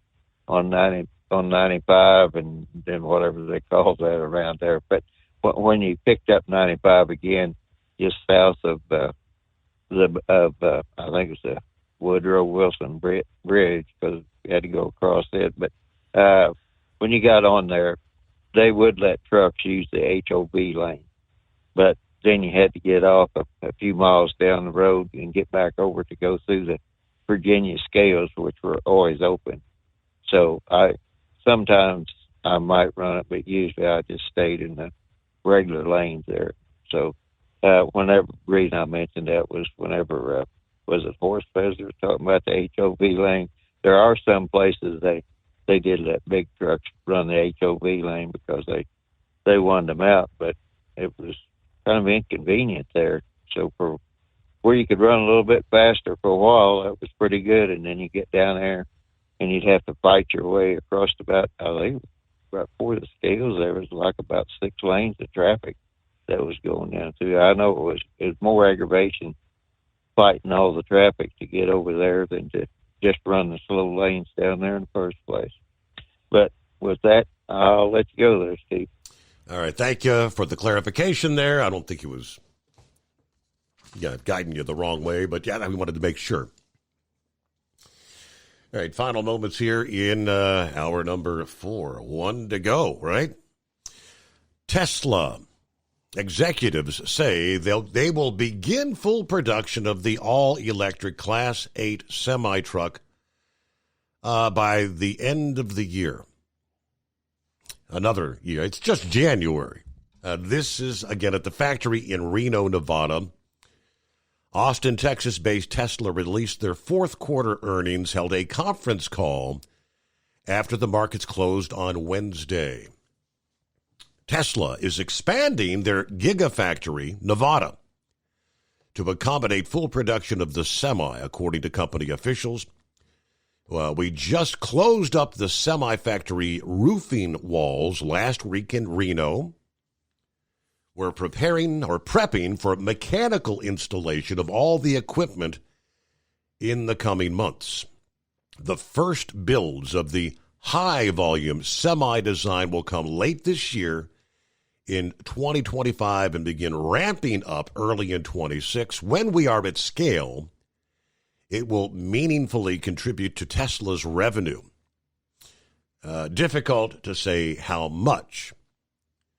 This has been a long time coming. They introduced the Semi in November of 2016, launched the pilot production in 22. They delayed mass production several times over the last 2 years. So we'll see if they can maintain that schedule and be up to full production. Supply and demand. Is the demand going to be there for Tesla to be pumping out full production of the electric truck? I question. 844-844-3388. Let's face it, winter is here. When the temperature drops, so does your truck's performance. You know what I'm talking about. The hard, cold starts, rough idling, and fuel gelling. Avoid these problems by using Hot Shot Secret's EDT Plus Winter Defense. EDT Plus Winter Defense is a concentrated 7-in-1 fuel booster and anti-gel that prevents gelling and improves engine performance in the coldest of climates. The 7-point cetane boost decreases DPF regens, increases fuel economy and winter operability, plus the lubricity protection of LX4 to extend fuel system life. With EDT Plus Winter Defense, you can be confident that your engine is running smoothly and trouble-free, even in the coldest temperatures. Hot Shot Secret EDT Plus Winter Defense is available at Pilot Flying J truck stops, Amazon, O'Reilly Auto Parts, and HotShotSecret.com. Hot Shot Secret, powered by science. Do you have a Dodge pickup and hate your automatic transmission? Of course you do. Levon Miller at Firepunk Diesel here, and we specialize in heavy-duty and performance transmissions for your 3-quarter or 1-ton Cummins-powered truck. So if you're interested in turning your stock slush box into a towing monster, call us today at 614-733-3744 or visit us online at shop.firepunk.com. For anything diesel, take it to Scheid Diesel. They provide a wide variety of services and diagnostics to determine what the problem is with the latest technology. From simple oil changes and preventative maintenance to fuel system diagnostics and repairs, engine rebuilds and cylinder head repairs, and rebuilds with our in-house machine shop. They also have on-site DPF cleaning for exhaust issues and DOT inspections. If your diesel is asking for some attention, Scheid Diesel has the specialist you need for anything diesel. Located in Terre Haute and Lafayette, Indiana, and Effingham, Illinois. Scheid Diesel has you covered. You USA Radio News, I'm Anthony Lucero. A preliminary FAA report reveals that staffing at the air traffic control tower was not normal during the mid-air collision near Reagan National Airport. Multiple media reports cite a source stating staffing was not normal for the amount of air traffic and time of day. We have not reviewed any specific reports about the controllers at this time, at least from the leadership team. NTSB's Todd Inman says investigators continue to collect information on tower personnel. The tower typically has a controller focused on helicopter traffic, with another checking on both airplane and helicopter activity. 67 people are feared dead after Wednesday night's collision involving an American Airlines regional jet and an Army Black Hawk helicopter. The U.S. Department of Justice could be dropping federal charges against New York City Mayor Eric Adams. The possibility comes months after Mayor Adams pled not guilty to a 5-count indictment that charged him with bribery, conspiracy, and campaign finance violations. So how do New Yorkers feel if the charges just disappear? He should pay for what he's doing. Of course, it bothers me because I think that, you didn't fully go through with an investigation. The mayor needs to address those charges, right? And I think the way they did with the president. Mayor Adams did meet with President Trump earlier this month, but he told reporters and the public they didn't speak about his case and focused on how best to serve New York City. I'm Natalie Migliori. President Trump is threatening to send illegal immigrants to Guantanamo Bay. Congressman Chip Roy loves the idea. We want these dangerous individuals to be kept somewhere, not on our streets. The Texas Republican says the plan is both creative and innovative, but the president of Cuba has other words. Miguel Diaz-Canel called it an act of brutality. I'm Brian Shook. Stocks closed higher after a volatile day on Wall Street. At the closing bell, the Dow Jones Industrial Average gained 168 points. The S&P 500 rose 31 points. The Nasdaq gained 49 points. I'm Kristen Marks. From America's News Network, USA Radio News. So you may ask, who are these people? These hundreds of thousands of people who've decided to do something different with how they pay for health care, and they join Medi-Share. It's a good question. Medi-Share members are people who realize they have a choice. They're not stuck with a status quo that they don't like. And we know this from research of Medi-Share members. They tend to have certain values in common, like their faith. They love that they're actually sharing with one another. They don't have to be part of a system that forces them to pay for things they don't support. They also value joining with other people who prioritize healthier lifestyles and encourage each other.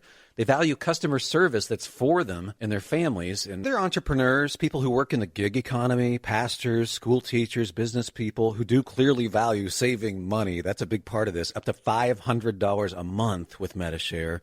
You too can do something different. You can start saving now. Here's the number. Call 855-SHARE-40. That's 855-SHARE-40. 855-SHARE-40.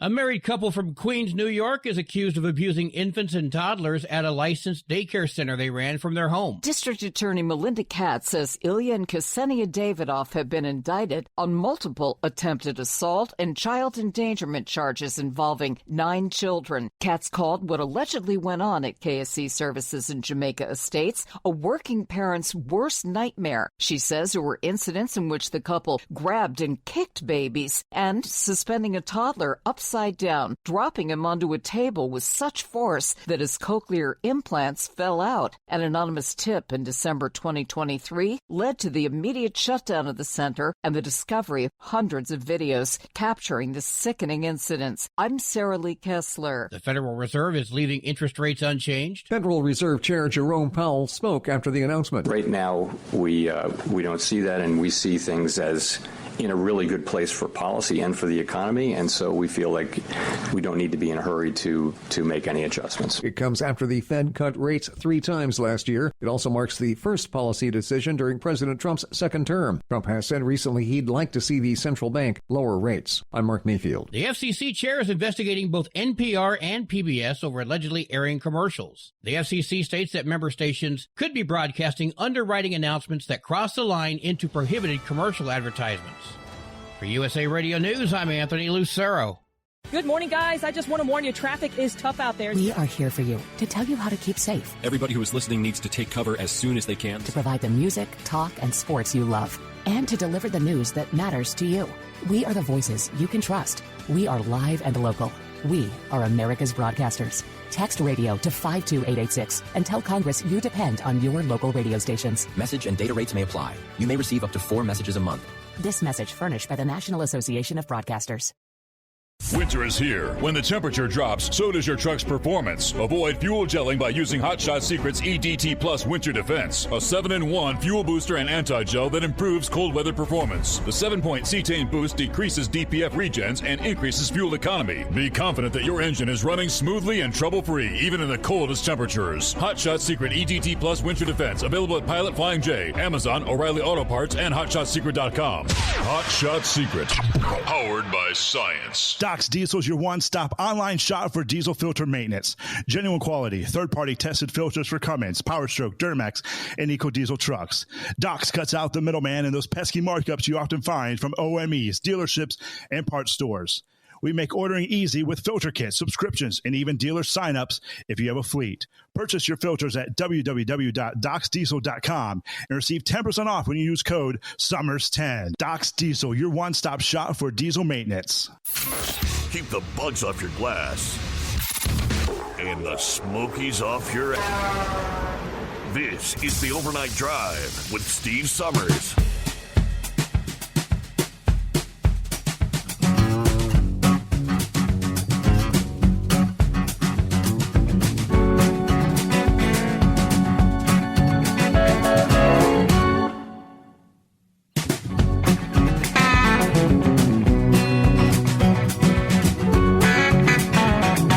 That's my cue to get back underway here for the final hour on a Friday.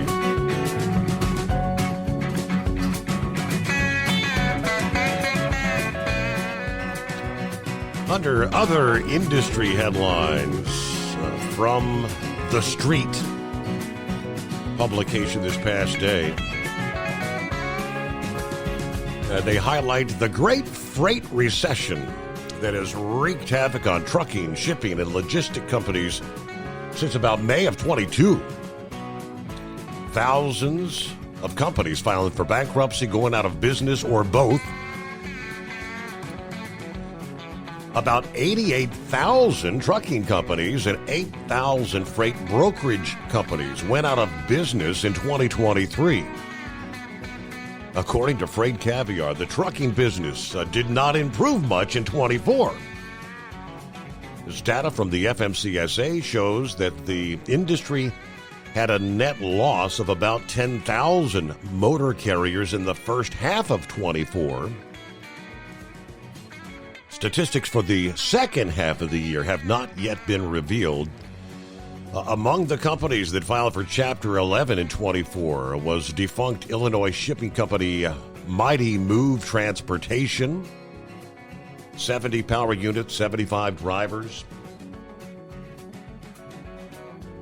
About a week later, Miami, Florida-based Star Transportation, PA, and 5 affiliates filed for Chapter 11 November 1 to reorganize their businesses.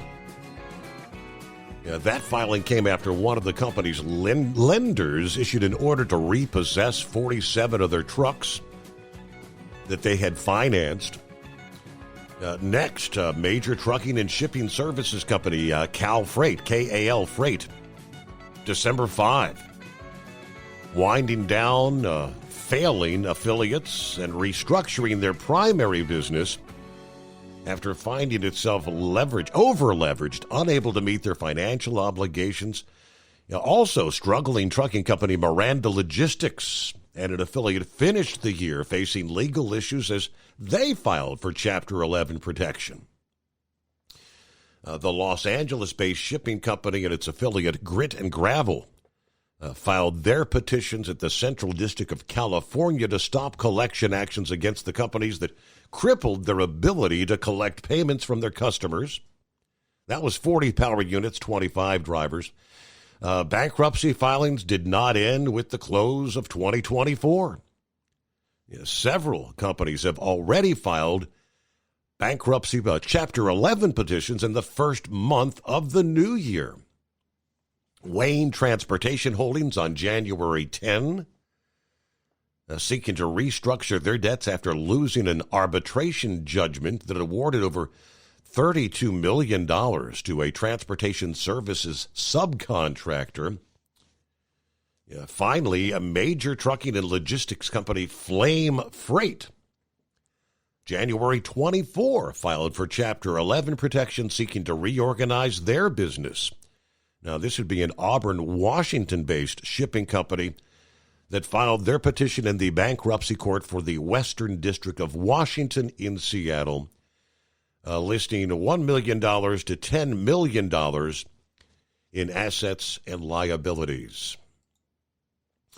So I guess technically the field is still clearing as we roll into the new year. Meanwhile, the management from freight broker Landstar Systems says the truckload market is kind of stuck between cycles. Landstar president and CEO Frank Lonegro says, "I'd like to think we're in the beginning of the next cycle.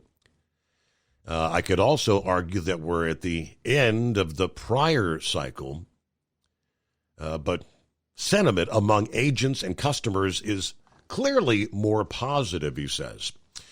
The Jacksonville, Florida-based company missed fourth quarter expectations, posting earnings per share of $1.31.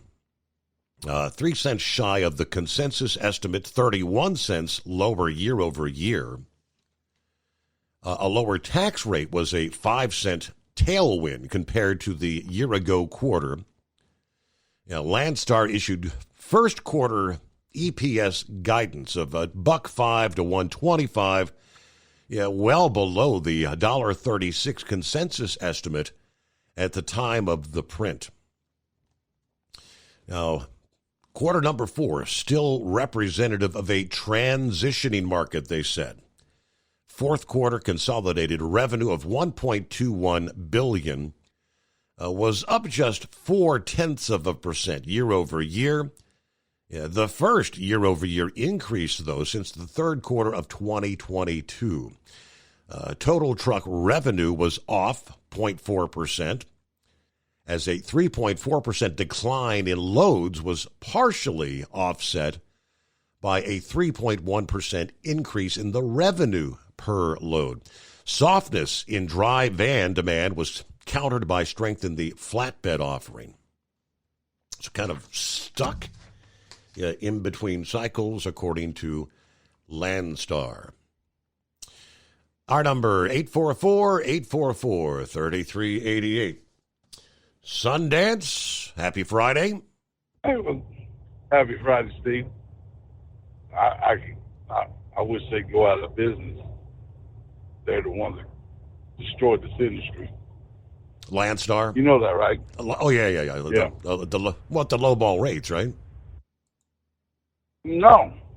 Well, see, it's a Ponzi scheme that they've got set up, right? They're like a casino. They always win. They're the house. Because if they bid $1,000 on a load and they take 35%, they make $350. That driver, after expenses, it costs him $650 for that load. He don't make a damn thing. See, the only way we're going to fix this is if the driver gets the money from the shipper, and then after he figures out his expenses and pays himself, and he gives them 30% of what's left over. You know what I'm saying? You think that we could get it done? Or how about we just separate the truck driver's pay from the broker pay? Like, say the shipper pays the truck driver what the truck driver asks for, and whatever he feels.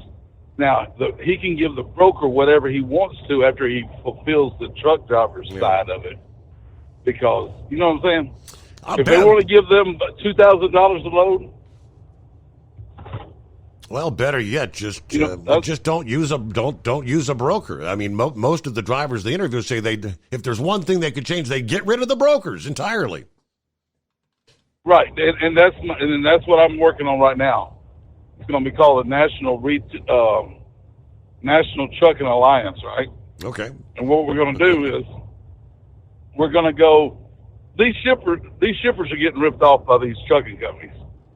When you have these trucking companies making $200,000 a year off a truck after they pay the driver and everything, that's $200,000 extra that they charge the customer, the shipper. Shippers need to go back and get their own trucks, run their own drivers out of their own hometown. They go out, they go 1,000 miles out, and they get 1,000 miles coming back, and, you know, and make it more efficient. The system is so inefficient. Like these customers or these trucking companies, they are charging round trip on the loads, right?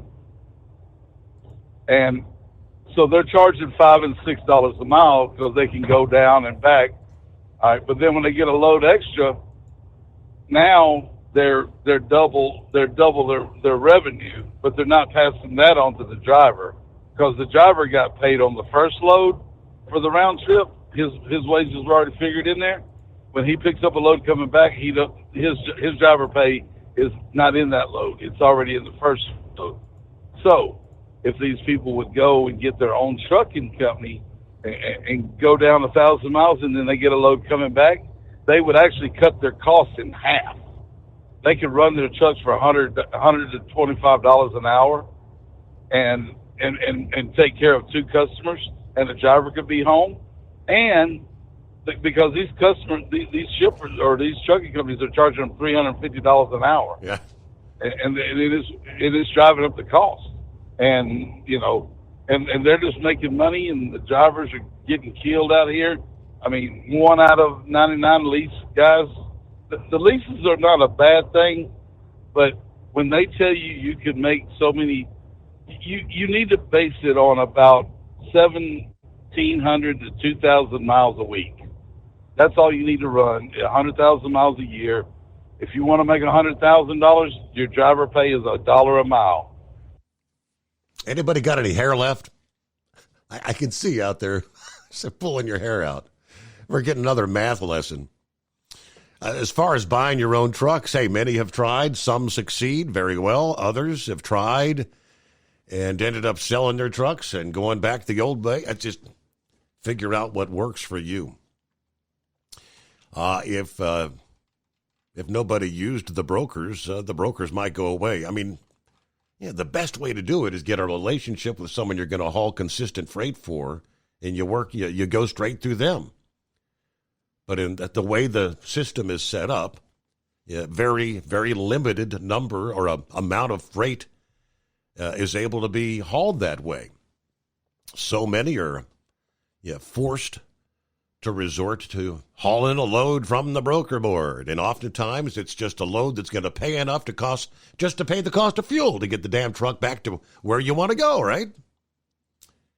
Somebody hauling that cheap freight. How many decades have we been saying, don't haul cheap freight? Nonetheless, Steve, good morning. All the listeners out there, finally Friday, best day of the week. Looking forward to a nice, relaxing weekend. No plans.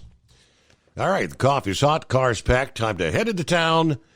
It's going to be a wet one out there today. Everybody enjoy the day, enjoy your weekend from Steve there in Columbus, Ohio. Doc's Diesel is your one-stop online shop for diesel filter maintenance. Genuine quality, third-party tested filters for Cummins, PowerStroke, Duramax, and EcoDiesel trucks. Doc's cuts out the middleman and those pesky markups you often find from OMEs, dealerships, and parts stores. We make ordering easy with filter kits, subscriptions, and even dealer sign-ups if you have a fleet. Purchase your filters at www.docsdiesel.com and receive 10% off when you use code SUMMERS10. Doc's Diesel, your one-stop shop for diesel maintenance. Do you have a Dodge pickup and hate your automatic transmission? Of course you do. LaVon Miller at Firepunk Diesel here, and we specialize in heavy-duty and performance transmissions for your 3/4 or 1-ton Cummins-powered truck. So if you're interested in turning your stock slush box into a towing monster, call us today at 614-733-3744 or visit us online at shop.firepunk.com.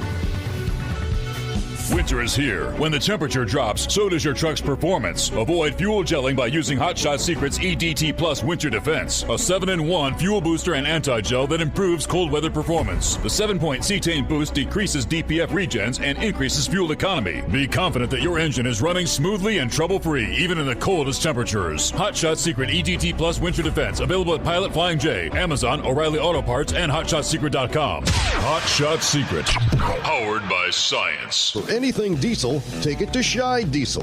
They provide a wide variety of services and diagnostics to determine what the problem is with the latest technology. From simple oil changes and preventative maintenance to fuel system diagnostics and repairs, engine rebuilds and cylinder head repairs, and rebuilds with our in-house machine shop.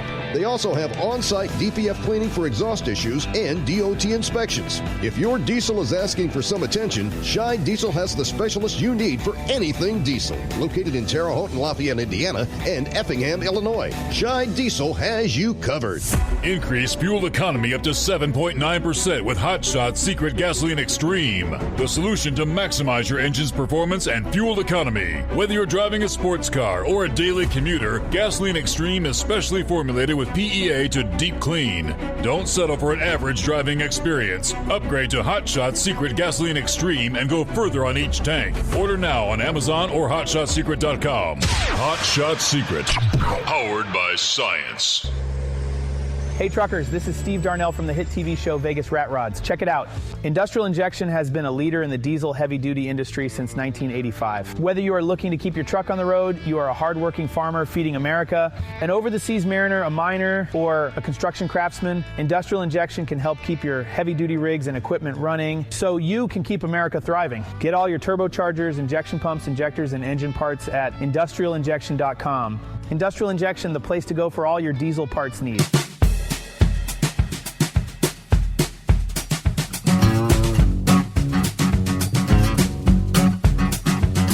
All right, there was a quick blurb that come down the past day, or earlier this week, rather, that President Trump says he's going to impose tariffs on imported computer chips, pharmaceuticals, and steel in an effort to get the producers to make them in the United States. That's where he was speaking at the Doral Golf Club to Republican lawmakers. Said he would also impose tariffs on aluminum and copper, metals that are needed to produce U.S. military hardware. He says we've got to bring production back to our country. All right, not often do we hear from Philip on a Friday morning. Morning, Philip. Morning, buddy. How you doing today? Casual Friday. Yeah, I heard that. That numbers guy on before me, and business is business. If you know and you agree upon a number, you've agreed upon it. That's business. So deal with it. Don't if you want to change the way things are, try to do it if you want to. But business is business. We've seen that with deregulation and all that, but. I got to make a real quick comment. Somebody had made a comment about me yesterday. Eagle, I appreciate what you do, buddy, and I appreciate your comments and your opinion. We can agree to disagree, but when it comes down to experience, I know what I did in the late 80s, and I didn't form an opinion yesterday. I was merely given information about how we're going to do an investigation. Mm-hmm. So before you say I have an opinion, or before you question my experience, I live in Florida. You say you live in Florida. Steve's got my contact information. Why don't you give me a phone call and we can get together and we can talk about it? Okay? Because the one thing is, I busted my butt in the late 80s working on airplanes. I didn't do it as long as trucking. But I know where I was at, and I know what happened, and I know I was the guy that was standing 12 hours on flight line in the rain waiting for an airplane to come. So I don't want to hear you garbage. All right, I don't want to hear it. All right, on to something else different than that. You're just talking about tariffs on metals, Steve. You got to be careful for that. I think what President Trump needs to focus on right now is cleaning up what he's got in his own house. If you want these people to make stuff over here, you need to make it to where the EPA and all that folks, I'm not saying lower standards, but we need to figure out the standards, because there's a lot of processes that we can't make stuff because of the EPA here. And that's why it was moved over to China and those places to make it, and as far as being cheaper as well. That's something else we need to focus on. We need to focus on getting the pricing down on something that's made in America so people can afford it. Mm-hmm. What do you think about that, Steve? Yeah, I mean, we do have a new EPA head, Lee Zeldin, confirmed. So, like all the other departments, a new boss in town. I think we may see a lot of regulatory, bureaucratic red tape being cut, and all this, climate change, tree hugger stuff, going into the EPA is going to go to the back burner. It does. There's a lot of things. I mean, you look at the situation in California with the fires right now. You see how much focus California has had on the environment for how many years, and look at what the environment is now out there. You know what I mean, Steve? Yep. You can do all the stuff you want to do to try to save a tree, and I don't have a problem with that. I don't have a problem with that at all. You can do all the stuff you need to do to try to save an animal. I understand that. But sometimes it's going to work out against you. And it worked out against them out there, and Mother Nature did it. Now, who's Gavin Newsom going to blame on that one? You know what I mean? Mm-hmm. You going to sit and blame that on Mother Nature? Well, you know what? Sometimes you get bit. That's the way it is. That's the way it is. But that's what I think Trump needs to do, is he needs to get with the folks here, like say these people that make these chips, that have these companies in America that make all their stuff out of America. He needs to get with them and say, listen, you need to focus on getting it back over here and being self-reliant. Throwing tariffs out there and that stuff, that's fine and dandy. You just going to, for lack of a better way of saying it, they're going to make people mad. I don't want to say the right way, but what I was going to say, but, it's just one of those things, so, yeah, I figured I'd call in a little early this week, got up a little early, and I want to say Eskimo Mom and her husband, I hope they get better. They're down sick right now, so. But that's all I got today, buddy, and y'all have a good one. Thank you. All right. So, all right. I guess they got, I don't know, did someone say they had COVID, or it might have been someone else? I'm not sure. But anyway, prayers for a speedy recovery there, Eskimo Mom. It's that time of year. According to the CDC, the regular old flu bug is breaking out all over the place, which is not surprising. It's cold and flu season, right? Real quick, did you catch that former Senator Bob Menendez, it was kind of shadowed with the other breaking stories, the airline crash, but he was sentenced to 11 years in prison over his conviction last year for taking bribes, including gold bars, in exchange for favors for Egypt and other New Jersey businessmen. Now, the once powerful Democrat who spent nearly 19 years representing New Jersey in the Senate, found guilty on all 16 felony counts, including bribery and fraud. Also found guilty of acting as a foreign agent, which is a first for a United States senator, they say. All right, I guess he's going to be out of jail right until his wife goes through her trial. See how much time she gets.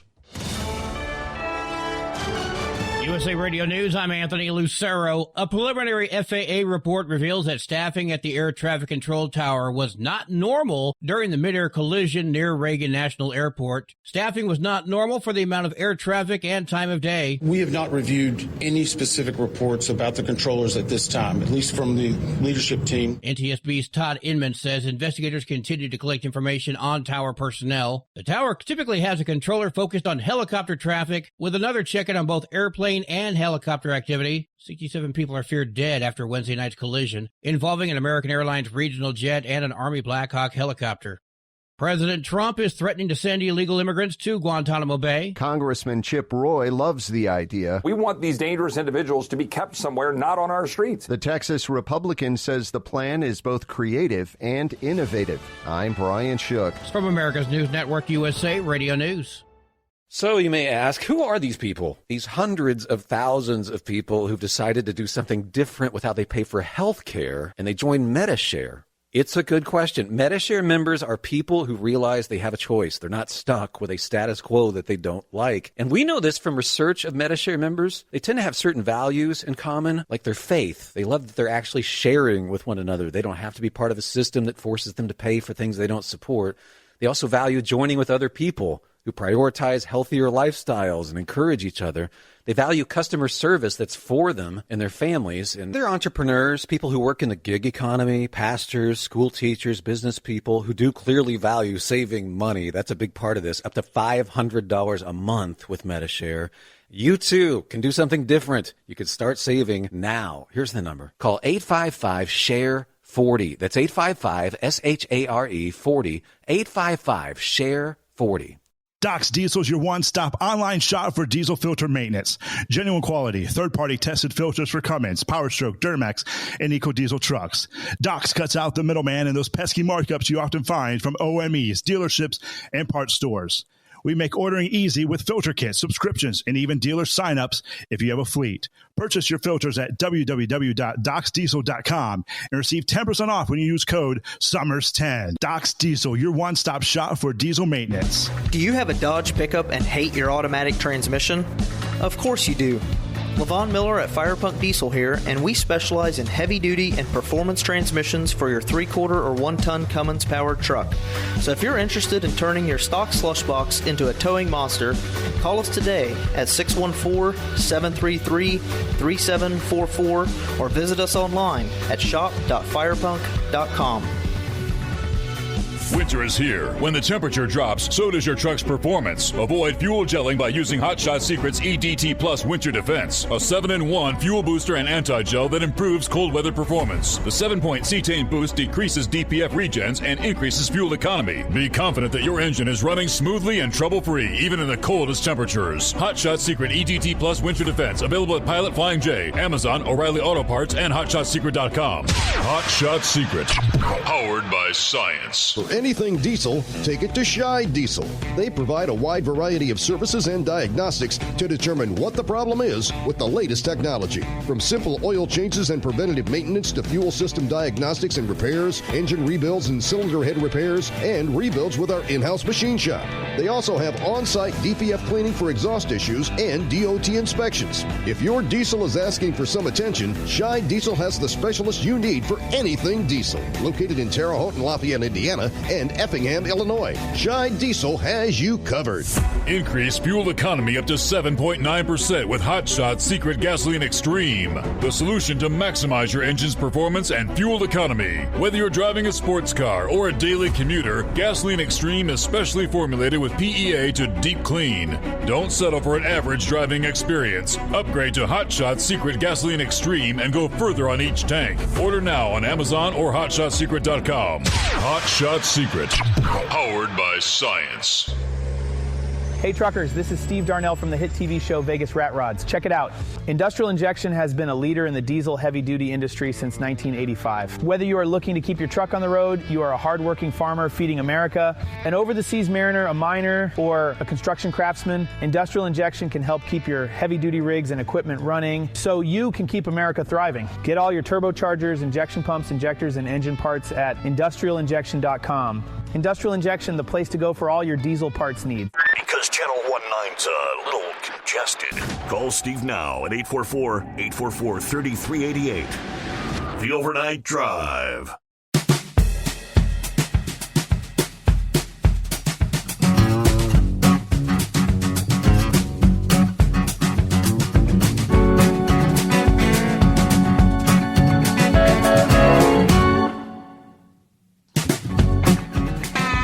All right, back on a Friday, TGIF.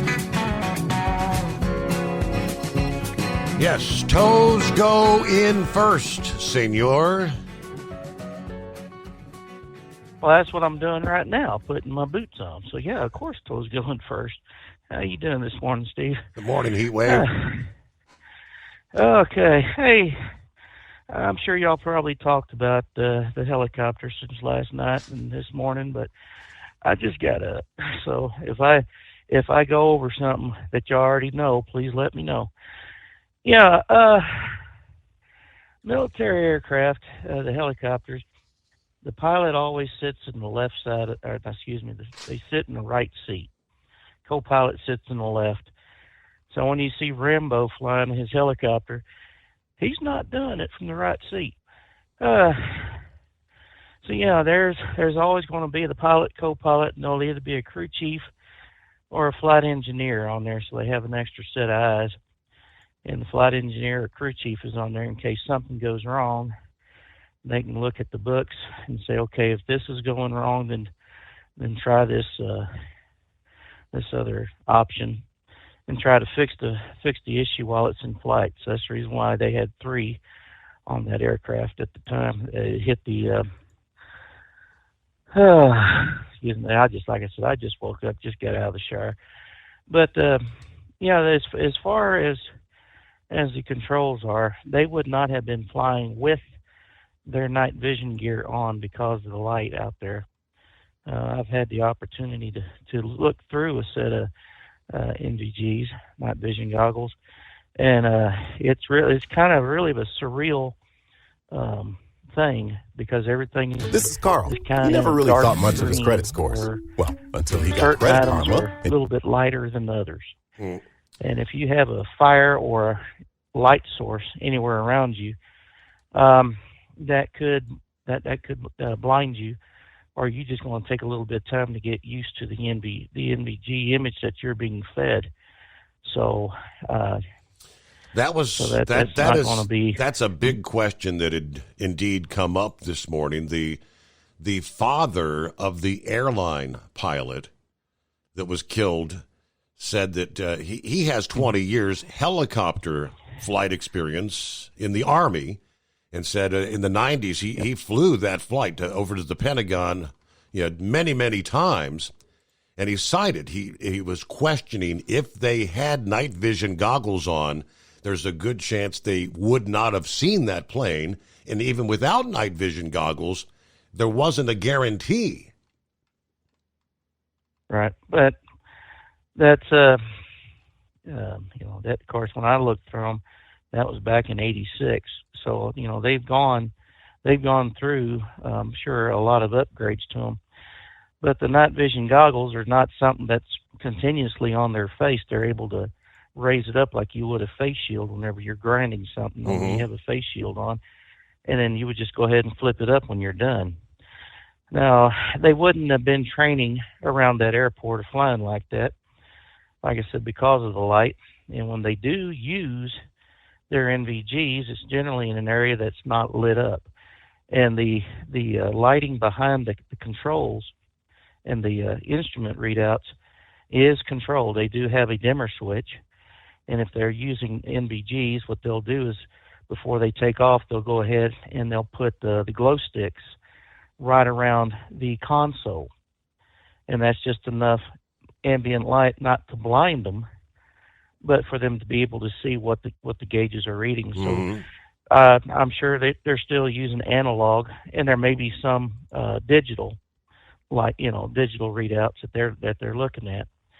And I think I never really dug into it, but I think the reason why the pilot is on the right side is because of the way our helicopters are set up. Whenever they fly, they look like they may be level, but they're actually, the left skid or the left side is just a little bit lower than the right. Flying a helicopter is kind of like playing in the band. You've got one hand on the cyclic, which is the stick between their legs in front of them. Then you've got your collective, which has your, on the pilot side, is a lot more bigger than the co-pilot side. But you also have your throttles. They're rolling throttles. on the collective. Collective helps you go up and down depending on what you want to do, and the cyclic is what changes the blade pitch to go, left, right, forward, or backwards. So, yeah, they've got their feet on pedals, and like I said, the left skid's just a little bit lower than the right side, so the pilot would normally be on the right side because he'll have a higher, not much higher, but I mean it'll be there. But my experience, they wouldn't have been running anywhere near a city with the NVGs on. Okay. And they would have been running with the marker lights. They have red and green on top by the cabin, or where the side doors are, where extra people would be in if they were doing a mission or just flying around. They would have had their spotlight on, and they would have had the because they use the front spotlight as landing light. And then they have red strobe lights on top and bottom, and they also have a white strobe light on the bottom. So, I mean, they would have been visible to the other aircraft as well. They wouldn't have been just flying around in the dark, so to speak. So, the first thing I was thinking of was like, oh, somebody screwed the pooch on that one, and they sure did. Not having enough people in there to staff.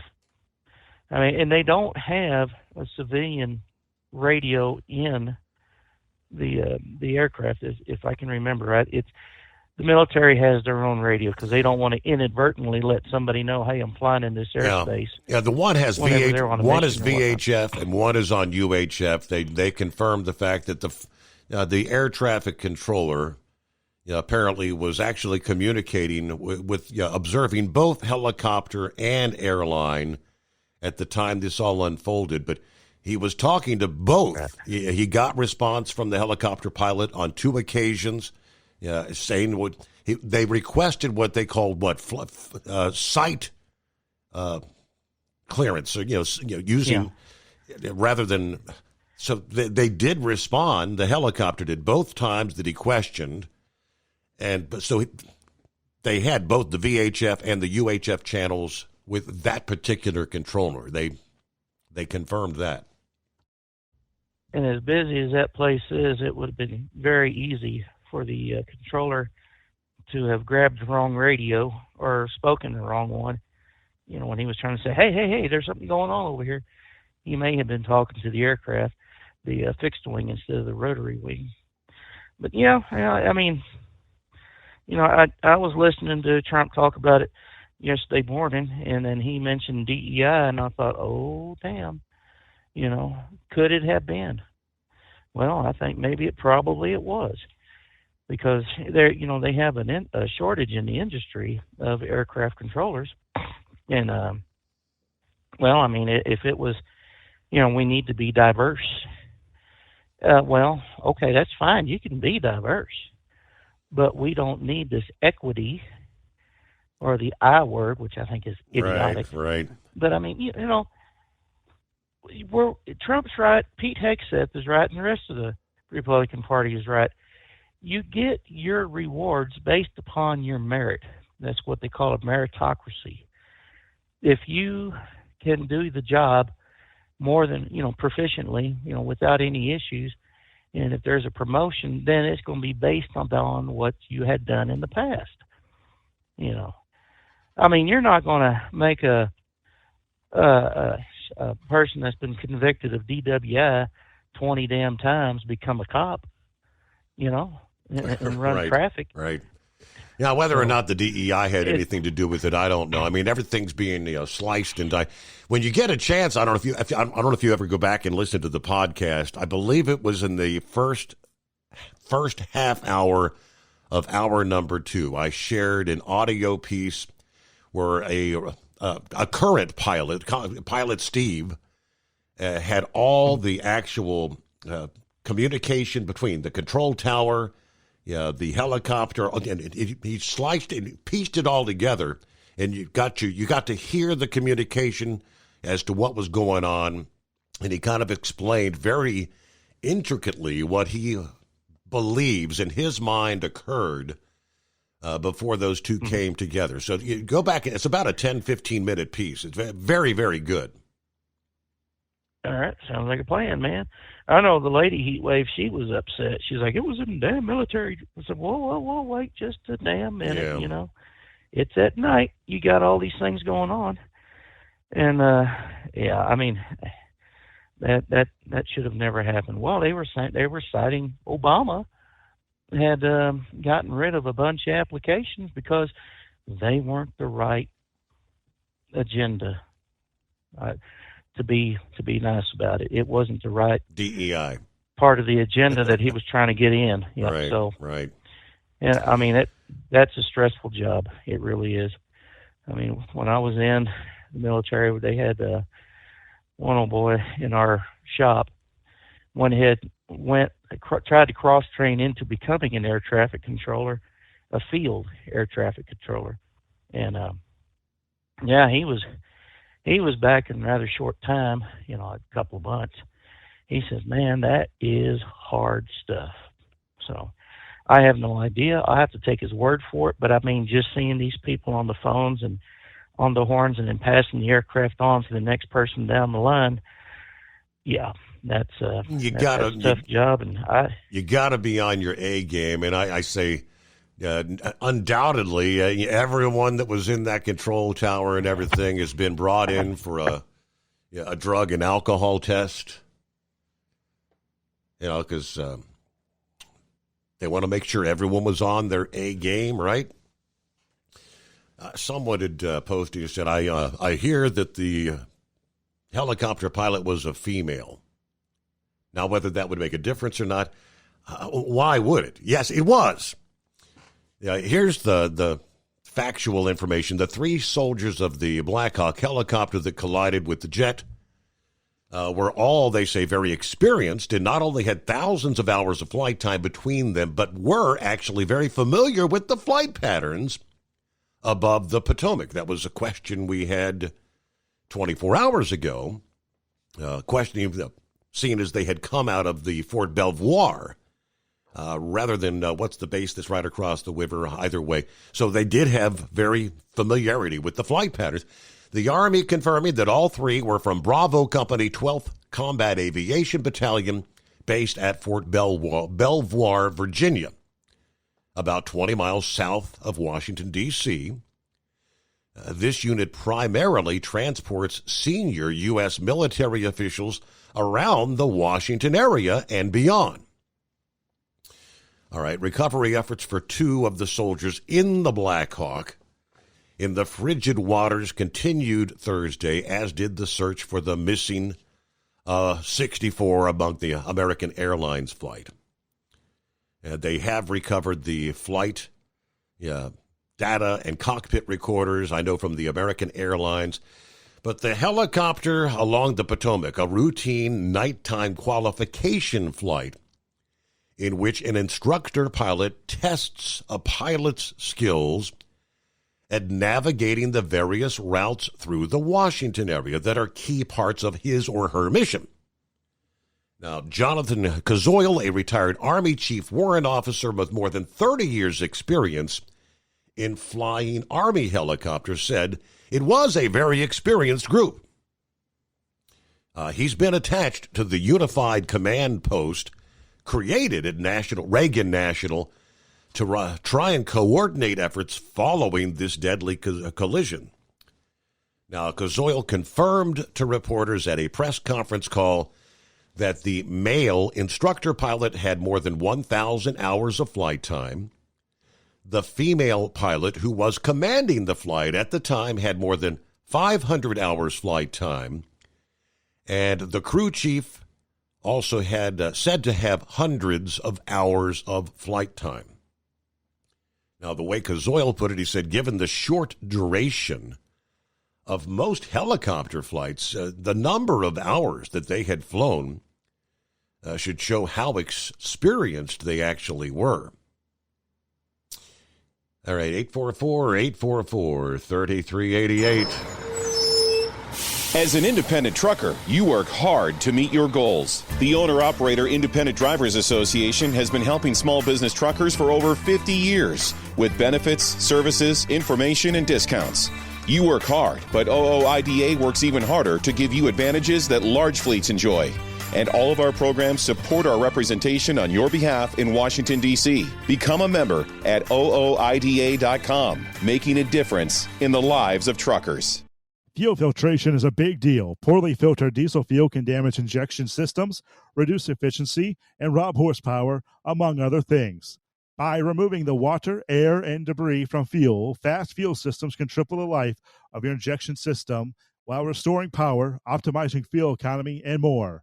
Not sure what your truck needs? Give us a call at 636-433-5410 or learn more at fastride.com.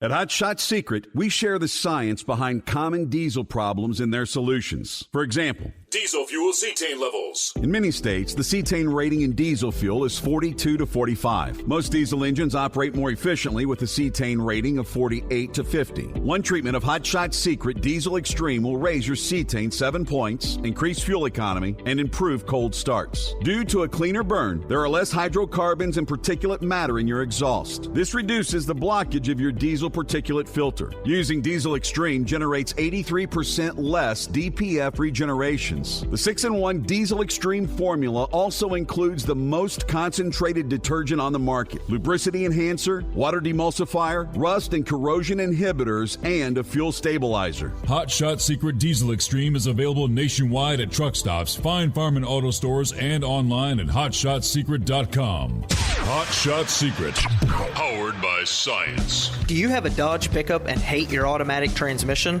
Of course you do. Levon Miller at Firepunk Diesel here, and we specialize in heavy-duty and performance transmissions for your 3-quarter or 1-ton Cummins-powered truck. So if you're interested in turning your stock slush box into a towing monster, call us today at 614-733-3744 or visit us online at shop.firepunk.com. For anything diesel, take it to Scheid Diesel. They provide a wide variety of services and diagnostics to determine what the problem is with the latest technology. From simple oil changes and preventative maintenance to fuel system diagnostics and repairs, engine rebuilds and cylinder head repairs, and rebuilds with our in-house machine shop. They also have on-site DPF cleaning for exhaust issues and DOT inspections. If your diesel is asking for some attention, Scheid Diesel has the specialist you need for anything diesel. Located in Terre Haute and Lafayette, Indiana, and Effingham, Illinois. Scheid Diesel has you covered.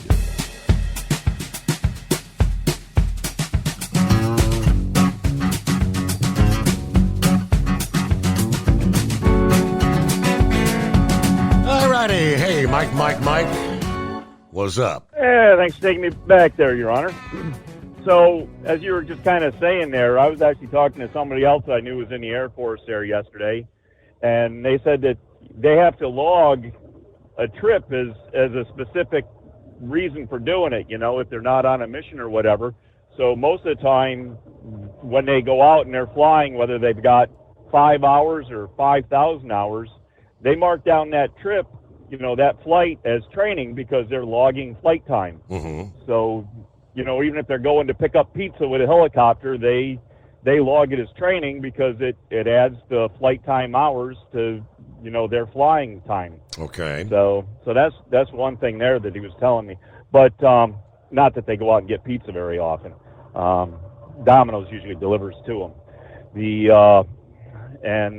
one thing I didn't hear from the air traffic controller, and whether it just didn't make it out in the communication or whether it wasn't said, was I don't know if he told the helicopter pilot how many planes were actually in the vicinity they should be looking at to, get a visual on, the one specific one. Correct. He just said, do you have visual? And that's where, Captain Steve was saying, I believe he was seeing this particular plane, the one that was behind the one that they actually made contact with. So if the air traffic controller said there was, three fixed-wing aircrafts in your vicinity, make sure you specifically see this one, then it might have, they might have been looking more than just saying, hey, I see the airplane, we're good. And so So maybe it's a little breakdown in that way. But as I say, the transmission that we could hear, I mean, your pilot Steve there, he did a good job.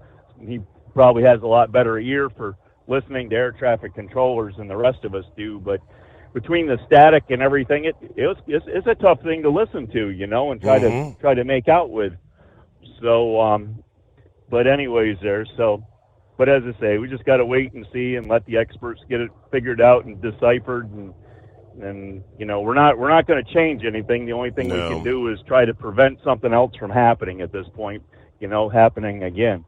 So anyways, but so I heard Eagle there a little earlier there talking about NASCAR and how he's not going to really want to participate with watching or anything, and I know he's always was a pretty big fan and liked to go to the races and get tickets, and I think he bought some memorabilia and swag at times. And well, if he's going to have all this extra money from not doing that, I'd like to help him out with that if I could. I bet you would. If he'd like to go to wishconvoy.org and look up horse feathers there, I mean, and we'll take any donations that he might want to contribute there. So, so yeah, anybody else too, if you want to give up a cup of coffee or something like that, just gander over there to wishconvoy.org and you can check out all the different drivers. And at this point, we get done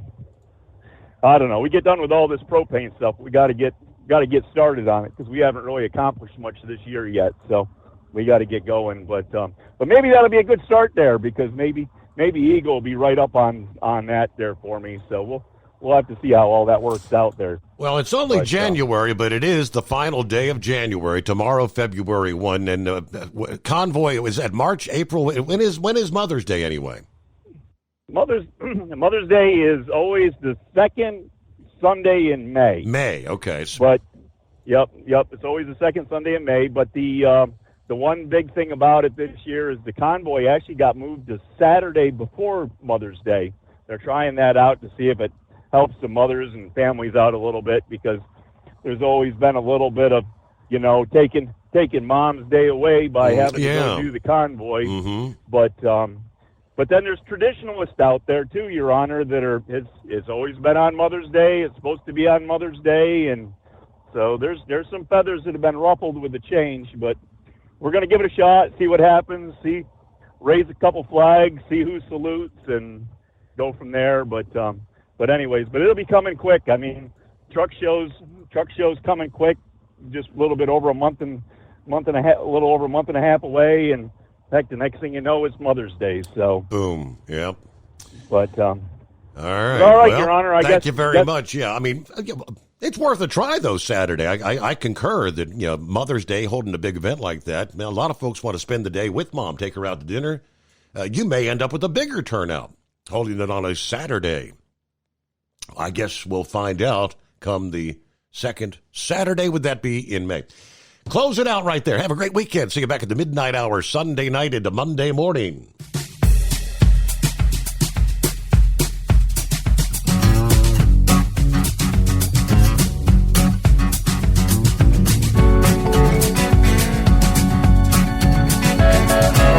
You'll never guess the places that I've been. You never guess the places that I've been. 'Cause everything is like a dream, yeah, but only in that dream that I live in. I'm never gonna let the day begin. Never gonna let the day begin. 'Cause everything is like a dream, yeah, but only in that dream that I live in. Oh, don't wake me up before you go, and I'll just make this bed my home. Oh, darling, please just let me sleep. Give me my dreams.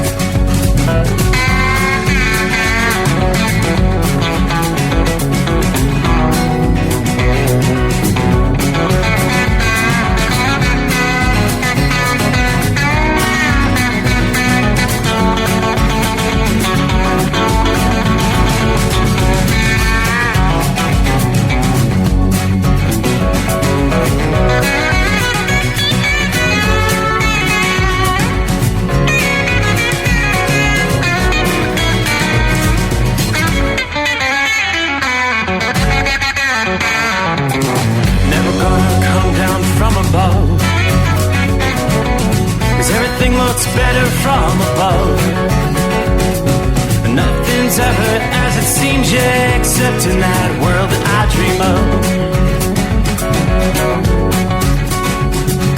Never gonna lose the ones I love. Never gonna lose the ones I love. 'Cause everything is like a dream, yeah, but only in that world that I dream of. Oh, don't wake me up before you go, 'cause I can't face this day alone. Oh, darling.